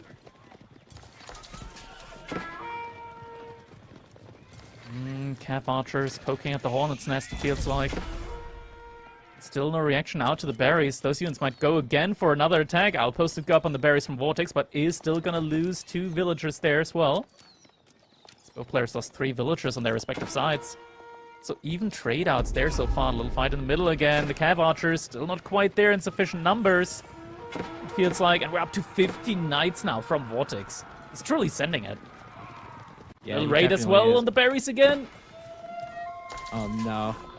That's 2 knights going to be able to take down a lot of these villagers. You got to pull some horse archers and a knight to help, but it takes a while for those horse archers to actually take the lancers down. And one of that big problem is the reason why they're taking so long is because Vortex has wedge rivets. He has both of those ranged armor upgrades, and B is getting steeled arrow right now. Yeah, it feels like we are in desperate need at the moment for Boyer's Fortitude. For B. Yeah, and especially, like, if you're going, don't get me wrong, Horse Archer and Knight I think is a fantastic combo, but it's really expensive, right? I think you're going to be at a time where a lot of these deer, now we're 15, 16 minutes into the game, a lot of these deer, if they're not gone already, they're probably close to it. B has this boar over here, but I think those villagers might be going down. B's going to have to pull his army and take a fight he might not necessarily want to. Those Horse Archers are getting in on the crossbowmen. B's only got 5 knights, though. Yeah, like the fight against the crossbows is something that you might want to take, especially with the Cav archers, similar to how you want to fight with archers against crossbowmen. It's difficult, though, when you still have those knights at the front side. Saint's Blessing, though, coming in. Outpost doing damage as well behind this, and this is actually not a bad fight for B right here. Yeah, that Saint's Blessing really cutting through some of those Lancers, and you can see how many volleys it kind of takes, right? There's about 2.5, I would say, volleys, and those crossbowmen are going to be able to pepper in a little bit of damage as well. So overall, not this end-all be-all fight that we might have expected, but B still hasn't cleared this army away from the wooden fortress. I think he's going to lose Vils here. Yeah, Villager is jumping out, trying to repair. Jumping back in again, and out again, trying to get the repair in. Vortex getting the kills. Behind that, though, good trade out. And now B's running. He is running, and he cleared up most of the crossbows, actually, behind this. Yeah, for B, this was fantastic. All of those crossbowmen are gone, which means those Lancers have to actually get in to those Horse Archers to do any kind of damage. B did lose a decent amount of villagers, but remember, with the Golden Gate that's there, might there be a potential for a second town center? We see Roos like to do that a little bit later in the game. Yeah, at the same time, B also managed to still kill a couple of villagers over on Vortex's side, so it's not quite as disparaging of a difference, but there is a difference in the eco count, for sure. Still some more raids coming in as well. So this isn't quite over yet. Yeah, more villagers going down. If he's able to potentially almost equalize here. Hey, maybe he's equalizing. Vortex, has he not noticed yet? The invisible horseman strike again. Now he's noticed. Villagers pulling away, but this, all of the advantage that Vortex managed to get there is suddenly gone up in smokes. You know, Crackney, Vortex was sending 1 crossbowman in at a time. You know, there were 2 knights and 4 horse archers there. Having those, you know, just sending 1 or 2 crossbowmen is not the answer. You know, you probably wanted a little bit of a heavy hitter kind of unit. These crossbowmen are continuing to get caught in harm's way by the horse archers, tracking them down. All of a sudden, we've got a giant swing for B's favor. Only 6 crossbowmen, 3 lancers for the Chinese, and B is still pumping. Yeah, pretty even villager kills here, but one player has Cav archers, easy to remass into.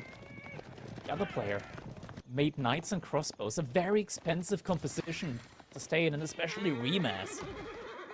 B, he's spending mostly wood and food, which, granted, he can get an infinite amount out of his landmark itself. Meanwhile, Vortex, his gold mine has expired. He has to move out to another gold vein. Yeah, I think we're kind of seeing how important that high trade house is. I mean, obviously, B does have 4 relics, and that's going to help you. He's had sacred sites for a majority of this game. High trade house, adding a $150. And that's why people, you see some people going Abbey of the Trinity, or they're talking about it. The high trade house just hands you, with this 150, hands you almost 2 relics as soon as you build the building. You don't have to make warrior monks. You don't got to go get them. You don't got to whatever. So doing that high trade house means it's very good for that passive gold income, plus with the 4 relics helping him out. And it just means because of how many units that he's making that don't cost gold, he doesn't need that many villagers on gold. So you could use them on wood, you could use them on food to make sure he gets enough horse archers. But that food is continuing to get raided, Crackety. This is huge. B doesn't notice it. Oh my god. He's smelling villagers, and he's getting so many kills there. He's distracted at the front line. Oh my god, there's so many villagers that went down. Has he noticed yet? I'm kind of wondering if there was a disconnect. His horse archers aren't moving. It might be. Moving. It might be a disconnect there. Legitimately. He's not reacting at all. Villagers aren't getting produced. Oh yeah, no, he disconnected. No way. Oh my god. Like, he wasn't even making villagers. Yeah. Like, it was... Yeah, I was wondering when the cav archers in front of the outpost just didn't move. Like, he was in such a great position. Oh my god. That is so unfortunate. That is so unfortunate. We'll have to kind of take it through, because I don't know if this was... Is this something that I'm going to have to get word from our back end, our admin and producer here. I don't know if this is this a remake, or is this kind of set? It is a difficult decision either way, pretty much, right? Like, because, yeah, okay, we are gonna get the confirmation. It is unfortunate, but the point is gonna be awarded to Vortex. It's a very difficult decision to make, but the game, we're after the 20-minute mark. There's not gonna be a remake there. Yeah, so we're not quite there yet. The technology isn't quite there yet for us to get the remake in. Like the restore feature. Yeah. No, I think so too. I mean, you're going to see a little bit of the beginning of this game as that warrior monk was able to get that relic somewhere close. Vortex was going for these lancers and these crossbowmen to try to take down the knights, and he wanted the lancers to be enough of a force. What do you think here, instead of the lancers going here, because obviously they're quite a expensive unit, what do you think about just doing horsemen? Like, what about instead of those 16 to 17 lancers, you probably could get about 30 horsemen instead. Crossbowmen end up taking down the knights. I think that would have been a better comp for him, don't you think? I would agree for most part. I think overall, like, the composition is fine. It's just like how it played out in the end was mostly just the army positioning. Vortex, he was a little bit too focused on getting those villagers inside of the wooden fortress to take them down. He left his crossbows alone against the cavalry archers. And I might think that, okay, crossbows should be doing fine against cavalry archers as a ranged unit. Not quite so much, because the cav archers they tank quite a bit, and the base damage is very high, so they can trade out quite fine against the crossbows. Oh, absolutely. And, a little bit is on base damage, of course. And then there's mobility. There's the attack speed, right? The crossbowmen take a while. They gotta load up that crossbowman, pull that crossbow, I should say, pull up that bolt before it actually ends up firing. So horse archers end up being pretty good. I mean, if you're making something like crossbowmen that we just described, or men-at-arms, or I'm gonna throw knights into that equation just because of the speed of the knights, I think it's tough. Those are units that you really don't want to throw out. Even spearmen, too, against horse archers, just because of the sheer mobility of that. But game number 1 goes to Vortex, as B, 21 minutes into the game, had a disconnect. So let's see. Is he going to be able to? Because that hurts your momentum, man. Because you think you were, you were probably in a position where obviously you thought you weren't out of the game, or he would have surrendered, right? So definitely, it felt like he was still in the game. He's got to lick his chops and get ready for game 2. Yeah, I mean, it is awkward, right? Like, it takes the wind out of your sails, but Beastie is going to have to just catch himself there. He's going to have to catch himself there and still continue on. You never know. Maybe with the next DLC, we're getting a restore feature finally. It definitely is desperately wanted and needed. We've been calling for that one for years now at this point in time. Yeah, I mean, yeah, it's a tough one. It's a tough one, right? Like, it also doesn't make sense to punish the player that didn't crash when a crash occurs, and yeah, it's very unfortunate. right. No, I mean, it's just one of those things that you don't want to happen, right? Obviously, we didn't want that was going to be a crazy game. I think both players could have been set up to try to take the game depending on what they were trying to do or what they wanted to do. I think both of them were definitely in a position where a win could have happened, but it's a lot. It's a long time, and it ended up being a disconnect 21 minutes in. So game number 2 that we're going to see is going to be starting in a minute and a half. We're going to see Baldland. We're going to see the French for Vortex and the Delhi as B. Now, I remember B like a long time. I want to say a long time ago, you know, whatever. B was pretty good on the Delhi side. Do you remember that too? Yeah, 100%. I mean, Delhi overall is just really, really good as a civilization baseline. And B, definitely a great player when it comes to using them. Vortex, likewise, also very, very good on the Delhi. But you know what else the Spaniards are good on? It's the French. And French is also a not bad answer for when you're up against Delhi. You get the Knights in, so you got a great tool up against the Ghazi Raider, up against Archers. And Knight Archers from the French, definitely not a bad army composition to have, and gives you the ability to contest those sacred sites early on. You know, I'm curious on your opinion because you're talking about Knights Archers.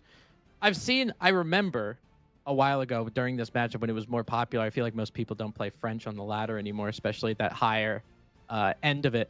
The 1-1-1 composition, adding some spearmen in there. You know there's going to be Ghazi.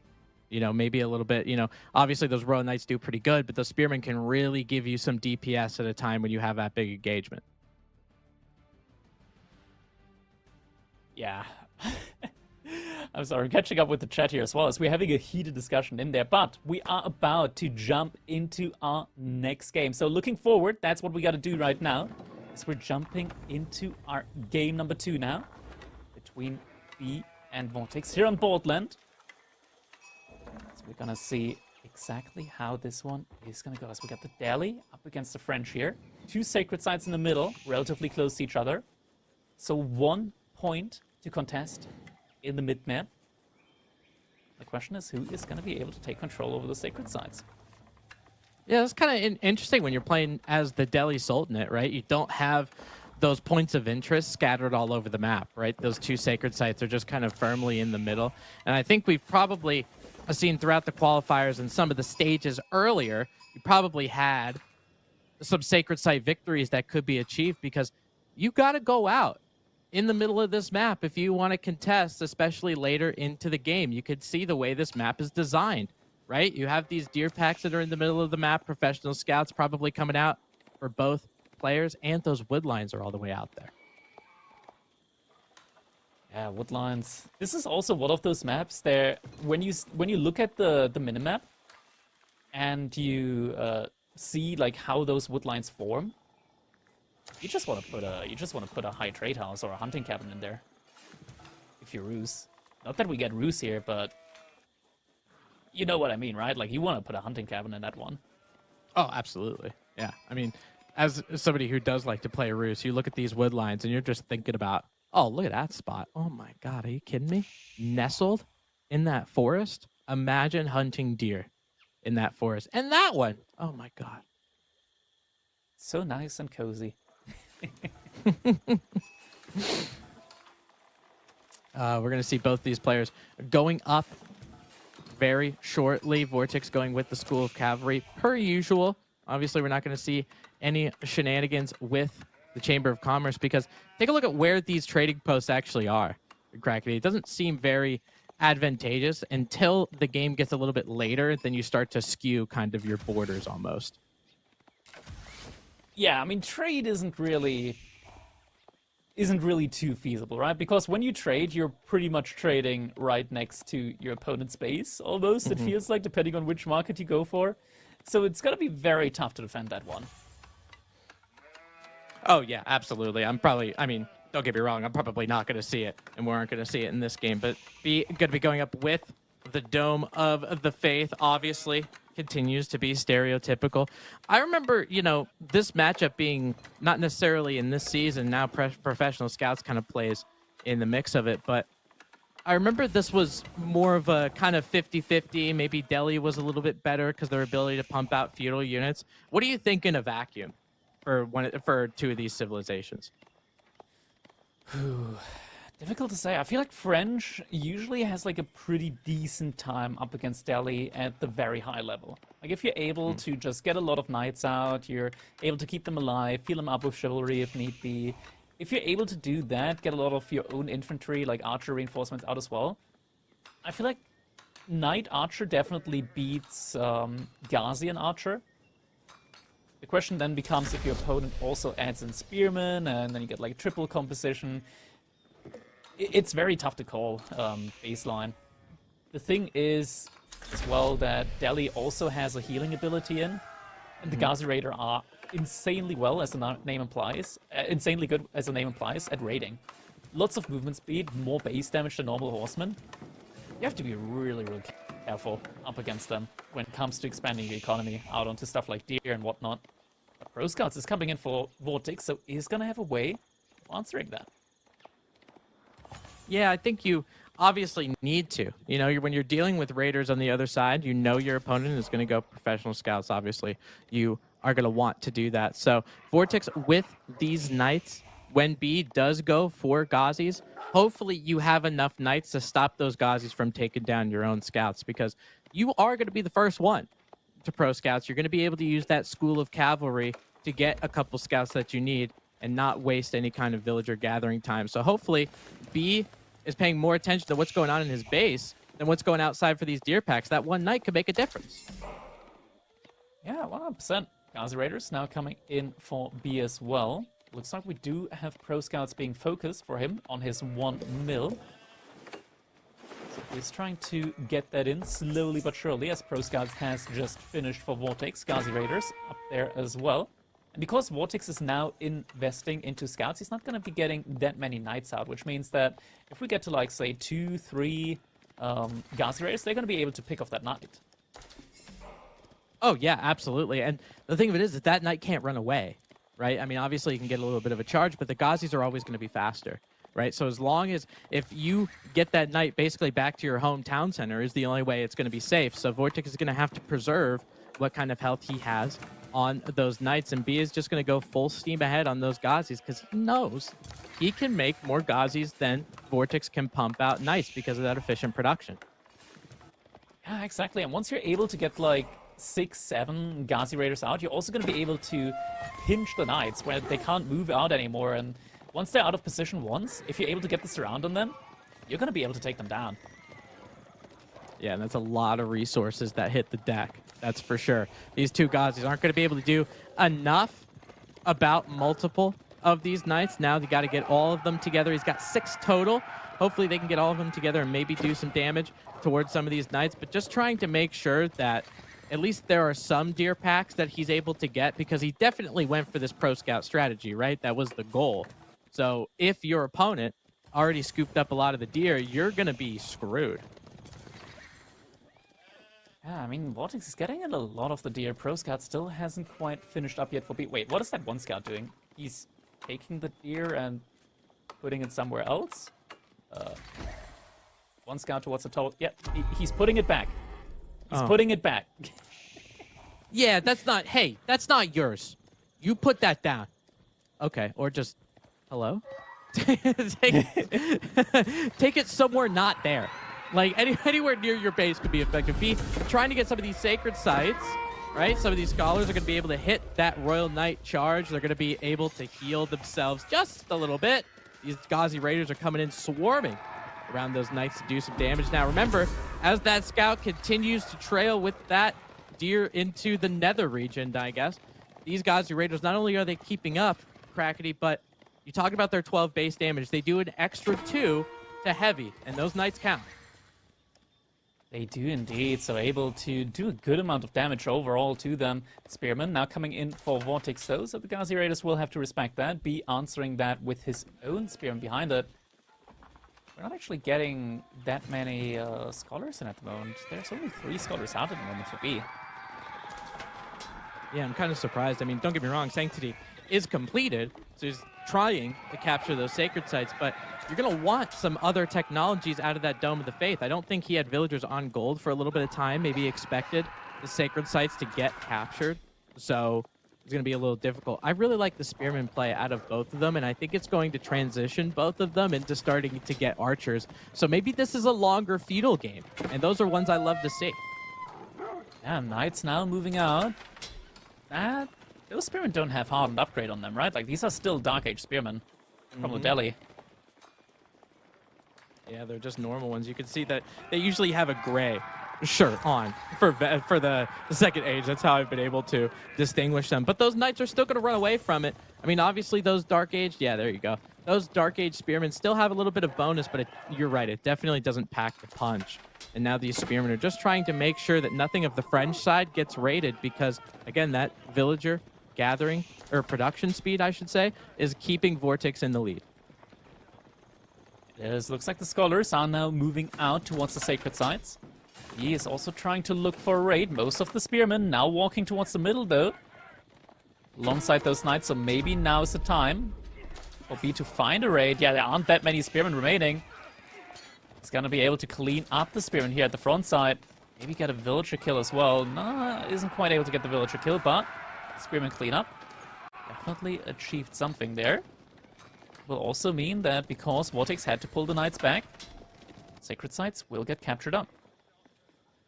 Yeah, this was a really heads-up play by B because it made Vortex have to do one or the other. You either save your gold villagers or you take a battle on the sacred sites. He couldn't do both because if he split them up, it would have been devastating. But B is starting to ramp up, or continue to ramp up, I should say, in that military production. That army value for B, even though it's just Ghazis and Spears, are starting to outvalue how many Knights Vortex has out. Right on the wood line. Vortex immediate reaction though. Archer range also gets spotted out, so Vortex is going to be the first one with the transition into Archers next up. Only a little bit of idle time cost, but next up we're also going to be seeing Vortex with a good bunch of Royal Knights. Looking to maybe get some raids going, and looks like raids he will get as there are 3 villagers on the berries. Reaction comes in from B, but against those Knights it is just, like, no matter how quick you react, it just doesn't feel like it's quite enough. Same time, Ghazi Raiders are trading out against some Spearmen as well as a Knight. Able to take those down, but behind this, don't forget, Vortex, he is playing as the French. So he will get a villager lead one way or another. And more raids coming in. Spearman in position though. I think those Spearmen are going to end up going down if he wants to take this fight. He actually splits up a couple Knights over there on the northern side to continue to idle all of those villagers. You know, every kill that Vortex gets on B feels so much more devastating because of the fact that Vortex already started with more. Yeah. Behind this, though, some raids coming in from B as well, and on top of that, B has collected both of the sacred sites, has captured them both up. So he is getting a lot of passive income here from those sacred sites. Vortex at the same time, he's just itching for these little raids every now and then. He's got so many Knights there as well that really, like, you need to respect the amount that he has got out there. I would love to see just some little walls on the sacred sites from B. At this point, it might be a little bit too late because now there's going to be archers pushing forward. But just some little walls that would allow him to move away from the spearmen with the spearmen a little bit more. Yeah, I could definitely see that. I mean, for the Delhi, that's one of their perks, right? Their foot soldiers can build those palisade walls. If you get compounded defender, they can build stone walls in Castle Age. But just because Vortex can't do this kind of sneaky decap, right? He can't just put one Knight over there and start chasing around with Knights. He'd have to burn down a wall, which takes a lot of time. It would give B an ability to react to it. So that's one sacred site definitely going to go back into neutralization. And behind this, B now also switching into some archers. So both players going for that 1-1-1 type composition. And look at that, one Ghazi Raider. He did a little twirl there. The Spearman said, nice, I'm gonna go after that one. He's gonna get the attention. That's gonna cause some idle times on the wood line again. Gazis. Oh, they're not quite getting the kill there. Too many Spearmen charging after them. And, you know, don't get me wrong, the raiding force and the raiding potential that the Gazis have are great, but with a little bit of, you know, lack of armor, so I don't think they come with any melee armor. So if villagers get around and get some shiv on it, especially with 20 vills by that wood line, that makes a difference. But now with these spearmen, to be able to take down 1 or 2 Gazis just to make sure. But all these villagers could definitely shiv a group of Gazis at the cost of maybe 1 villager. He's getting a crazy amount of scholars out now behind all of this, up to 12 now. If there's Castle Age coming in, and it looks like he is planning for it, he's gonna get all the upgrades. Oh yeah, it's gonna be super quick in order to do that. Now, when you're the Delhi and you do hit Castle Age, you're probably thinking more so for Castle Age units, right, Crackety? Like, you're gonna want crossbowmen, you're gonna want knights of your own. Yeah, those are some options there. Knight is gonna find some villagers. We do probably have textiles in, right? That looks like textiles, right? Wait, little charge through. What? Where are they going? There's an outpost right there. There's a spearman too. Are the villagers still alive? Okay. Oh God. Oh, that's he made him angry. Oh jeez. It's like when you kill one bee and the whole hive comes out. You know, very accurately proposed as an analogy because of who we're dealing with. But Vortex did a very good job of balancing out his army composition. And honestly, I mean, with the heal or otherwise, do you think Vortex looks good in a straight-up engagement? Because he's starting to think so. Ooh, yeah, definitely looks like he's thinking so. He's got the resource to age up now. But I feel like as soon as the age up comes in, Vortex is going to look for a fight. And there is still some time that B is going to take in order to get the upgrades in. Yeah, I mean, it's coming in. It does take a little bit of time, and it's going to take time to actually pump out those Castle Age units in the interim as well. So with a little bit of raiding from those Gazis, it looks like they will end up going down. But House of Learning is going to get built and completed right next to that starting town center. Oh, God. Oh, he's just got a little bit out of position, a little bit out of position, big out of position potentially if the archers are coming in. Oh my God, the charge comes through. No brace. So many spearmen are going down. He needs to be so careful now, so careful. Because if those units get through, his food economy on the berries is going to be in jeopardy. That might just be what's coming in now. Army value almost 2-1 now. These knights just carrying the military from what he's got 20 of them. Age up about to finish. Scholars trying to out-heal. There's no military left. There is no military left from B. It's all scholars. He's got nothing left. He's got the age up, but that's about it. Oh my God. These scholars are just shouting prayers in the air, and there is no deity that is going to answer you. Scholars, you will be going down. House of Learning is done, but look at every single look at all these villagers from B. They're not doing anything. They're just standing there. They're like, oh man, not my house. How am I gonna pay the mortgage? Yeah, it's GG. Yeah, that was, I mean, you're going up against the Delhi Sultanate. That is timing to a T of what you want to do. As soon as they hit that Castle Age button, boom, you go right in there. You're going to be dealing with all of those Feudal Age units, and he spent 1,800 resources on that fancy library. So, all of those knights, all of those spears and archers end up becoming victorious 2-0 for Vortex. And look at those resources. I think those pro scouts played a big deal in it. What'd you think? Yeah, not just that. I mean, both players also like going for the raids and whatnot, but the eco killed from Vortex and the way that he's just able to keep his own villagers alive. The pro scouts definitely making sure Vortex doesn't have to move out onto the map at all. He can safely sit inside of his base, have his spearmen protect all of his units up against raids. And man, yeah, Vortex able to win this one now with the French. It was that great timing, right? Like, suddenly you run in when your opponent just doesn't have that many units remaining. The army was out of position as well. And when 20 Royal Knights with a lot of archers and spearmen just flood and run over your units and you've got nothing left, there's not really a light at the end of the tunnel there. No, there absolutely isn't. And don't get me wrong, these spears, exactly what you're seeing here on the eastern side in that corner, absolutely in the incorrect position. They're trying to bail out, but they get hit by a charge, which was also devastating. To be honest, I think whether they weren't charged at or otherwise, I think they would have went down, because just once you get enough knights like this, it's this just death ball hurling towards your base. And especially with all of the armor that those knights have, with how many they are, they could just sit under that base, feudal age or otherwise. Yeah. It's a little bit unfortunate, right? But that is just how tight the timing is. Like, he was sitting on those resources that he needed for age up for a good 30 seconds before he actually clicked it. If you just click the age up those 30 seconds earlier and then you just run, you got so many scholars, you're able to get the upgrades in very quickly.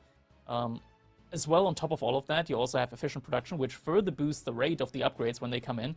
You would be able to get veterancy in less than a minute. If you're just able to bide your time a little bit more, even if you have to idle out a little bit of the economy, have the villagers just run for a little bit, or just gather wood instead of anything else, you would still be in a better spot there. But Vortex, he smelled that there was blood in the water. He pushed in at the exactly correct time there. Yeah, Spearman out of position, and once you're losing all of your spearmen and there's still 20 knights remaining, it's not much that he can do. Yeah, I mean, even with that minute, or maybe a little bit under a minute, getting those castle age techs, with B getting that and actually clicking those buttons, it ended up being probably the longest minute of his life, right? I mean, it's just about trying to stabilize and be there and try not to lose everything, but lose everything he did. So game number 3. We're going to start to get wet now. We got 3 water maps that are going to round out this series. If we see all of them, that remains to be seen. But the one we are going to be seeing is Lakeside Order of the Dragon versus English. I think that's going to be a very nice game. Let's take a look at predictions of what we have here. Let's take a close look at what Crackety was looking for. It looks like Kiljardy, he thought he was going to get a win over the Tuna. So did I. Not so fast, my friend. Able to take that one down. Beastie did get the win over Demu, but it ended up being a 3-1 score. Vortex and B obviously remains to be seen, but everybody for the last series is thinking about Anatan. Crackety, do you like your pick still? Ooh, I mean, I'm looking at the hairline from Anatan. I just got like that hairline just screams confidence in my direction.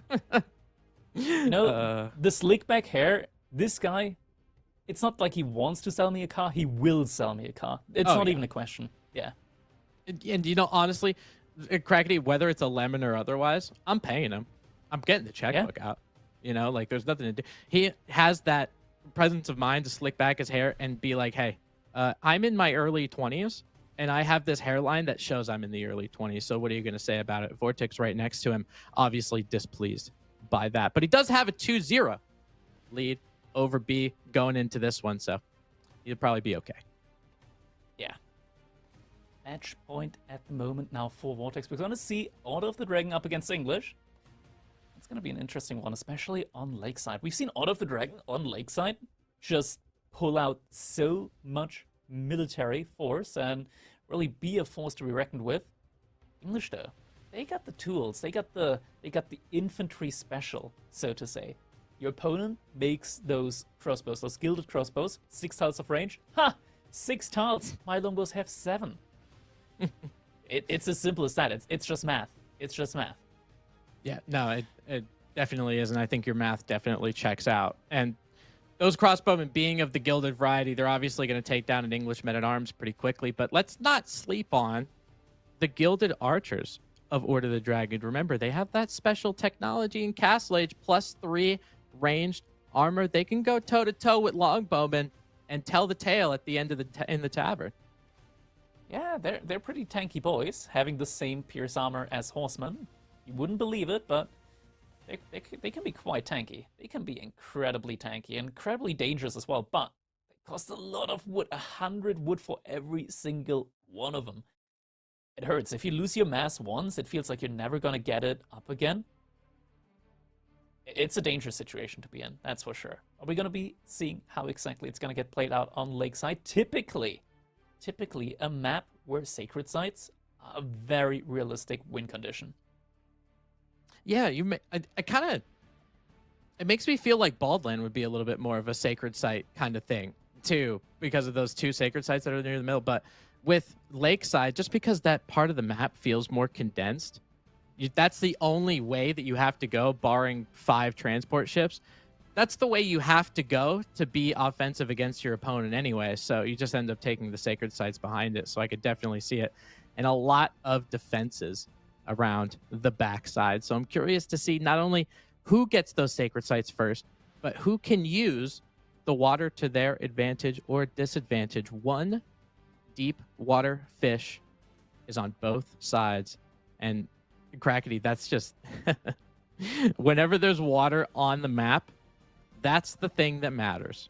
And even with 1 deep water fish, still matters. It is. People, they see 1 deep sea fish and they're going to be like, oh my god, I gotta get that. That's mine. It's definitely worthwhile because deep sea fish also regenerate, so it's infinite food. It's the infinite food glitch, pretty much, in Age of Empires 4. You put a couple of fishing ships up there, and they're gonna generate food until the rest of the game. All right, the timer has reached 0. I believe it is time for us to jump into game number 3 between B and Vortex. About to say V and Vortex, but here we go, everyone. Game number 3, potential match point now for Vortex. We're here on Lakeside. We see B spawning in the color yellow, playing as the English on the other hand side. Spawning in the color red, playing as the Order of the Dragon. Got Vortex here. Both players going for that early dock, as is tradition on Lakeside. We see water, we take water.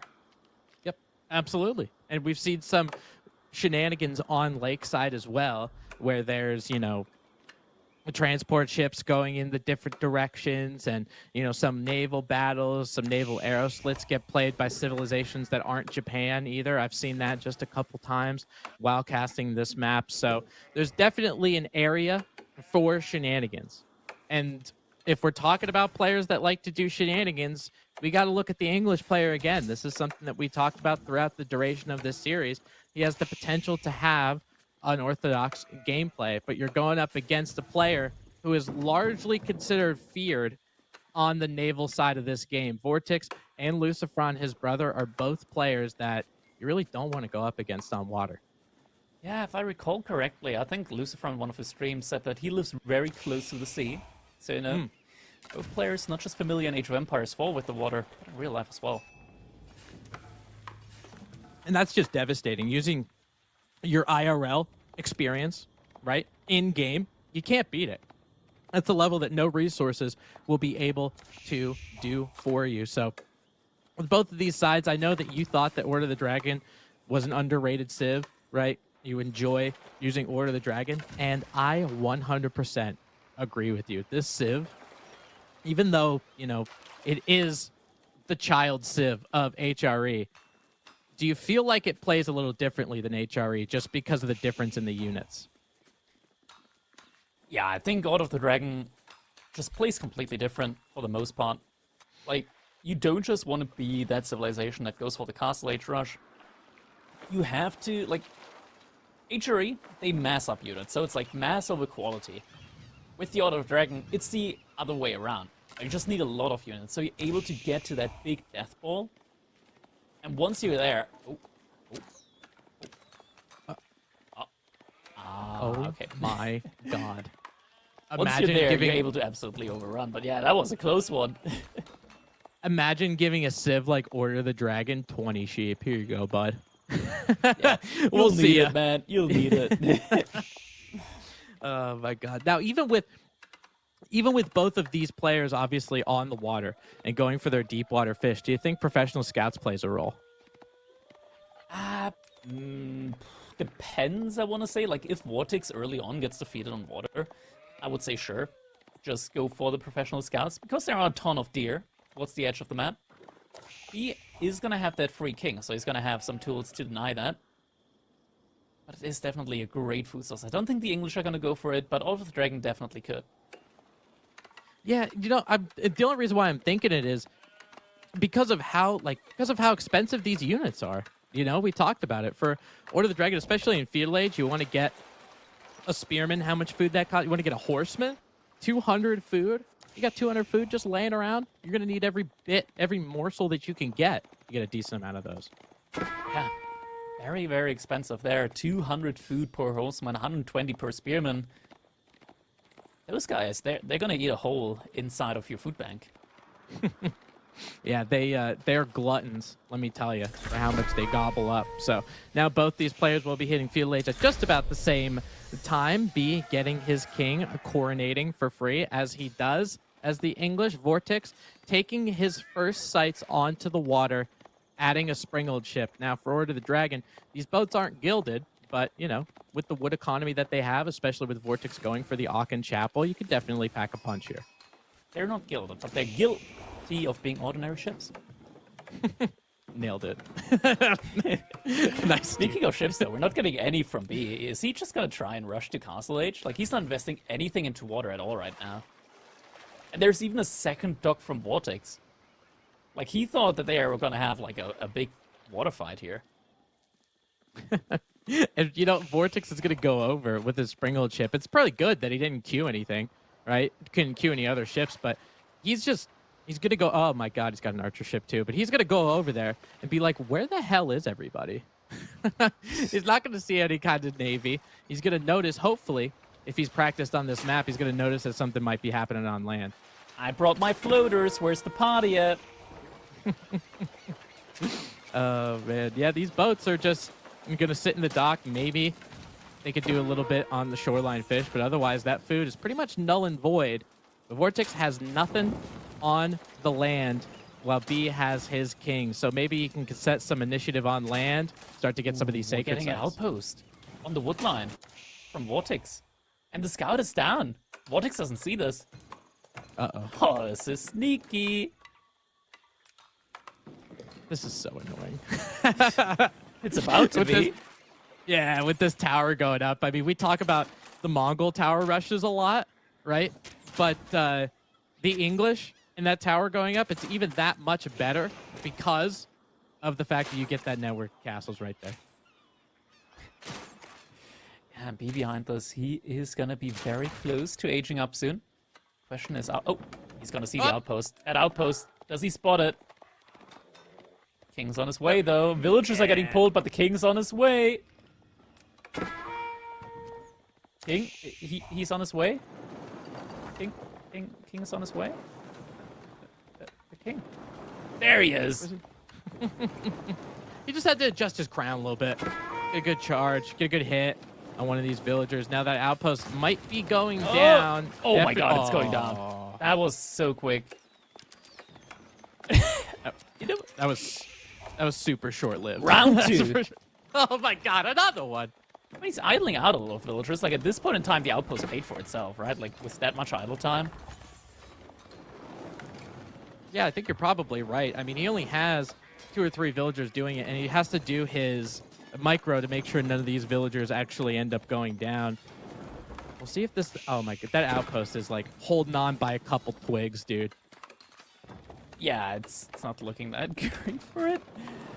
Oh my God, it's gonna go down again. It's gonna go down. He's got another one. Another one, he says.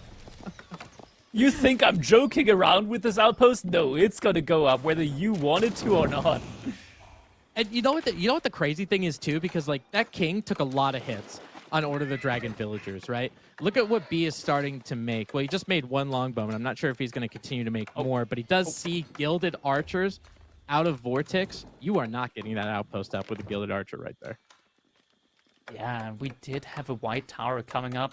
Villagers moving out to stone. Looks like he really wanted to get that outpost up, right? Like, he really wanted to. He's not canceling it. Yeah, He's I mean, leaving the king's now in Castle Age. We're getting a knight in. Vortex, he's soon going to be able to age up as well. Just needs a little bit more gold. Force drop off, and we are going to get the Ragnar's Cathedral from B. That's from kind of nice. Vortex. It's kind of nice with that Regnance because you have one relic that's automatically safe, like all the way in the back. And of course, Yeah. Vortex 1 water, so you don't have to worry about transports or anything like that. So guaranteed one relic, which is going to be helpful. Now you just have to break out of what's going on around the map. I mean, you're dealing with some some knights here from the English, and you're dealing with the king, but that's pretty much it. Outpost getting repositioned slightly. Not sure if this is going to be in time, though. King now with a lot more HP, a little bit more armor. Oh, he's got to be so careful, though, because Vortex, he knows all about this. In theory, I think he could even position himself in the wood line to get that villager kill. Yeah, using that gate is so clutch. Look at this, another tower. There's 2 of them. I haven't seen a tower built except for maybe a nanosecond. Vortex now going to hit Castle Age and going with Crossbowman because he sees those knights. And I think B is in trouble. Yeah, B is starting to get some relics in, though. Or even starts capturing the sacred site first. Wants to get that timer going. But it's tough when you're up against the Out of Dragon. Like, their economy is just baseline. Really good. Really, really good. We're getting some Gilded Knights as well.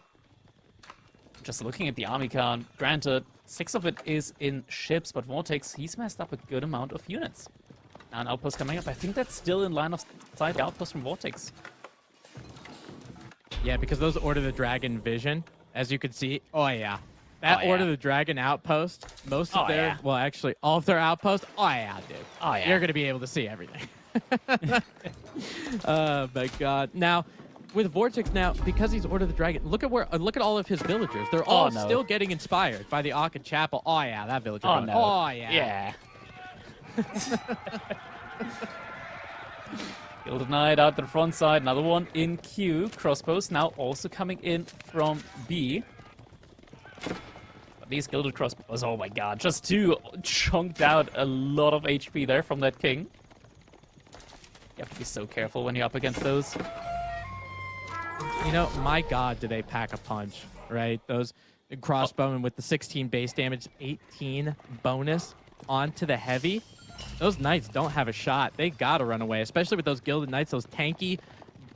Oh my god, they're just so firm. And they're 400 health. If he gets that. Oh. Getting a little bit of a double wall low.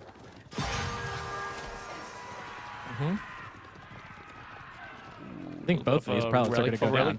Yeah, both are going to go down. But he brings his monk a good bit further back. Is he gonna? Yeah, he's gonna get away.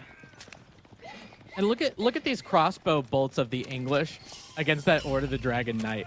He gets hit with a bolt. He just takes it out of his body and throws it on the ground.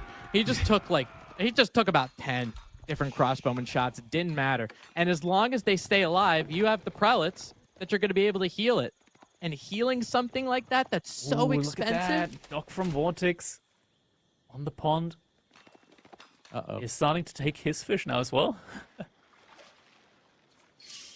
I mean, taking the fish is obviously a good idea, but you could do some cheeky plays around the back, right? I don't know if he knows that there's a dock over there. And if he doesn't, you might be able to put a military production building down there and start getting cheeky with it. We do have a transport ship, nothing inside though, but I do think there is a Gilded Knight about to jump in. 2 of them even. Oh, 3 no. maybe. One of them weak, 3 but of these? you know, they're hard workers. And take a look at what take a look at B's where his army actually is right now. I'm not sure if it's in his base or otherwise. If it is in his base, it's going to be very useful, but most of the units that he has are trying to keep this map control, trying to keep the sacred sites. So 3 unattested Gilded Knights. I don't care if it's an English town center. I don't care what town center it is, or the White Tower. He's still going to be able to pick off some. Yeah, he's going to have to be really, really careful now. I think in theory he could start moving out a little bit towards the middle of the map. Oh, there is a wall trying to come in backside, but the Knights, they're in. They're going to find some time. Oh my god, it's 3 villagers. B, he pulled too many villagers for that. He's going to lose all of them. That is just rough. You know, all of these. Oh, and these berries. He's on berries. He's English, and he's on berries. Has the map control for the deer in theory. Yeah, Knights now causing idle time. Gonna have to move towards that white tower. He just focuses his economy around that white tower. He's gonna be in a good position still. Crossbows are gonna be able to defend that sacred site. Nice, takes down the 2 archers there. Yeah, I think B just has to give up on the backside of his base and just focus forward. Funnel towards the white tower, the back of his base, and then you just go forward and really play into that sacred site victory condition. Because don't forget, he captured those sacred sites before he started taking relics. We're already below 7 minutes. Right now, Vortex, he's pumping out crossbowmen. If B gets a military mass out that can deal with that, he's gonna be in a fine position. Oh, these knights are so tanky. They are so tanky. Even kiting down towards the ships, where he does have 2 attack ships. Like, as soon as he catches a whiff of danger, it's like, okay, back in the boat, boys. We're done. And they can sit in the transport ship. The transport ship can just hang out in the water if it wants to. So as long as these knights don't end up going down, it could be pretty good. And it just means he's not ignoring what's going on back here, like you previously mentioned. He's got knights, he's got a king that's going around this way, so that's more stuff that he could be using to shell up his defenses for the sacred site, but he's not. He's worried on these knights. Yeah, Knights, they don't really care about the Knights from B, though. All they want are villager kills. And they're finding them time and time again. Vortex, with the Auto Dragon, having a lot more economy numbers out compared to B as the English.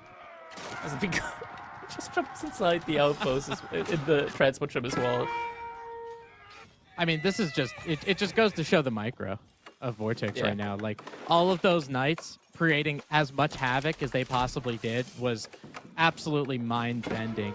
It looks like with a Vortex still only on that 1 relic, however, he's going to have to get some outside gold. There's one safely all the way in the back of his base that's going to help him out. And did his farm transition, so he doesn't really feel the urgency of something like a 5-minute sacred site timer because he's still shoring up his economy. Yeah, I think he really needs to like go all in now on the defense on land, on those 2 sacred sites. If he's just able to lock those 2 down, that is his win condition. That is his only win condition right now, because economically he is very far behind, and he should know because he lost water and he lost a ton of villagers. That is his only win condition right now, is keeping those 2 sacred sites. Yeah, absolutely. And Vortex already has 18 crossbowmen, so all of those knights that he made are down. That king can get sniped down pretty easily. Ring-a-ding-ding from the English town bell. It's looking like B might want to take this one, especially with the network helping him out a little bit. 1 or 2 crossbowmen end up going down, but there are way too many gilded crossbowmen for them to care about a couple horsemen. It's a lot of them as well. Needs 2 shots to take 1 down. 2 volleys, that is.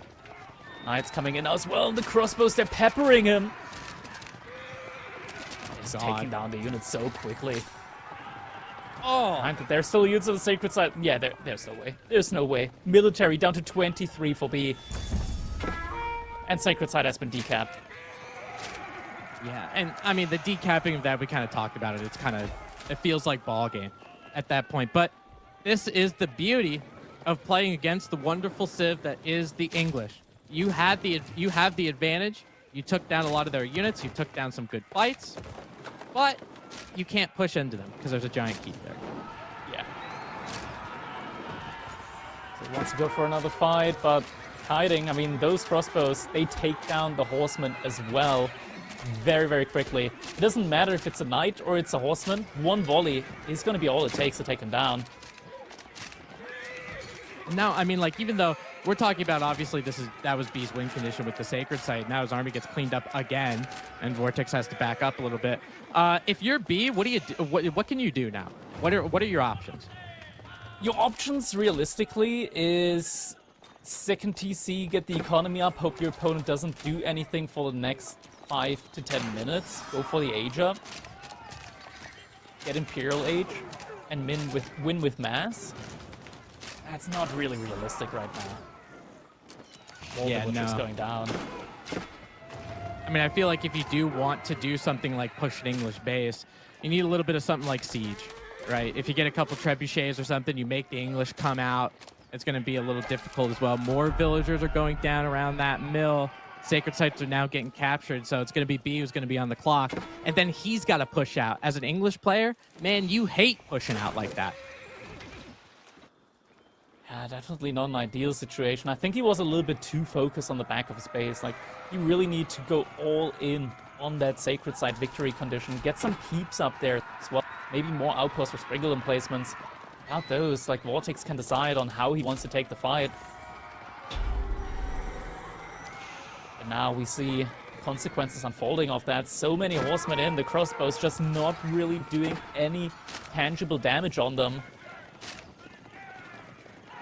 Another farm cluster also gets completely denied. There's just no way out. I mean, even for how many horsemen B has, and he has a lot in the queue, you know, he's got 11 out there on the battlefield and starting to go into a little bit of longbowmen as well to kind of help against those crossbowmen. It just feels like there's not enough horsemen. Like, you try to do a surround, and those crossbowmen just have so much power, especially with the +2 range damage as well. Watch, one horseman, bye. It's all crossbowmen. If you can hit those down over and over again, there's nothing B could do about it. He can't mass. Yeah.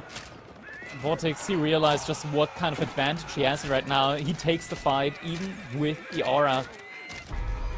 It's just not enough. Crossbows behind those, focusing onto the range units. There's no frontline remaining anymore. B down to below 10 military units now. Vortex is closer to 100 than he is to 50. And there it is. GG comes in. Vortex able to win this set in a clean 3-0 fashion, meaning that he is going to move on to the playoffs here.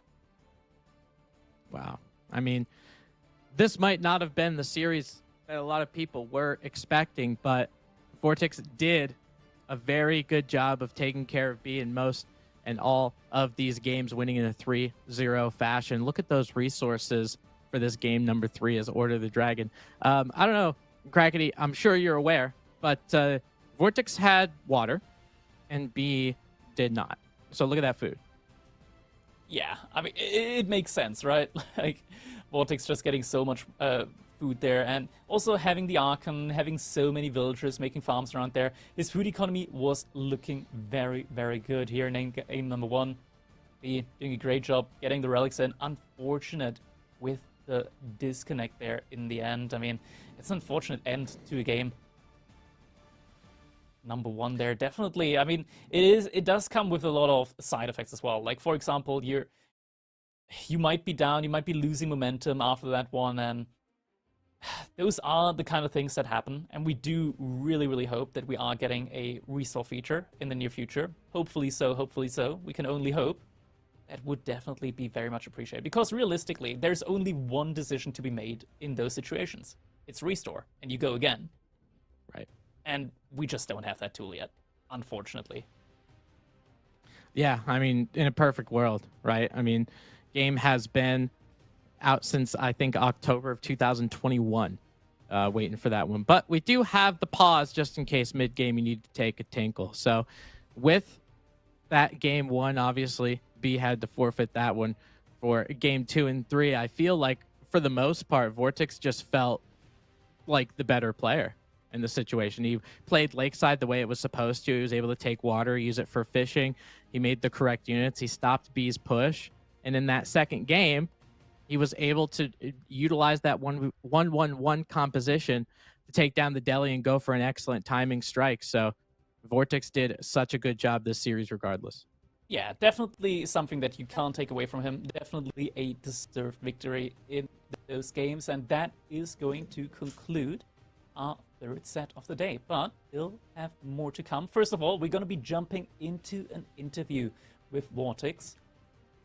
And after that, we're going to be bringing you Annatant versus Beholder. So definitely stay tuned for those things, as we are going to be jumping in to the interview with Vortex. Congratulations, Vortex. How are you feeling after this one, as you are now moving into the playoffs? Yeah, thank you so much. I am feeling a little bit relieved. I feel like last week I misplayed a little bit, but I think today I showed like my real level, so kind of happy with making it through. Yeah. The first game was a little bit unfortunate, so we're not going to talk too much about that one. Game number 2, though, We're going to talk about those ones. You played it really, really well. How were you feeling about the timing? Like, did you realize that you're about to age up? Were you pressured into going for that push? Or was that like your ideal timing just with the amount of knights that you had there?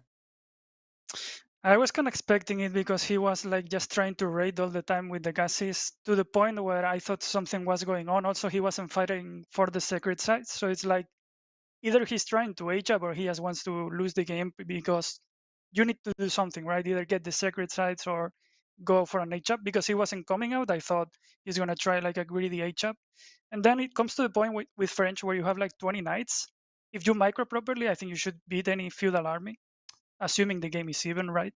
So I thought it was a good call and a pretty straightforward fight. Yeah, Knight's definitely one of the stronger units there in Feudal Age. How do you feel overall with the matchup, French against Delhi? Do you think like one civilization is inherently favored, or you think it's pretty even? Before Pro Scout meta, I think Delhi was favored for sure. Right now, I actually don't know. I think it's kind of even. It's kind of weird, right? It depends a lot on if you manage to secure deers early on or not, because he will have a lot of gases. So if he moves around in a clever way and he denies a lot, I think you can fall behind really easily as French. But he let me get a few deers from both of the corners, I think.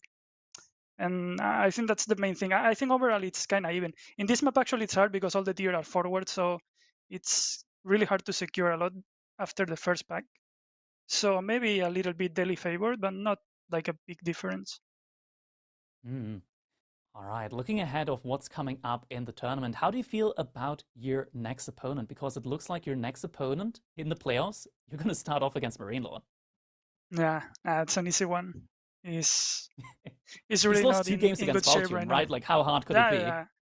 Nah, I think it's gonna be easy for me. I think with what I've seen in the group stage and how I played today, I think it's easy win for me. Yeah. Obviously, it's Marine Lord. It's always gonna be hard, right? He's really good, so we'll see what I can do. Yeah, glad to hear it. Glad to hear it. All right. Thank you so much for being here with us in the interview vortex. Congratulations once again for winning, and we're going to see Thank you you. in the playoffs. Have a good one. Yeah, have a good one. Thank you. All right. And fellas, we're going to keep going right away because next up, we got a final set of the day. It's going to be Anatent versus Mahodo. Is going to be coming up right now. No break. We're not waiting for anything. We're jumping right into it. Oh yeah, you guys. Oh, if you have to go to the bathroom, I don't care. Okay, and neither do we. We're going right in to this No lobby. compromises. Cliffside. No, I don't care. Hold it. Game number 1. Cliffside HRE versus China. 2 civilizations that I'm pretty sure we have seen on Cliffside throughout the course of the day, with Anaten now going into this game number 1 against Mahodo. What do you think now with HRE in China with the Pro Scout meta? Man, it's a difficult one, right? Because for one, China has a way easier time when it comes to unlocking Pro Scout. On the other side, though, HRE, out of all the civilizations in the game, is the best at shutting down Pro Scouting. With the bonus movement speed on the Spearman and just overall having that ability of having that faster moving infantry, overall good food economy early on, especially just overall economy-wise, you're able to pump those units out very, very quickly. It's a tough one to call. I think overall it should be pretty even between the two. But something just kind of tells me that HRE, if they're able to really deny that Pro Scout, I think it depends on how the deer spawn. I'll be honest. I think it depends on how the deer spawn, whether China's able to get a good enough amount of deer underneath their TC, or if they're going to lose most of the deer to the HRE. Yeah, I mean, Vortex said it in the interview that you've just concluded with him in that French versus Delhi matchup. He was like, well, you know, it depends on if he's able to stop your deers and you're able to get deers. And, you know, kind of boils it down into something palatable for people. If you get more deer than your opponent, you're probably going to be in a good situation, you know, especially because you have 2 of these civilizations that they run into a little bit of a problem when the food on the map kind of runs out. You know, it used to be when the sheep run out, the berries run out, China has to do things like get a granary transition or, go out to deer or go out to boar or whatever the case. HRE would probably have to follow suit unless they wanted to get that farm transition around their Aachen Chapel. Now this kind of softens the blow a little bit. Yeah, exactly. I feel like at the moment, in general, like this entire Pro Scout meta, it's a little bit awkward. I want to say, like, it's a little bit awkward. Depending on like how the deer spawn and how like the woodline spawn, what kind of pathing your scouts take, things can really escalate one way or another overall. Personally, I kind of liked it a little bit more when deer were something static on the map that you have to move out to. Maybe if Pro Scout was a little bit more expensive, maybe it was easier to deny, could be a little bit better overall. It's interesting to see how it's going to develop overall. It's just in general fun, seeing these kind of metas like evolve over time, because Pro Scout didn't just become insane from one moment to the other. It got a slight buff, players didn't react on that, then some players started acting on it, started actually researching Pro Scout, and now everybody's doing it. Yeah, I think if I remember correctly, it kind of started with Delhi, because a lot of people were going Tower of Victory, and then they started to go Dome of the Faith, then started getting Pro Scouts, and then they were like, oh, this Pro Scouts, that's pretty good stuff, dude. This venison, this tastes pretty good. So then a lot of people kind of started. Were like, yeah, and then suddenly players were like, okay, Delhi's getting all the deer, I gotta get the deer. So they go Pro Scout as well. And it's funny because Delhi, just because of the sheer timing of it, I mean, don't get me wrong, they get it for free, and that's fantastic. But as far as the timing goes, I wouldn't consider them one of the best Pro Scout civilizations. They might have came up with it, but they didn't perfect it. There are some civilizations that I feel like are better. China, Zhu Xi being some of them. And as you'll notice, for Anatan's side, China and Zhu Xi are banned. For Mahodo, Zhu Xi and Rus, a very prominent Pro Scout civ, is also banned. Yeah, and Delhi gun for both players as well. So kind of makes you think where the priorities are. Mahodo, though, he got Byzantines in. That's yeah, some good picks there on his side. And we kind of talked about that quote unquote indirect nerf for Byzantines, because they don't do that. They don't do Pro Scouts. I've experimented maybe once or twice about doing Hippodrome and then horses and then Pro Scouts with the Hippodrome. The winery is just really good, though. Yeah, the winery does provide for you after all, right? Like, you get a lot of resource from that one. Definitely not a landmark that you can really complain about. Getting so much oil, you just don't know what to do with it. You can, like, what do you do with that much oil? You can only cook so much steak.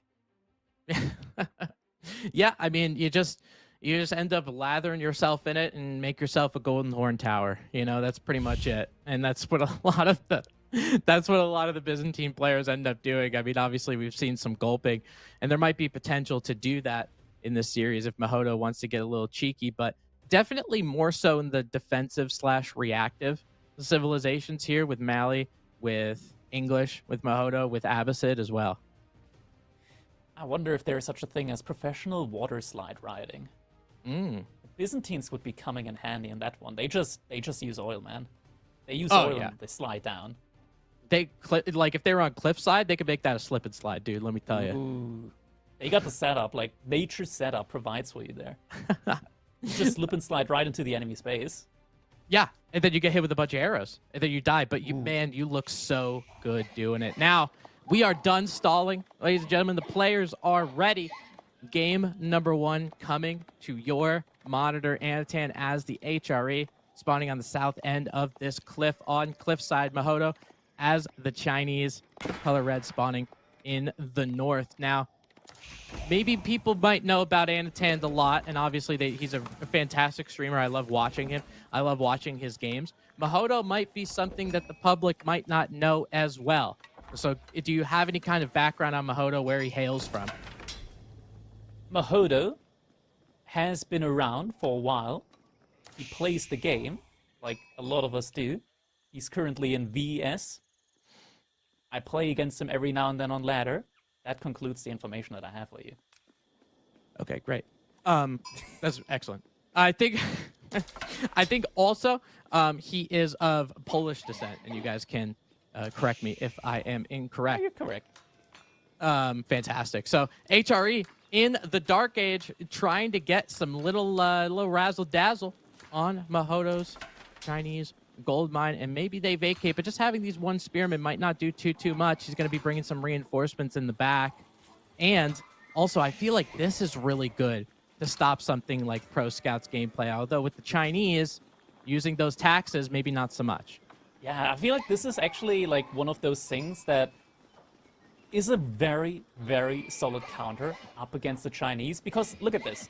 Now you're in a situation where Mahoto had to pull a lot of villagers to gold in order to be able to even afford the age up. Previously, like in the situation where China went for the early imperial official, they would have just been gathering up the sheep from the sheep and just use taxes in order to age up. So that's kind of like one of those situations where the no IO build kind of lacks when it comes to flexibility here. Yeah, absolutely. You know, with the having to pull, I think it was 5 villagers up there, you're absolutely right. It kind of slows him down. So it's going to make his age up maybe a little bit smaller. But for Anatan, is that worth it? You know, you got to put that barracks, you got to make the spearmen and all that kind of stuff. But with the prelate helping you out, right, with them having the ability to gather those resources so quick, putting that prelate right on the gold mine, all of a sudden you go up at a somewhat decent time compared to your opponent. Now, that Imperial Academy will get completed with 3 villagers rather quickly because of the Chinese build speed. And then we'll see that IO popping out. But Mahoto is definitely scared to go back out on that gold mine. He's still got nothing. Yeah, do we even have it? Oh No my way! God. He's taking them all the way back! No way! Attitude! He's taking the deer from Mahoto and he's going all the way back to his own base with them. That is... I love it. I absolutely love it. That is amazing. That is not something that I had on my bingo card for the day. Hey, man, you got to do it. You don't know, need pro scouts this way. You just lure them all the way. This is, I mean, this is fan. Even if Mahoto kills them now, they're still on your side of the cliff, right? Yeah. This was something that was supposed to be set up for Mahoto to gather with those scouts, but you stopped the gold production with the spearmen that you had, and then you kited them. That is like not that. I think that's the best anti-pro scouts thing I have seen so far. Yeah, that was absolutely amazing. And now killing the deer, could be that he's also just going to be looking for his own pro scouts. It does look like his economy is balanced towards that idea.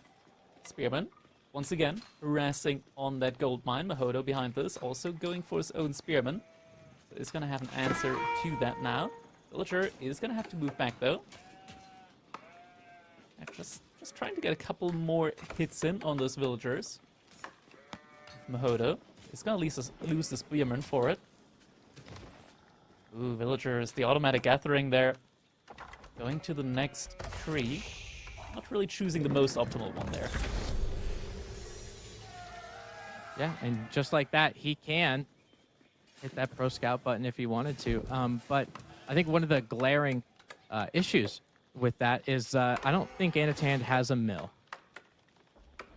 Yeah, he does not. He does not have a mill at the moment, but what he does have, it's a lot of villagers over on wood. Looks like he's going for an archery range instead, and some men-at-arms as well. So Spicy. he's not even worried about trying to get these deer or being able to make sure they're safe or whatever. he's gonna get He's 'em. just trying to get units and try to take it to him in feudal. He's making men-at-arms now. Yeah. He is definitely still intent on getting that pro scout. For now, he just wants to get some units out to be able to make sure his opponent isn't going to be able to get them. That's the thing that we talked about. HRE, they're the best in the game when it comes to denying pro scouts. Yeah, because I mean, their economy without pro scouts is insane, right? Just because of the fact that that chapel exists. Yeah. He's continuing to cause duress around that gold mine. Now, Mahoto did have the ability to actually click the technology, so he will be getting it, but he's going to be forced and going up against a military mass that's almost double his size, trying to get these deer from probably one deer pack that's safe, and the rest of them aren't anymore. And behind us now has a good military mass out on the map. Mahoto, he's only got 2 spearmen to his name. Now the archer gets revealed as well. Means that's gonna be very tough for Mahoto to really like get anything done with the Pro Scout. He's got the upgrade, but he doesn't have the scouts. He doesn't have the map control for it. And he's just sitting in the middle, building up military. And you never know. Yeah, he's going for his own Pro Scouts now behind this. And give it a little bit. At one point, he's going to have enough units to start pushing into the base from Mahodo.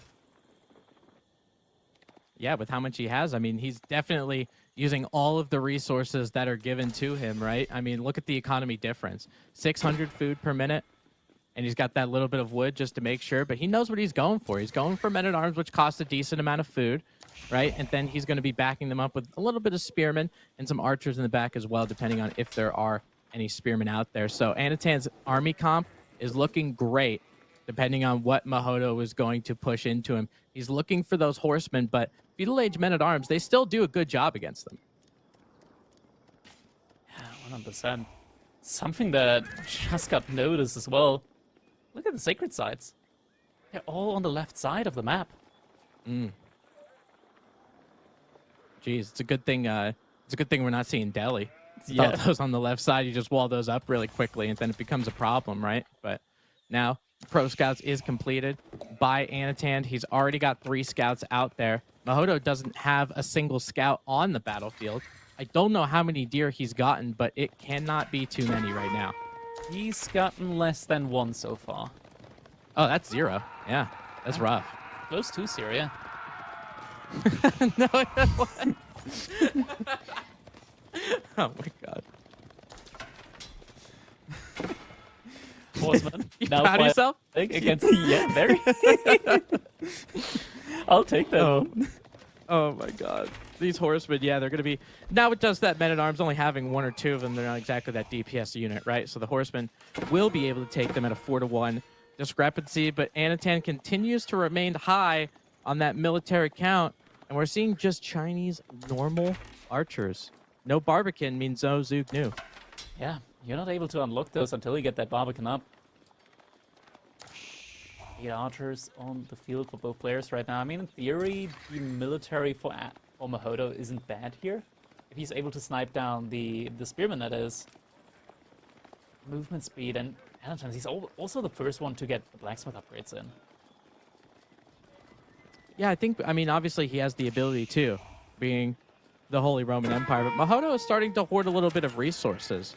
You know, I mean, there's a decent amount of food in the bank and a little bit of gold as well. He's still producing units, but it begs the question, maybe he has Castle Age on his mind. Let's see if Mahodo's archers can target those HRE spearmen, and they are effective in doing so. There aren't enough archers to really pepper down the Chinese archers, and those spearmen are going to get quick work made of them. 1 spearman left, and it is down.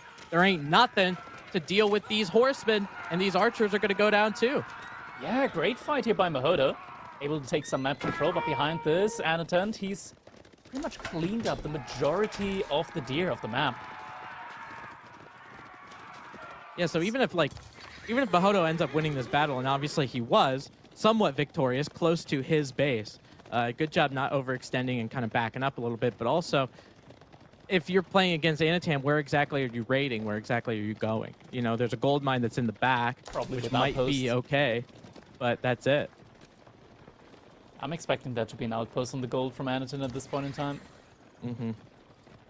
Yeah, especially with how much No gold outpost. or how much food that he's hoarding. Oh, no outpost. Okay. No outpost, With yeah. how much food that he's hoarding, I'm thinking he's looking for some sort of Castle Age something.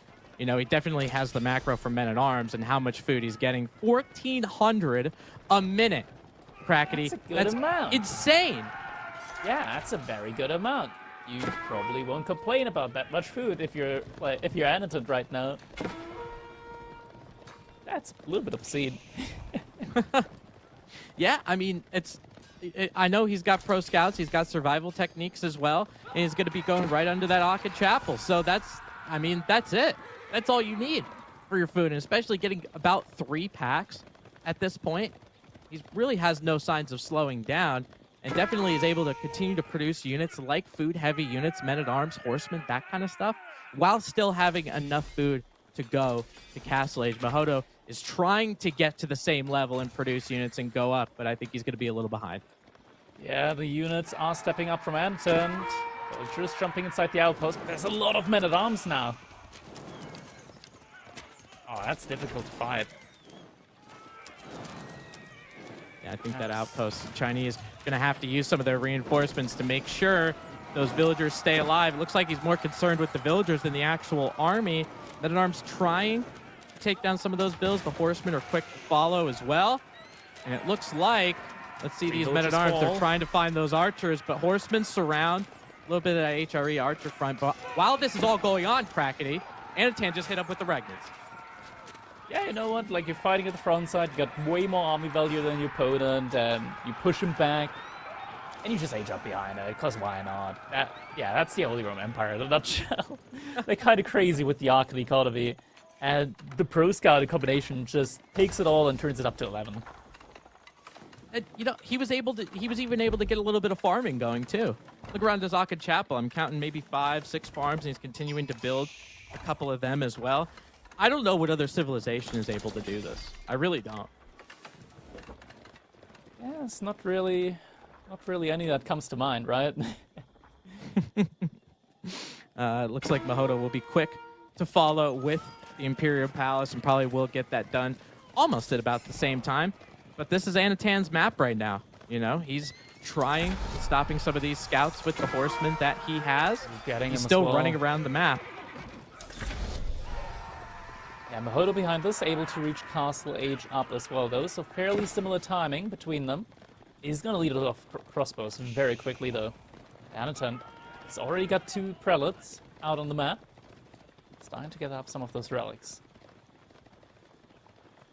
Yeah, it looks like he's going to continue, Anatan is, into some spearmen, into, it looks like that's the veteran men-at-arms upgrade.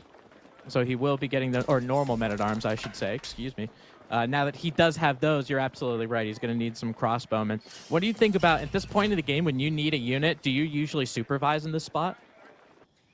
Yeah, I think in this situation, when you're about to have to survive the timing push, that's when you supervise the archer range. Just because you need the units out quickly or you die. So it's better to just supervise and not die.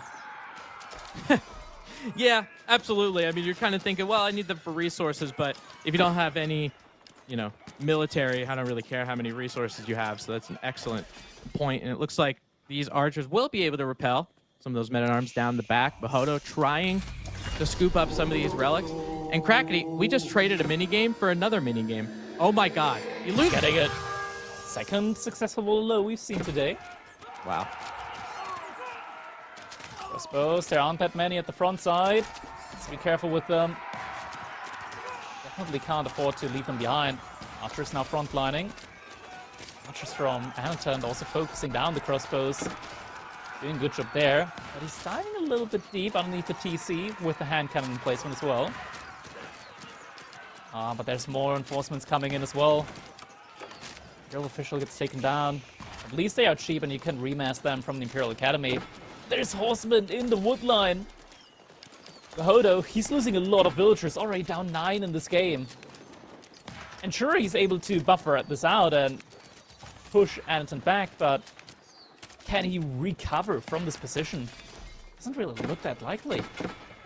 No, because I mean, look at where, I mean, Anatan has a decent ranged mass, and it's going near the production, right? It's near most of where the archery ranges are, the stables are, all that kind of stuff. Now Anatan starting to back up just a little bit, but that damage, Krakeny, that was great damage. You're working against an HRE economy that's getting inspired while you just lost 14 of your own villagers.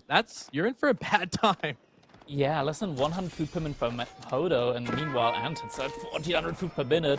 First couple of farms have already come in for him, and these farms, I'll tell you what, they gather up quicker from farms than other villagers from other civilizations gather up from deer.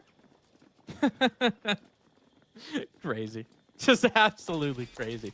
And because of his economy and having the ability to do that, I'm curious to see how many farms that he has around his Akan Chapel, because then once those farms are done, once he was able to have those, he's good. Like, it's not, he doesn't have to worry about food anymore. He still has some carcasses back there as well. Does have one relic. Second one will be trying to get in his possession. It looks like that one on the northwestern side of the map is going to be hotly contested, but I feel like Krakeny, even if he gets 2, I mean, 3 is obviously beneficial, but even if he gets 2, I think he's still doing fine. Yeah, I feel like no matter what happens at the moment, Mahodo is in a great spot. Because Anton already has the farm transition going for him, right? Mahodo still has that ahead of himself. He's trying to also go for a second TC, at least from the looks of it behind this. It's not even Song Dynasty yet. He can't make granaries at the moment. Like, you also need Song Dynasty to unlock granaries. Ooh, Waterlord comes in.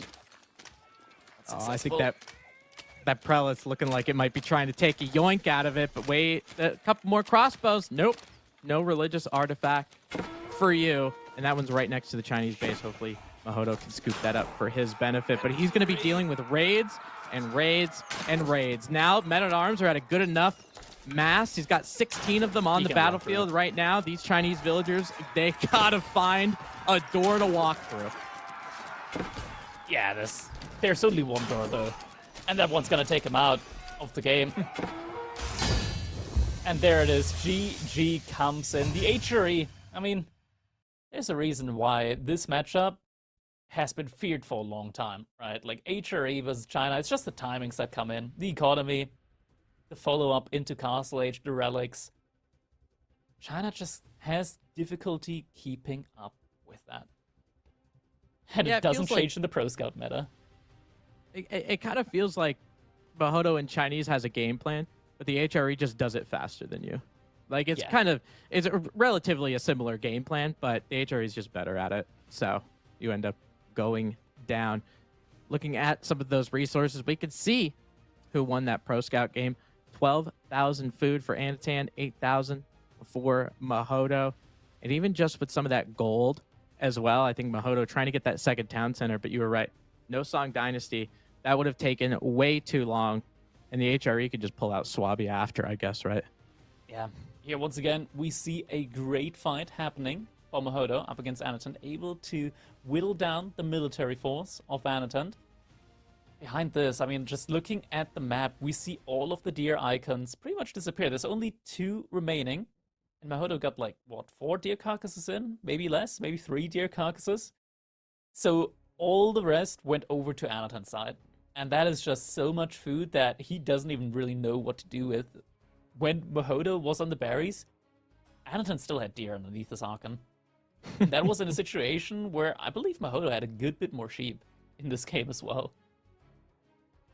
Yeah, I feel like I feel like he did too. And you know, Tang Dynasty helps you with that too, just getting that extra vision on that scout. So if there's any deer or sheep around, you're going to be able to see it. But Anatan he was absolutely relentless this game. I mean, yeah, he lost that first engagement relatively, but he was able to continue to mass up while going to Castle Age, and that's the difference. One side had a bunch of Castle Age units that were fully upgraded. One side did not. And Mahodo tried. He was trying to get some of those Lancers, trying to get some of those crossbowmen, but it wasn't at the amount that could stop Anatan's Men-at-Arms push. Man, this kind of felt like Burgrave without going Burgrave, you know? It did. It definitely did. Just so many Men-at-Arms going a mix as well. We had some archers, we had some crossbows, and overall just this slight mix of units. Grant, the meat and butter of this all was the Men-at-Arms. But just having a couple of horsemen, having a couple of crossbowmen in there, it made such a big difference because Mahodo, he was struggling trying to find that one unit that could deal with all of it. Mm-hmm. And, you know, I mean, those HRE Men-at-Arms, they're going to catch you. You know, your crossbowman. Your crossbowman, did you want a kite? Eeh, they're going to get Good you. luck. Oh, man, heading in this game. Number 2, Antan taking that nice game 1, setting the momentum, and he will be on the roost for game number 2. Mahodo going on the Byzantines, a powerhouse matchup in this meta right now. 1 Pro Scouts, 1 not. 1 Olive Oil, 1 not. So which one wins? Is it going to be some Pro Scout, or is the greasiness of Mahodo going to take that game too? Yeah, the question is, are we going to see Pro Scouts from the Byzantines here? I think Byzantines probably just wants to all in relatively early on against the Rus. I think you can just use the amount of bonus units that you get out on the map, and probably chances are that Anatan isn't going to go for the Kremlin here. He's probably going to go for the Golden Gate. So you're probably able to make some good use of that, and with strong units like the Kurasiphon as a siege unit, I do see the potential of him just trying to siege down Anatan's base. Yeah, because a lot of the time, I mean, I guess it depends on how quick you're able to throw that out. You know, how quick you're able to get all of those units, get siege engineering, get those fancy flame rams out. And if it comes at a time when Anatan is kind of caught with his pants down and just trying to get to Castle Age, then Anatan definitely has a problem. I think this is a matchup before Pro Scouts that this was definitely Biz' favorite, don't you think? I think so. I think Byzantines should overall be favored here. You think about, okay, what does Rus do in the current meta? They 1TC, they fast castle, they try and get relics, and they, just mass cavalry archers. What does Byzantines do as a response? Well, they get Limit Nay with Shield Wall. Most of the damage from the cavalry archers, just base damage, so you still get a big reduction on that with the Limit Nay. Limit Nay do bonus damage to the cav archers as well. And behind that, you got units like the Longbowmen or potentially the Javelin Throw, so great answer to that unit as well. You're just looking good overall, and you don't even have to directly invest into units. You can just have the Olive Oil make units for you, and behind that, go for your own age up. And you know, it kind of begs the question, if you're going to have the ability to do that, and for Rus, you've kind of talked about every reason why the Horse Archer is a bad idea, right? What about thinking about something like Men-at-Arms in Castle Age? I know Rus Men-at-Arms are just normal Men-at-Arms, but against the feudal Byzantines, they might be okay. The question is if Byzantines can still stay in, like, will still be in feudal age, because their economy is nothing to sneeze at. You know, you get, like, all of these different bonuses. You get the cisterns, you get the olive oil in, and it all just kind of adds up and means that you're not going to be too far behind when it comes to the age up. But I guess we're going to have to see how this one gets played out. So we're jumping right in. Anatan leading at the moment with 1 point on the scoreboard. Now we're jumping into game number 2. Once again, Anatan in the color yellow, playing as the Rus, and on the other side, playing in the color red, playing as the Byzantines. We got Muhodo coming in here on Gorge, a very aggressive map in the second game of the series. Yeah, I definitely like it. Played out. Yeah. Especially with, you know, let's take a look again. We're talking about this over and over again, but I feel like we would be not doing our job if we didn't. Let's see where some of these deer packs are. You know, Muhodo has 2 of his his home deer packs, over there on the eastern side. So it could be a good area to defend. At least he doesn't have to get split up in multiple areas, you know? Yeah, and if it goes into a longer type of game where the deer are still over there and not moved out yet, you could also just wall that in, and then you don't have to worry about that anymore. You could get some straight walls between the wood lines all the way to your base. You can wall off the entire side of the map there. Yeah, that's a really valid point. I mean, a lot of people, for the scouts, you're talking about different units, right? You're talking about different units that could take down the scouts, but maybe, you know, you put a wall there, the scout has to throw about 100 torches at it. Maybe that is the play, you know, and he will be most likely, as the Byzantines are, first one to the feudal age, most likely with the Grand Winery, and I'm sure Anatan will follow suit very soon. Now, those berries for the Byzantines, they're pretty in front. I don't think Anatan's going to want to do anything in feudal, though.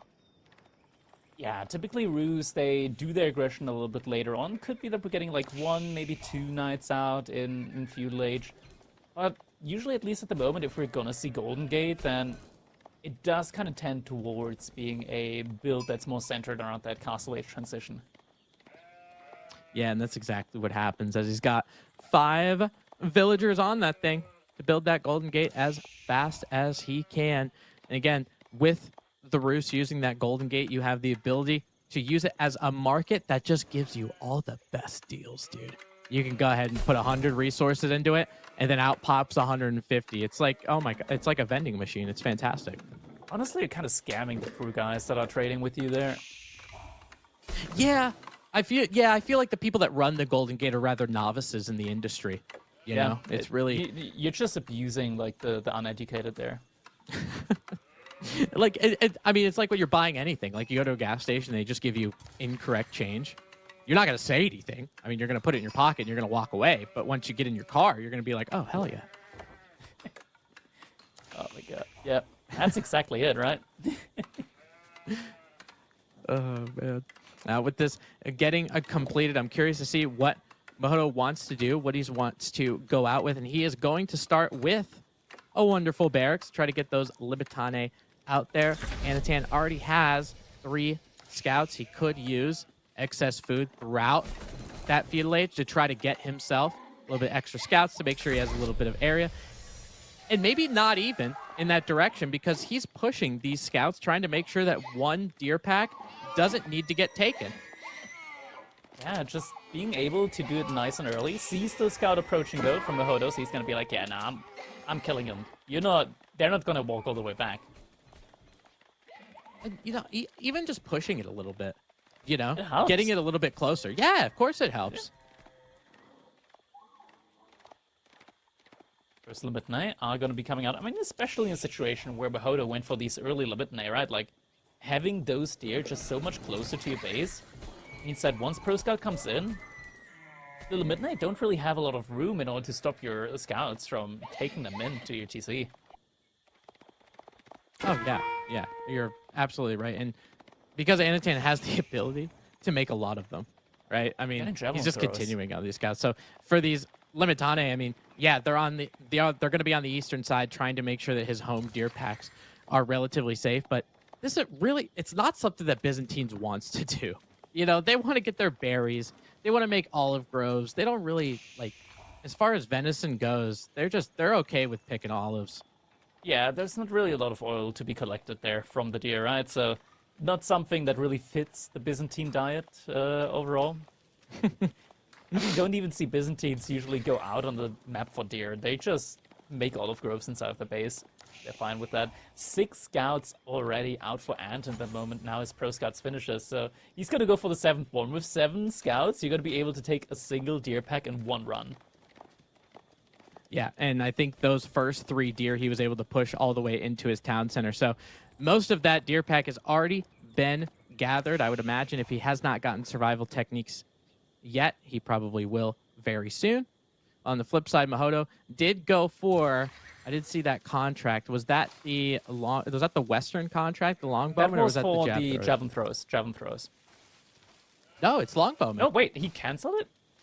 I was 100% longbows earlier. Javelin throws. Okay. And some of these now, don't get me wrong, the javelin throwers are going to be good against things like horse archers too, but longbowmen are pretty good. They're still both and you're getting okay. more of them. Yeah, you're getting more of them as well. Couple of deer getting sniped out there now by Anatan.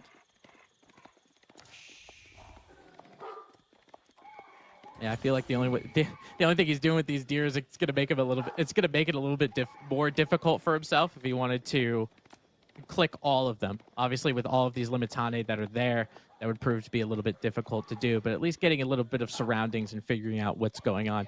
What's nice with these Limitane, as when they're complemented with some of those longbowmen, we'll see if Mahoto wants to take that little bit of a push to try to get up into that roost base. I mean, Anton, he's doing a great job here right now, just distracting the spearmen, trying to make sure that his opponent's going to have a rough time denying the Pro Scouts. But we're now getting the high trade house in, and a good timing. 7 minutes into the game, after investing into 6 additional scouts and Pro Scouting. That's a very decent timing there for Anton. Very clean. Yeah, I mean, this is, it's a rather fantastic timing, to be honest with you. And I think a little bit of that is because he pushed those deer in right next to him, right? So he didn't have to wait for things like professional scouts to get completed, and then the deer end up getting picked up and taken to the town center, all that. Anatan just skipped the middleman and pushed them himself. So at least having those like 1 or 2 was really going to help you. And he still has a lot of carcasses back under there. So again, continuing to take Mahoto's attention in this area, right? But I feel like the damage for Anatan is kind of already done. Yeah, H-up now coming in. We do see the barracks prepped, so maybe we will indeed see a mass menace play. Never mind, there's the archer range. Yeah, it wouldn't be a ruse fast castle without cav archers. You're absolutely right. You're absolutely right. He's going to go with that monastery just to make sure he can gobble up those relics. Hopefully the Byzantine player Mahoto tries to make this a game and get up to Castle Age himself. Those longbowmen are going to help him out a little bit in that regard. And hopefully with Anatan's Castle Age Rush, Byzantine's going to be able to stop it, make some Castle Age units of her own, because you get through this little part of the game, the deer end up running out, you know, all of that kind of stuff. You have your olive groves in the back. Maybe it becomes a little bit more of an even contest. Yeah, it looks like Mahodo also on the deer as well. Push them all towards the same spot there. Might make it easier for him to wall them in. And still has 5 scouts out, and now Mahodo is moving forward with his longbows. He's got 10 of them, and you know it's nothing to sniff at. You know, Anatan only has 1 of those men-at-arms and starting to get a couple more in the queue. The Limitane can be a little bit of a, you know, fodder in with these men-at-arms to try to get their longbowmen, might be able to pepper them down, but hopefully that doesn't become that big of an issue for him as he gets that 1200, 600 very quickly. Mahodo just trying to make sure, I guess, with those longbowmen and Limitane, that the relics were still going to be around. So hopefully he can get a monk out of his monastery, his grand winery, and end up scooping them up. Moving out to the forward berries now. Looks like there is the first man-at-arms moving towards the relic on the right side of the map. There's 3 relics on the bottom side. It's definitely something that is going to be contested here. That is where Anaton is sending those initial men-at-arms over to. Golden Horn Tower is coming in behind us, though. Right now, there's no upgrades at all on any of these longbows or men-at-arms, so no pierce armor coming in. And so longbows, for the time being, able to do 2 damage with every single hit. Yeah, that wasn't too bad. I mean, there are a decent amount of longbowmen here, and Mahodo has another one in the queue, right? So he's going to have 15. Pretty soon, that relic going to get gobbled up, which is a relatively one in the middle. But those 3 on that right side, there were deer packs on that right side, the relics on that side. It feels like Gorge was almost cut in half. That left side doesn't feel like it matters too much. Yeah, and he's got his scouts right there in the corner, waiting for the right moment in time. Not to go for the deer. Once again, the longbows, they came all the way over in order to look at that warrior monk as he's getting the relic in. At least the Limitane tried to do something about it. You know, it did die, you know, but at least he tried. They were working Longbowmen hard for it, yeah. Veterancy coming in, though. And the veterancy against those with those longbowmen are going to be really good, right? Just getting that base damage up a little bit more. He's so fast. That warrior, oh my god. Every time I see it, I swear, 1.22 tiles per second of movement speed while carrying a relic. Little Midnight have 1.25. Almost being outrun. Yeah, that is not that big of a difference.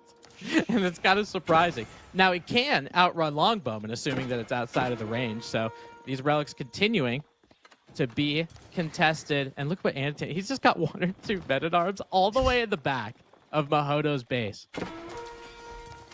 You know, he's just reminding him, hey, I'm in your town.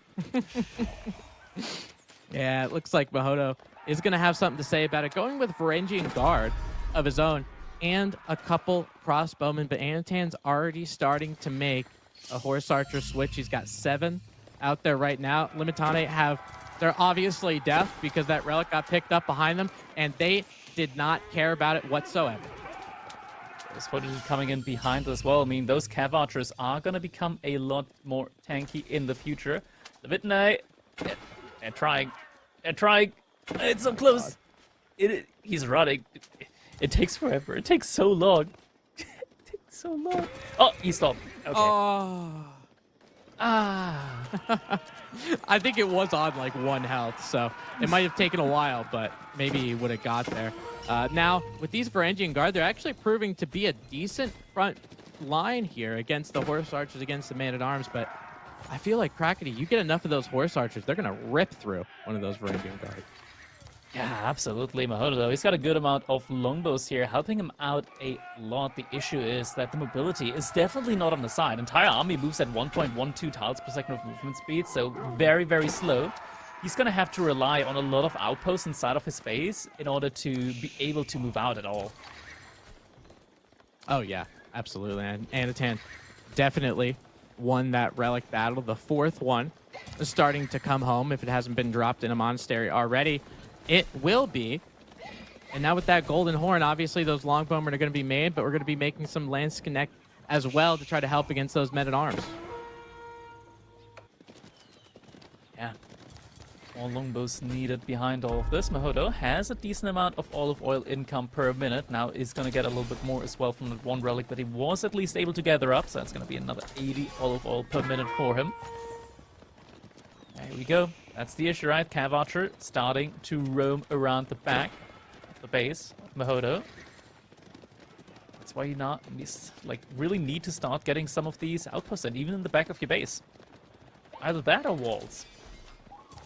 Yeah, I feel like outposts are better because you can bait your opponent, right? Like you can bait them, they're gonna lose the units to the outpost. I think that's probably better. Yeah, and because those Byzantines outposts are pretty crazy, right? You can put a mangonel tower on them, and those horse archers, I mean, granted they do have a little bit more health than your average archer, but using mangonel towers, definitely going to take them down in clumps. But you're right, no walls, no defensive strategy. So as long as Anatan can keep his head on a swivel, right, get one or two of these groups of horse archers, enough to pepper down, take down villagers at a time. Mahodo's trying to wall, might be a little bit too late because he didn't take those horse archers down.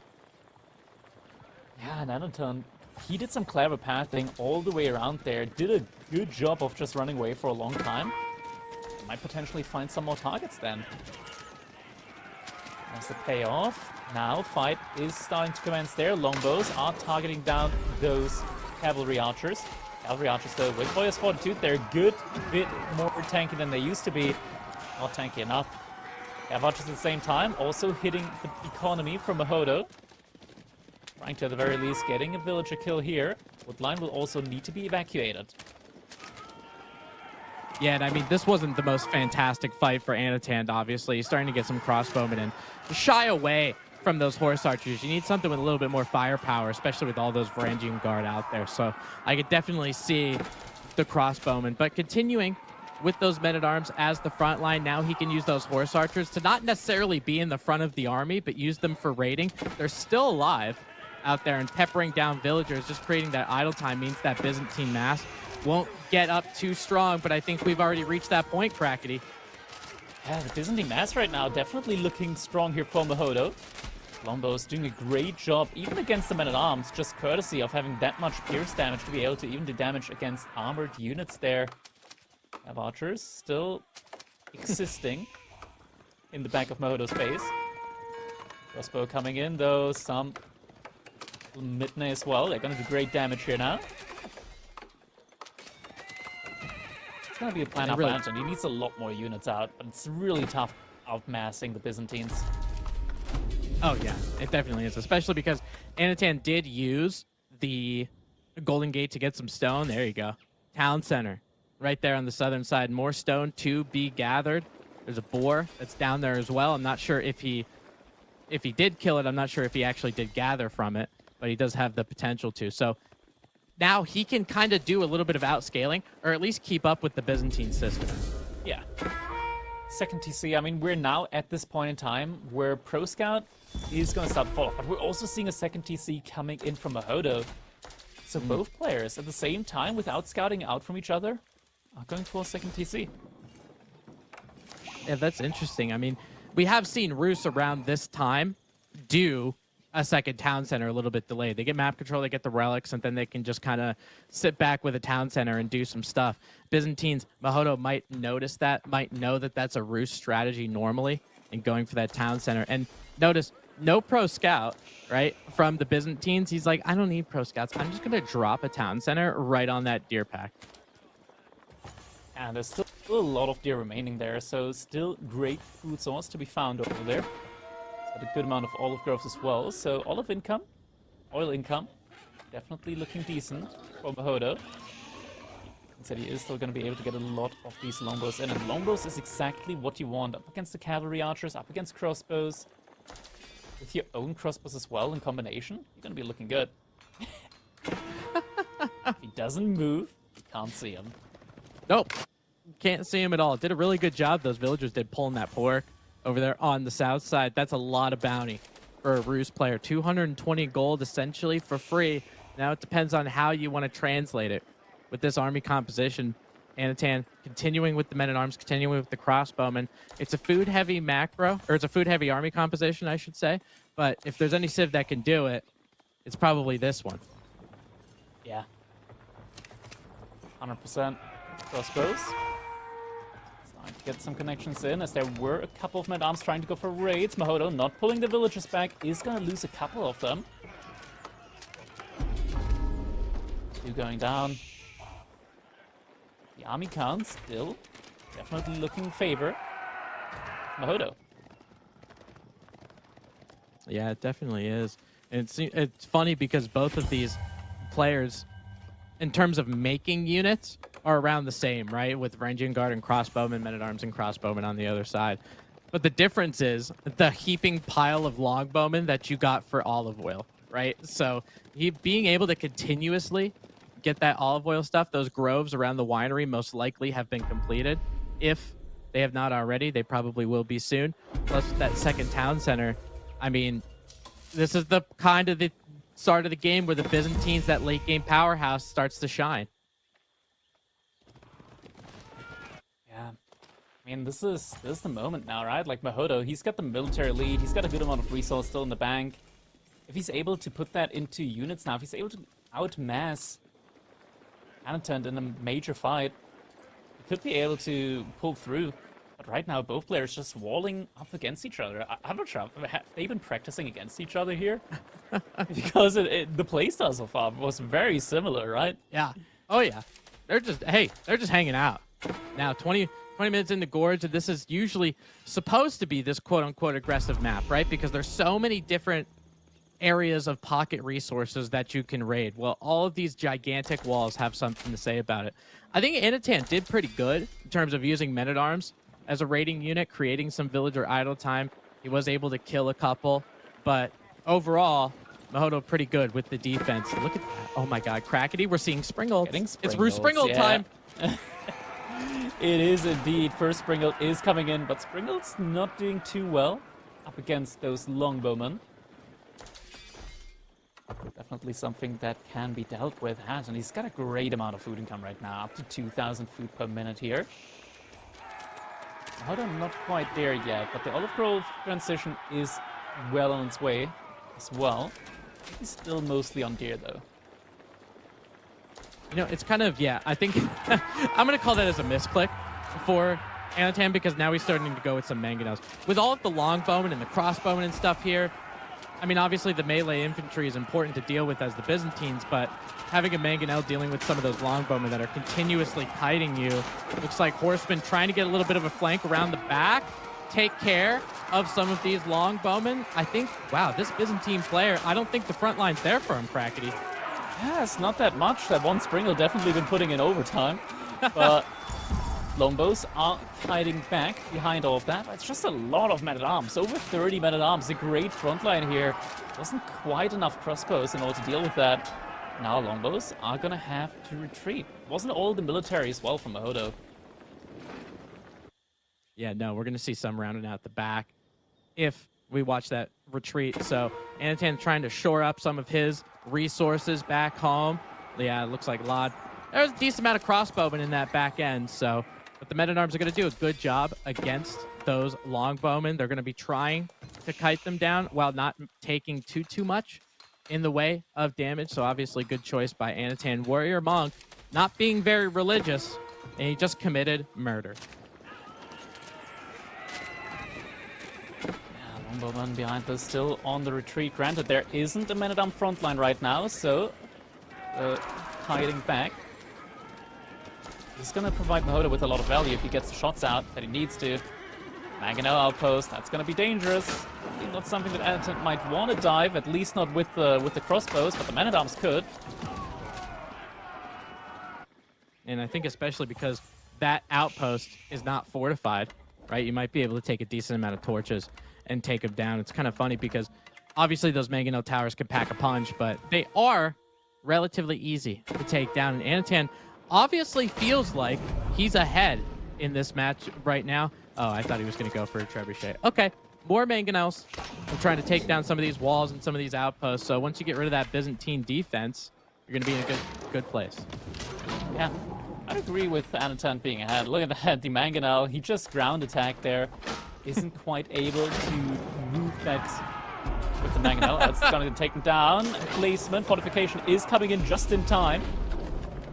Still so many men-at-arms here, and one single men-at-arm was baiting out the Mangonel fire as well on that outpost. Horsemen, there are a couple of them. Doesn't feel like it's quite enough compared to the military numbers on Anatan's side, though. Yeah, I think Anatant, he still has the siege, right? But once you get to this longbowman mass, it's kind of crazy how quickly they can take down a Mangonel, you know, just with the range of it and everything as well. So Anatant looking like a little bit of a starvation tactic over there, trying to make sure that any gold is not safe for Mahodo, because that passive gold isn't something that he gets, especially only on one relic. Anatant's at about 1,400 gold per minute and doesn't need many villagers to do it. Yeah, just right now at the front side trying to get some walls up for Anatant. Definitely can afford to lose some, as he does have a good, sizable villager advantage right now. Mahodo, his income isn't looking too good. Just these couple of raids every now and then on the gold. Hurting him a lot, but it's just this gold that is not looking too hot for him. It's also a food income. And high armory is going to be coming in now for Anatant, so Imperial Age on the way. Yeah, and Anatant, you know, kudos to him. He played this a little bit slower than I would have thought, you know, because everybody, you get a little scared of this Byzantine late game powerhouse with all the oil that they're able to get and all that kind of stuff. But Anatant did a good job. He got his relics. He got his second town center. And obviously with 3,600 extra resources, you're definitely ahead because you're able to plop down that high armory. And then if you think that those crossbowmen are good, I don't know, Crackety, you think we're going to see some gunner boys? I think Gunner Boys are going to be on the menu. Streltsy, definitely the high value option here for the Ruse. Don't cost a lot of resources, but pack all the punch of my hand cannoneer. Now Imperial Age is through. Mahodo. The response is going to be, we're getting some stables in there as well, so this proxy base right now, proxy attack base there from Anatant is definitely going to cause issues for Mahodo, because we've got infantry on one side, cavalry on the other, sacred sites ticking. Yeah, we're about 8 minutes 30 for that one. These warrior monks are just, they just pack a punch. You know, that little bit of damage, a little bit of Saint's Blessing, you love to see it. Villagers for Mahodo, he's trying to shore up a little bit. He knows he's got some time before he hits that Imperial Age button. And if he just runs into all these Imperial Age forces, it's going to be rough. But Anatant did a good job of making sure he had all of his upgrades. That Trebuchet going down rather easily. I think now with this mass, it's about to come yeah. in. Let's see it. Villagers gonna evacuate to the other side, right? Boiling oil comes in. Takes down a decent amount of health out of those guys. Oh, That's not Trebuchet the in the kind back. of oil Mahodo wants. Not the kind of oil the Byzantines want. The parry comes in. So we should be able to deal with that. One more boiling oil. Yeah, he got some good damage out of that keep. Absolutely. And I mean, because all of these units, all of this big longbow mass, these Varangian Guard, they're all trying to take down this keep. Look what Anatant's doing. He's on the western side of his base. He's ready to dive right in there. Yeah, now he's pushing the front side. Elite men-at-arms as well, +2 pierce armor compared to normal Castle Age men-at-arms. That means even the longbowmen, they're not going to be able to do any damage to them. Mahodo, he's trying to get the age up behind all of this as well. It just doesn't really feel too feasible for him right now getting there. This might be it. Food economy. The landmark at the front. All the farms around it. It's starting to get idled out now. And TC doesn't really do any damage at this point in time against this much pierce armor. I was going to say, yeah, with all those men-at-arms, good luck, right? The only thing that you're going to have in terms of a ranged damage is probably some crossbows if he has a decent amount of them, but Anatant does have a lot. He's elite crossbowmen. He just got elite horsemen as well. So if there is a longbowman mass, those horsemen might have something to say about it. Crackety, I think we're going to get some juicy Mangonel shots if Mahodo's not careful. I think so too. The old trap. Almost. It was a decent one. Not as bad, but definitely made it back up, right? A lot of these longbowmen are in the Burned the farm. That's value.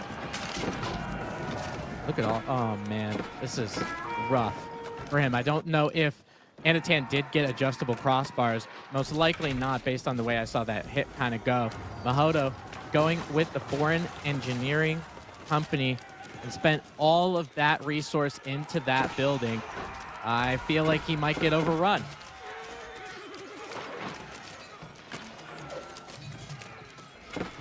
Yeah, this is a difficult one for an engineering company coming in. That would give him a lot of, well, units that he could dump olive oil into, but he doesn't have that much olive oil in reserve. Could maybe get one nest of bees in. That's about it. Yeah, it's going to take a lot. I mean, the majority of his food economy was right here, right, on the winery, and his oil income, for that matter, too. So even if he wanted to use that engineering company, he doesn't have enough oil to lather his hands up to try to make something out of it. So it's going to prove to be difficult. He needs a lot of upgrades. He has 58 longbowmen. He needs that Imperial contract right now to get those longbowmen to do any kind of damage. Yeah, keep getting rushed up now. Trying to secure his farming area. Keep doesn't really protect any gold. It's just the food economy there that is being protected. And I mean, Sacred Sight's still ticking, and still so many horsemen. He's going to be able to keep Mahodo on his toes. He's going to be able to make sure that Mahodo needs to react to what he's doing. Keeps on all the Sacred Sites as well. Yeah, he's shoring up these Sacred Sites 4.5 minutes in, and he's getting a little bit of a visual as of what's going on in the Byzantine Empire. You know, he knows that gold is that important, and that's the only safe gold on that eastern side. He's got wooden fortresses that he's going to build around just to make sure if anybody vacates or leaves. So definitely has that ability. The Imperial Age contract will be completed, so he'll have a lot of longbows, but adjustable crossbars in for Anatan. We could see some devastating shots. We're not even going to. Mahodo taps out. Yeah, the writing was on the wall there. Mahodo, he's going to call GG. That means Anatan is now going to be on match point in this best of 5. Wow, take a look at some of those resources. I mean, Anatan, 81,000 total resources to 55. Are you kidding me? Yeah, no wonder he some won. pro scouts, dude. Yeah. Yeah, no wonder. I mean, he did get probably about 3 deer packs in the beginning, but it's that gold, man. Like, he gets the 4 relics, all of the high trade house gold and the sacred sites. It's just way too much. Yeah, 100%. EGC fight in the mid-game. That was one of those great fights that Mahodo took. I feel like if he just went for the push a little bit earlier there, he would have been in a much better position overall. Like, in this situation, if he just kept on pushing, Grant, there still was a couple of raids going on, but you can deal with those with reinforcements. But this army that he had at the front side, that would have definitely been able to do some devastating damage inside of Anatan's base. Yeah, I think so too. It looks like even just in this fight as he's continuing to push, like the longbowmen felt like they were doing something, right? Yeah, and this was like 10 minutes later. Right. And then you get like this later part where it feels like they're not really doing anything at all. And I think it's just maybe the sheer mass of longbowmen, or sheer mass of men-at-arms, excuse me, that were there. It's just so many, and the men-at-arms crossbows definitely a better composition in this mass than longbows and men-at-arms, right? Especially when you're not really up to snuff there when it comes to the men-at-arms department in the army count. Yeah, what do you? I'm curious. What do you think about Mahodo's contract choice? Because obviously we're seeing a lot of these longbowmen kite, but do you think javelin throwers would have been better in this spot? No, I think longbows are the better unit there. Just straight up. Right. You attack faster. You have a much better tool up against the crossbows, because in theory, both with javelin throwers and with longbows, you're gonna have to micro. The main difference there being you just have a lot more range on those longbows, and you attack a good bit faster. So you're able to, like, with 2 groups with micro, you're still gonna overkill, but you're gonna kill a lot quicker with the longbows than with the javelin throwers. Yeah, no, that's very true. I could definitely see that. Now, I was thinking more so for the javelin throwers having their base damage a little bit higher, but I definitely, I agree with you on the longbowmen. And we're seeing the very end of this game where Mahodo tries to get up that foreign engineering company, and that will remain a foreign mystery after that game 2 is over. So Anatan is on match point in this pivotal game number 3. I'm very curious to see what maps and what civs we're going to be picking on this one. Yeah, and it looks like we are going to get Dry Arabia with Ayubids versus the Malians here. Malians coming in for Mahodo, Ayubids for Anatan. That's going to be an interesting one. Like, we've seen Malians just being very, very strong today. Overall, just having the ability with the cow boom to just put a lot more units on the map than your opponent can realistically put out when you're both on max population. It's such a dangerous situation to go up against because, sure, hand in hand, like one-on-one, the Malian units aren't overly powerful. But when you have like 50% more military units on the field, then that's when it starts becoming a little bit scary. They're like the opposite of the Order of the Dragon.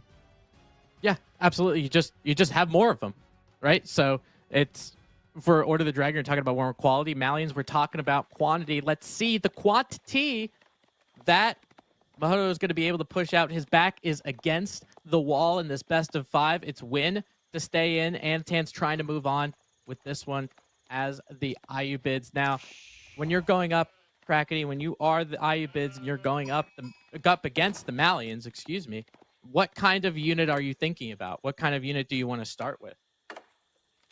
When you're up against the Malians as the Ayubids, I think in most situations, especially with the spawn that we've got here from Mahodo, I think Ayubids probably just want to play a little bit into feudal age, maybe get some horsemen out, maybe some spearmen, and just try and put some early aggression onto those pit mines.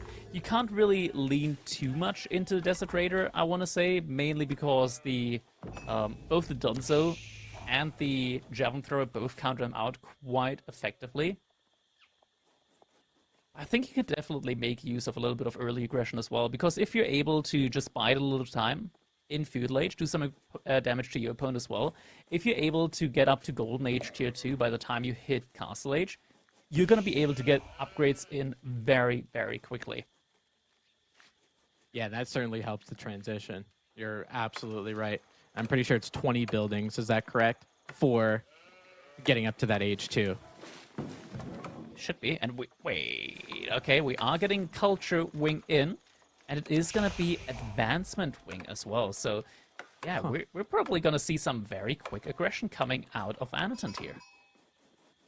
That's great. I mean, don't get me wrong. You know, against the Malians, I think this is a pretty good pick. You know, this gold, all of the gold that Mahodo has, look how forward this is. I think Anatan's starting to play the map he's given. How many villagers does Anatan have on gold? Is this going to be for aggression or for something else? He's only got 1 villager on gold right now, so I don't think it's going to be pro scouts. Unless he suddenly starts pulling a lot of villagers over there. No, we are getting the barracks first. So it is going to be aggression on that pit mine.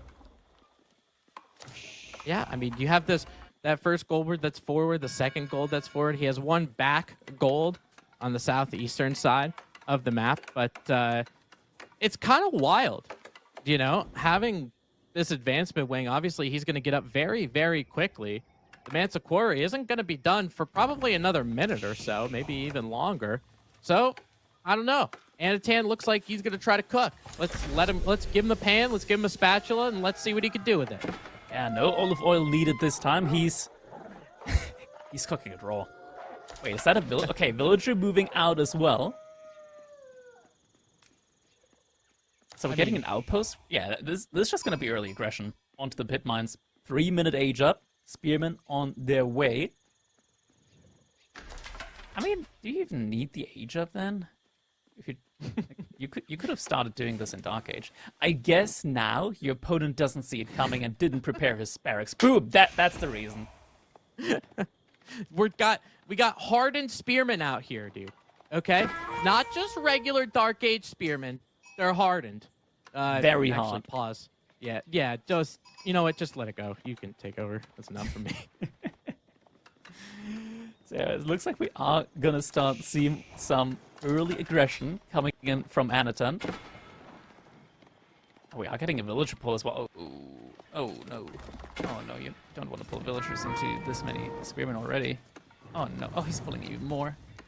No. Oh no. Uh, I think instead of birding, just try and go for the villager. Kill the villager with your villager. Oh. Yeah, and I'm not honestly like, I've been noticing like doing that against tower rushes is you can kind of like wrap your villagers around the other villager so it can't escape, and then you end up shivving it down. But the outpost does go down. 2 villagers down. I mean,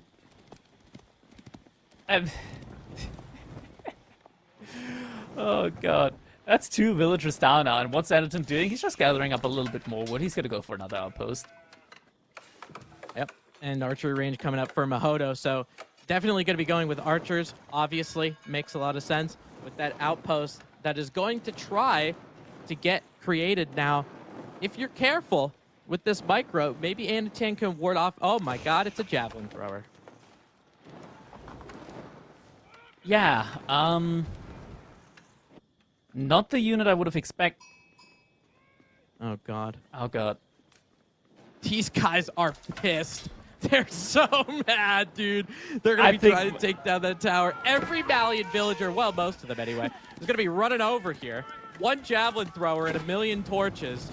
Let's see if this tower ends up going down. Mahodo is, I have a feeling he's really panicked. Yeah, I think there was a lot of mental damage that went into this decision. Just like, you're down 2-0 right now. Your opponent is going advancement wing Iobits against you with early spearmen. Like the mental is affected. Mind controlled, so to say. I mean, this game is over, right? It very much is, yeah. I mean, he's 4 villages behind Iobits that went advancement wing. He's losing his pit mine. 4 vills behind. That pit mine's gone. Just like you said, he's gonna. So in terms of the passive resources that the Malians are so famous for, he's on a whopping 0. And now he's passive going resources. pro scouts. Oh my god. And you know what's funny? Behind this, like Anatan, there's only javelins out at the moment. He could just fall back to the outpost. He already has siege engineering in. He could just make a ram in order to burn this all down. Oh yeah, because he's Iobids, right? Yeah, he's already You got just go- siege engineering. Yeah, go ahead and make it. You know, we have a decent amount of villagers on wood still.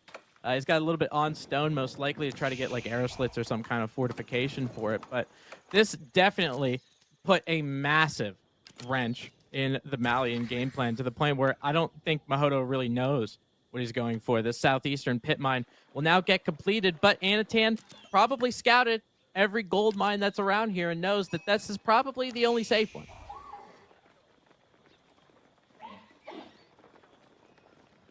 8 spearmen out on the field. Only just now are we getting the first archer in. Archers obviously doing a lot better of a job against those spearmen than javelin throwers would. This, you know what? This kind of reminds me of.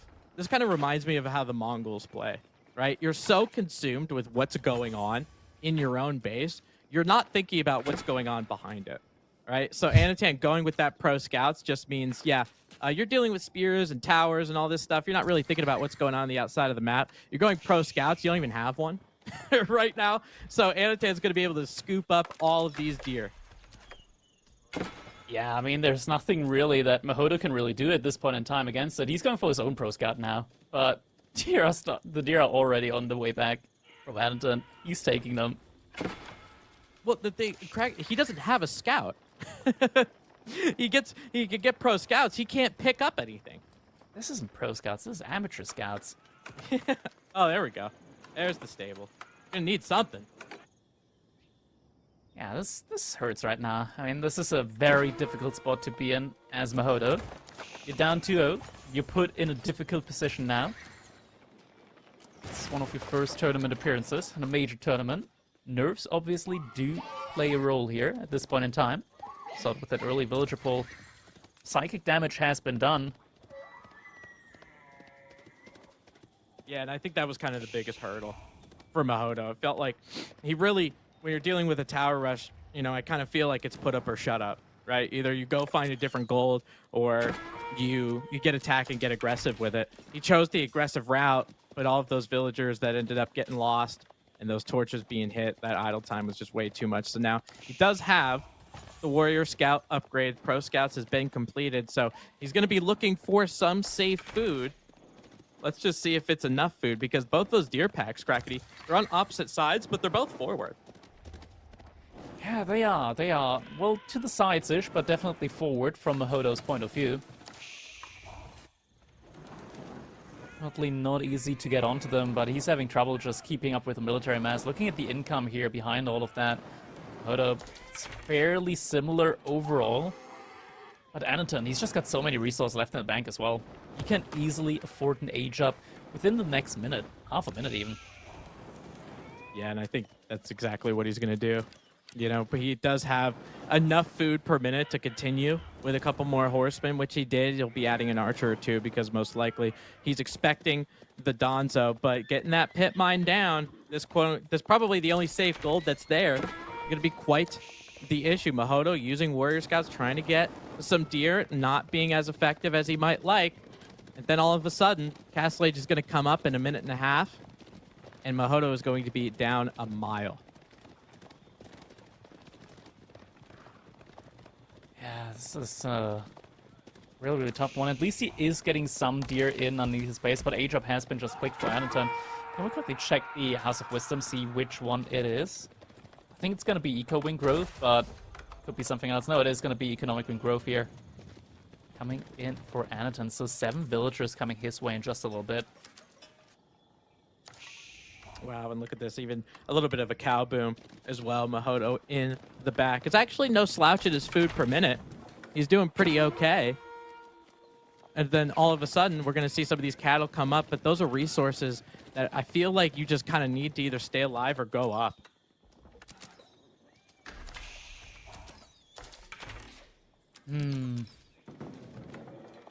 Yeah, I mean, this is almost an impossible situation, I want to say.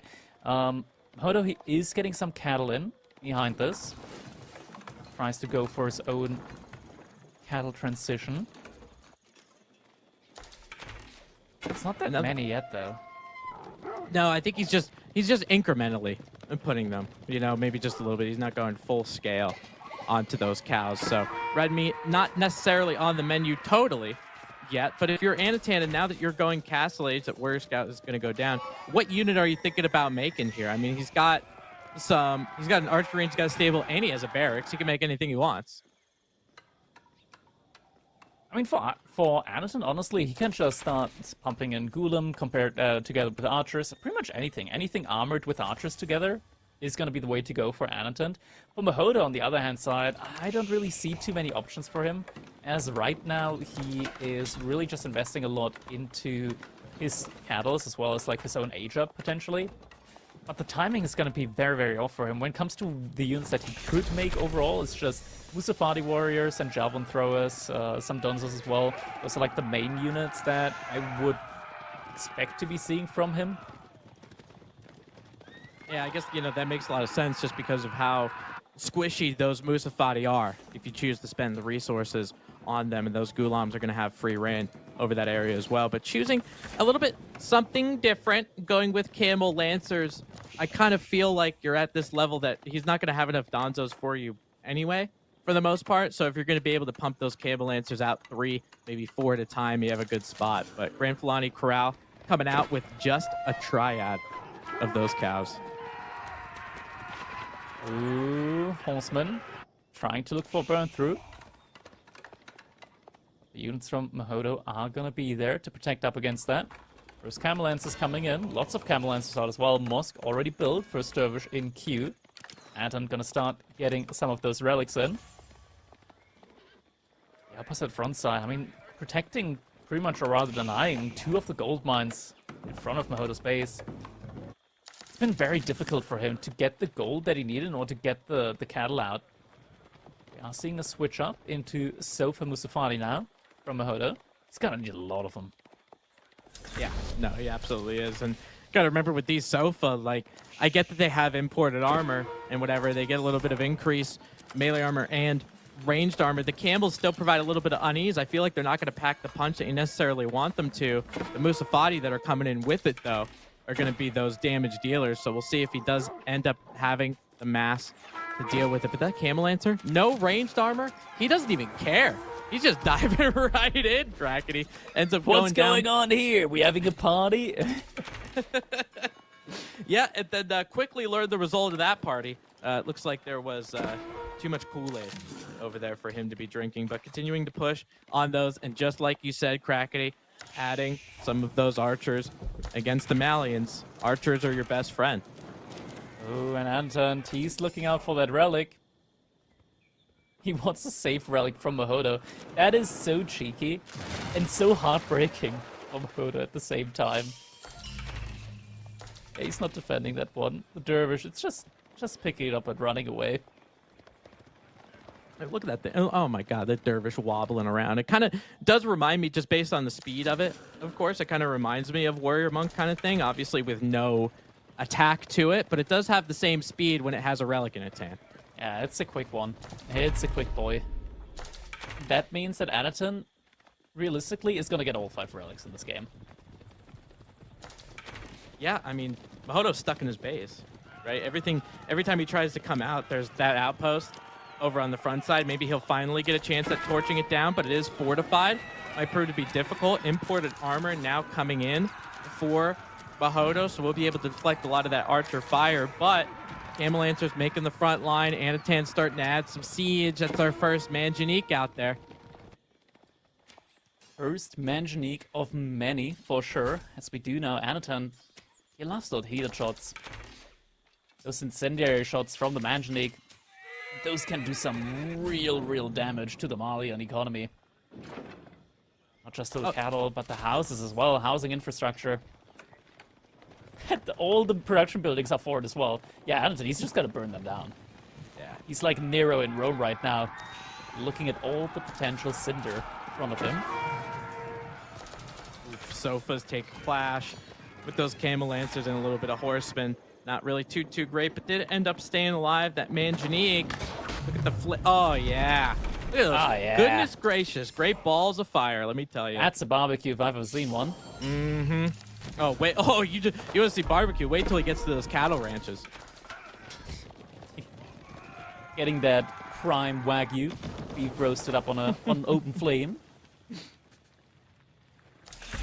this is just difficult, right? He's going to have to, if his production does go down, he's going to have to build it somewhere else. I think that Manjanique might be a little, I thought it was a little bit unsafe, but I think there's enough units for Anatan to come in here. Military mass for the Ibid, 68 to the Malians, 38. We talked about the Malians having like 50+ military units on you.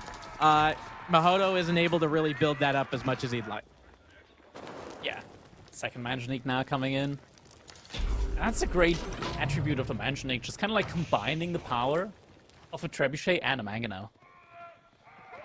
Yeah, it is pretty crazy because, I mean, Trebuchets are not a cheap unit either. I mean, obviously they do their damage to buildings, but you know, it's a lot of food, or a lot of wood, excuse me. Those Sofas get a wrap on that Manjanique. Finally, will go down, but another one just got finished building. Those Sofas, I mean, not only, I mean, yeah, they're going to be good at taking down Manjaniques, but they're quite an expensive unit too. Yeah, definitely are. First of the barracks now on fire. Anton going for even more Manjaniques. Like, once you're up to like 3, 4, you start taking these buildings down really quickly. Archers, granted these aren't Abbasid Archers of Composite Bows, they're still gonna do their job quite well up against the military units that Mahodo has, because right now it's just for the majority those of Hardy Warriors.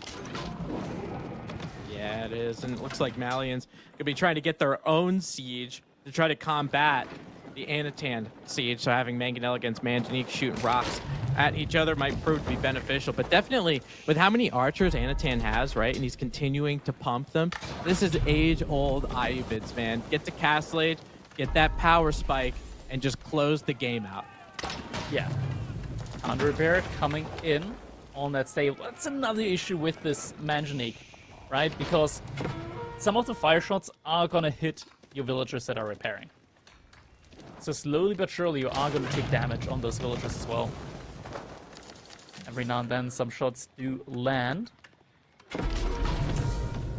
Even Anatan with the presence of mind, as you see that one rock did hit a lot of those villagers, but the presence of mind for Anatan to pull a villager, right, to repair that Manjanique just to make sure that he's in a good spot. Sacred Site countdown not going to get starting as Anatan's Dervish ends up going down. I feel like Mahodo, he's just trying to compile as many units as possible, but is he delaying the inevitable, Crackety? Definitely feels like those Sofas, they've just been on the run the entire time from those Camel Lancers. There's nothing really feasible at the moment for Mahodo to do against what's awaiting him in front of his base. He's building up a lot of Musafati warriors, but that's about it. It's mainly Musafati warriors. Some Mangonels from his side as well. I feel like it's not going to be enough because there's also 20 Camel Lancers. Now we're seeing some big incendiary shots that are about to come in. I mean, that's the thing too, Crackety, is, yeah, he's got 20 Camel Lancers, but like, there's 40 archers back here. Sofa running through the fire and flames. A lot of those Musafati got peppered down as well. Those Manjaniques might not be long, but Musafati trying to get around there. Manjaniques end up staying alive. Looks like Mangonels are going to be targeting each other. Mahodo trying to get some shots off in that big archer mass, and it looks like almost none of those archers went down. Now finally 5 or 6 of them going down, but then when you look to your south, Crackety, just a little bit, the Valiant army, it's gone. It is all gone. GG comes in. Anatan able to win the series in a 3-0 clean sweep. Mahodo, his first time in one of those big S-tier tournaments, making it all the way through to the main event, and in the end, he gave us a very good show overall. This is going to be the first thing that we see from Mahodo. Definitely looking forward to seeing more from him. Yeah, super good performance. I mean, this for Mahodo, not in the series per se, but leading up to it, you know, going through the ringer. There were some players, obviously some of the most notable names, got the qualification automatically. Mahodo had to fight for it, and he had to fight very well. He took down his place in the qualifiers and just made a name for himself here in a main event for EGC. So big shout out for Mahodo. Anatan will be moving on. I'm not really sure who he's playing. Do we have the brackets updated for it next weekend, or is that going to take a little bit of time? I think we should already know who Anatan's going to be playing up against. I do believe. I'm trying to check right now. If Bertrand could help me as well, it would be very much appreciated. I can find it right now. I'm looking. I'm not finding it. Look, there we go. There we go. Oh my god, yeah, we're getting it. We're getting the big screen as well. So we got Marine Lord versus Vortex, Wham up against Beastie, Puppy Paw against Balltune, and Louis MT up against Anatan. And you could see how important it is for all of these series that were today, right? This winner go home kind of series, because it buys you yourself a little bit of time, right? You can get yourself to the finals, right? You can get yourself to this area to get through. Maybe if you take a loss in the winner's bracket, you still have a way down in the loser's bracket to try to get there. So it's going to be a wild tournament, wild series, as this tournament definitely has, I think, a couple weeks left even. So there's a lot more Age of Empires to play. But taking a look at what we saw from today, Mahodo, I think this is one of his better fights of the series, Crackety.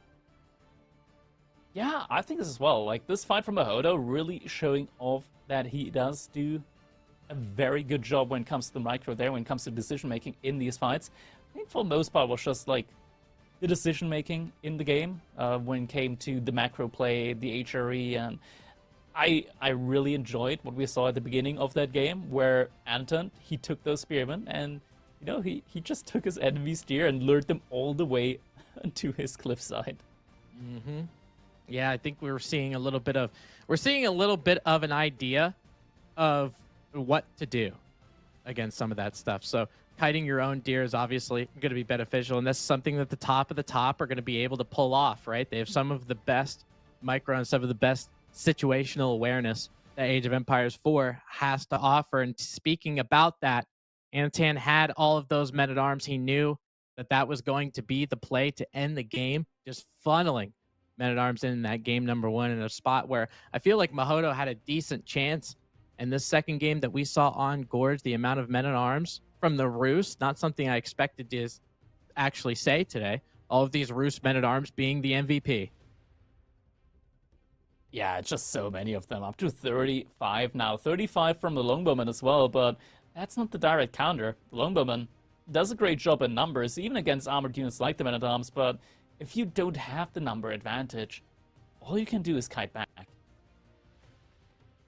Yeah, absolutely. And he did lose a decent amount here because that Boiling Oil just smothered in rather ironic fashion. Boiling Oil taking down the Byzantine army in that one. Game number 3, this outpost was the most important thing. Well, not that one specifically. It's going to be this one. Yeah, the one that actually goes up. Some villagers going down.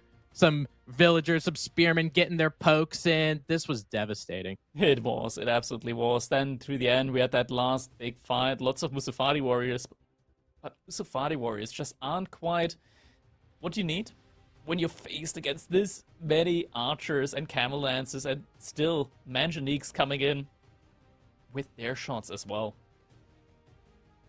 Oh, yeah. I mean, for the Ibid archers, it was target practice, man. You know, and then there just weren't enough Musafadis to kind of take them down. So you're right. I mean, when we talked about the Malians before, it's because they get a lot of military in that last, you know, that in late stage economy. They're usually the first one to hit, but that much disruption that they had throughout that game, Mahodo was never able to get there. Anatan did a very good job. Do we have an interview with Mr. Anatan? There should be an interview I'd love to hear coming it. up. We're looking forward to it.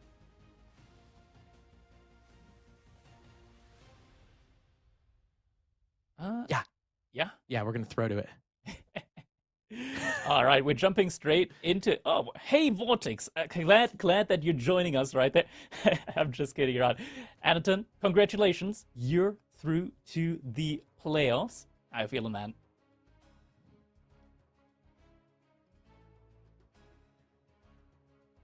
Glad to hear it. Glad to hear it. Mic check. Mic check. 1, 2, 3. Oh, One. Oh, no. Do you hear me, my friend? Yeah, we hear you. We hear you. Anatan, Hooray! Yeah. congratulations. You're through to the playoffs. How are you feeling after that set? I know it was I a little feel bit good, of a later one for you. It's fine. I mean, I was a bit out of practice because of my health issues, but I managed to win versus Mihodo. Yeah, I'm really glad of it because I think, like, some people criticized Group D, like Scarlet Devil, Mihodo weaker, but I think overall our group seems pretty strong, and yeah, overall based on performance, we can say that Group D is not the weakest. I think. Come on, we have Group D score, like. Yeah, I mean, your group definitely. There were some points, right? Like you had Wham. That definitely should make Yeah. up for it. People that are calling Group D weak, they're intentionally calling out Wham there, so they definitely should need to like calm down there a little bit. It was overall still a pretty good group. Skull Devil. I mean, we had some first upcomers there with Mahodo and Skull Devil that definitely want to show where they are positioned when it comes to the esports scene. And I think we definitely overall got a very good showing from them. Overall, your opinion, like how did you feel Mahodo was playing so far? Because obviously this was like his first big performance. Do you think he's gonna do great in the future? I think both Scarlet Devil and Mihodo are really great newcomers, and if they keep practicing, we might see them in top 10, maybe even in top 8. But the problem is, yeah, you need to, after lose, you don't need to like give up. You need to hard practice even after like there's no big tournaments. If they will keep Mhm. playing right now, they will be stars in next one. Yeah. I want to talk to you a little bit about that game 1 that you had with HRE up against China, because you did something that I personally have been thinking was quite a nice counter to both the Pro Scout build and as well as the No IO build, where you went for the early Dark Age Spearman opening. Because right now, like, you know how without going for an IO, if you deny the gold, there's no gold income for the Chinese until they're able to get that age up in. And something as well that you did with the deer that we've seen actually multiple times. You've been luring the deer a lot. Was it something that you planned beforehand, or did you just notice it in that game and were like, okay, yeah, I can make use of these spearmen still? Yeah, I just saw the map like cliffside like a bit closer, and like before Pro Scouts meta, I had a conversation with 3D Cat, and he said that Dark Age Berk versus China is OP. Like 1 month ago, I thought that he's crazy, but yeah, now we in Pro Scout meta, and it's really like feels like a right way to play this matchup. So yeah, I played this because of 3D Cat. He told me to do it. Yeah, I It's agree. pretty I good. think that is definitely a good way to play that up against the current Chinese meta, the way that they don't open up with that Imperial Official. Something else that I want to pick your brain on, or rather get your opinion on. You already know who your opponent is going to be in the playoffs. You're going to be facing off against Louis MT. Do you have any like big plan up against him, or what's your confidence level going into that set? I'm glad that I didn't show him my water maps because yeah, I pick some versus Muhoda, and I obviously would showed my best strats on it. I'm glad that I have some few like little preparations versus him, and maybe it will work out. I think we have kinda even score at tournaments, so it might be close.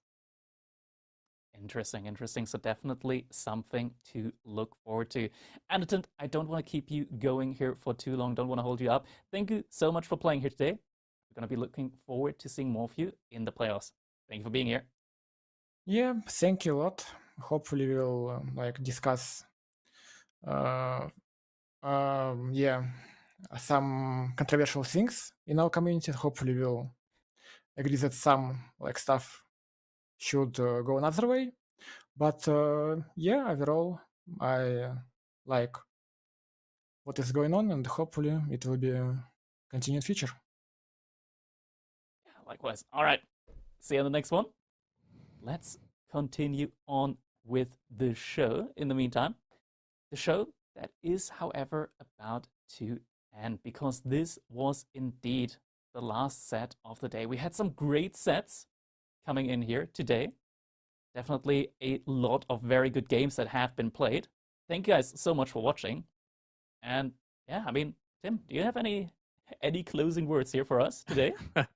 Hey man, I had a blast. This was a lot of fun. Some crazy good series, you know, crazy good interviews. That Anatan has such a way with words, doesn't he? And just having the ability, definitely watch his stream, twitch.tv/Anatan. Don't forget to watch Crackety as well, who streams throughout the week, twitch.tv/Crackety. Here, I'm giving you the shout out, my friend, because I know you won't do it. So Well, I'll do it for I'll you. return it immediately because this is Oh. right about the time where Tim goes live. So if you're online at this time slot, definitely make sure you check out Tim as well. Also, make sure you follow to EGC, as we are going to be bringing you all of these amazing tournaments that are coming in. You guys can help support EGC just by being here, just by watching, also by dropping a follow, maybe even subscribing to the channel. Helps us out a ton. We're going to be back next week, bringing you guys the playoffs here live on EGC TV. That's it. I think that's Bye-bye. it. I think we got everything out. Thank you guys so much for watching, and we'll see you all next week. Have a good one.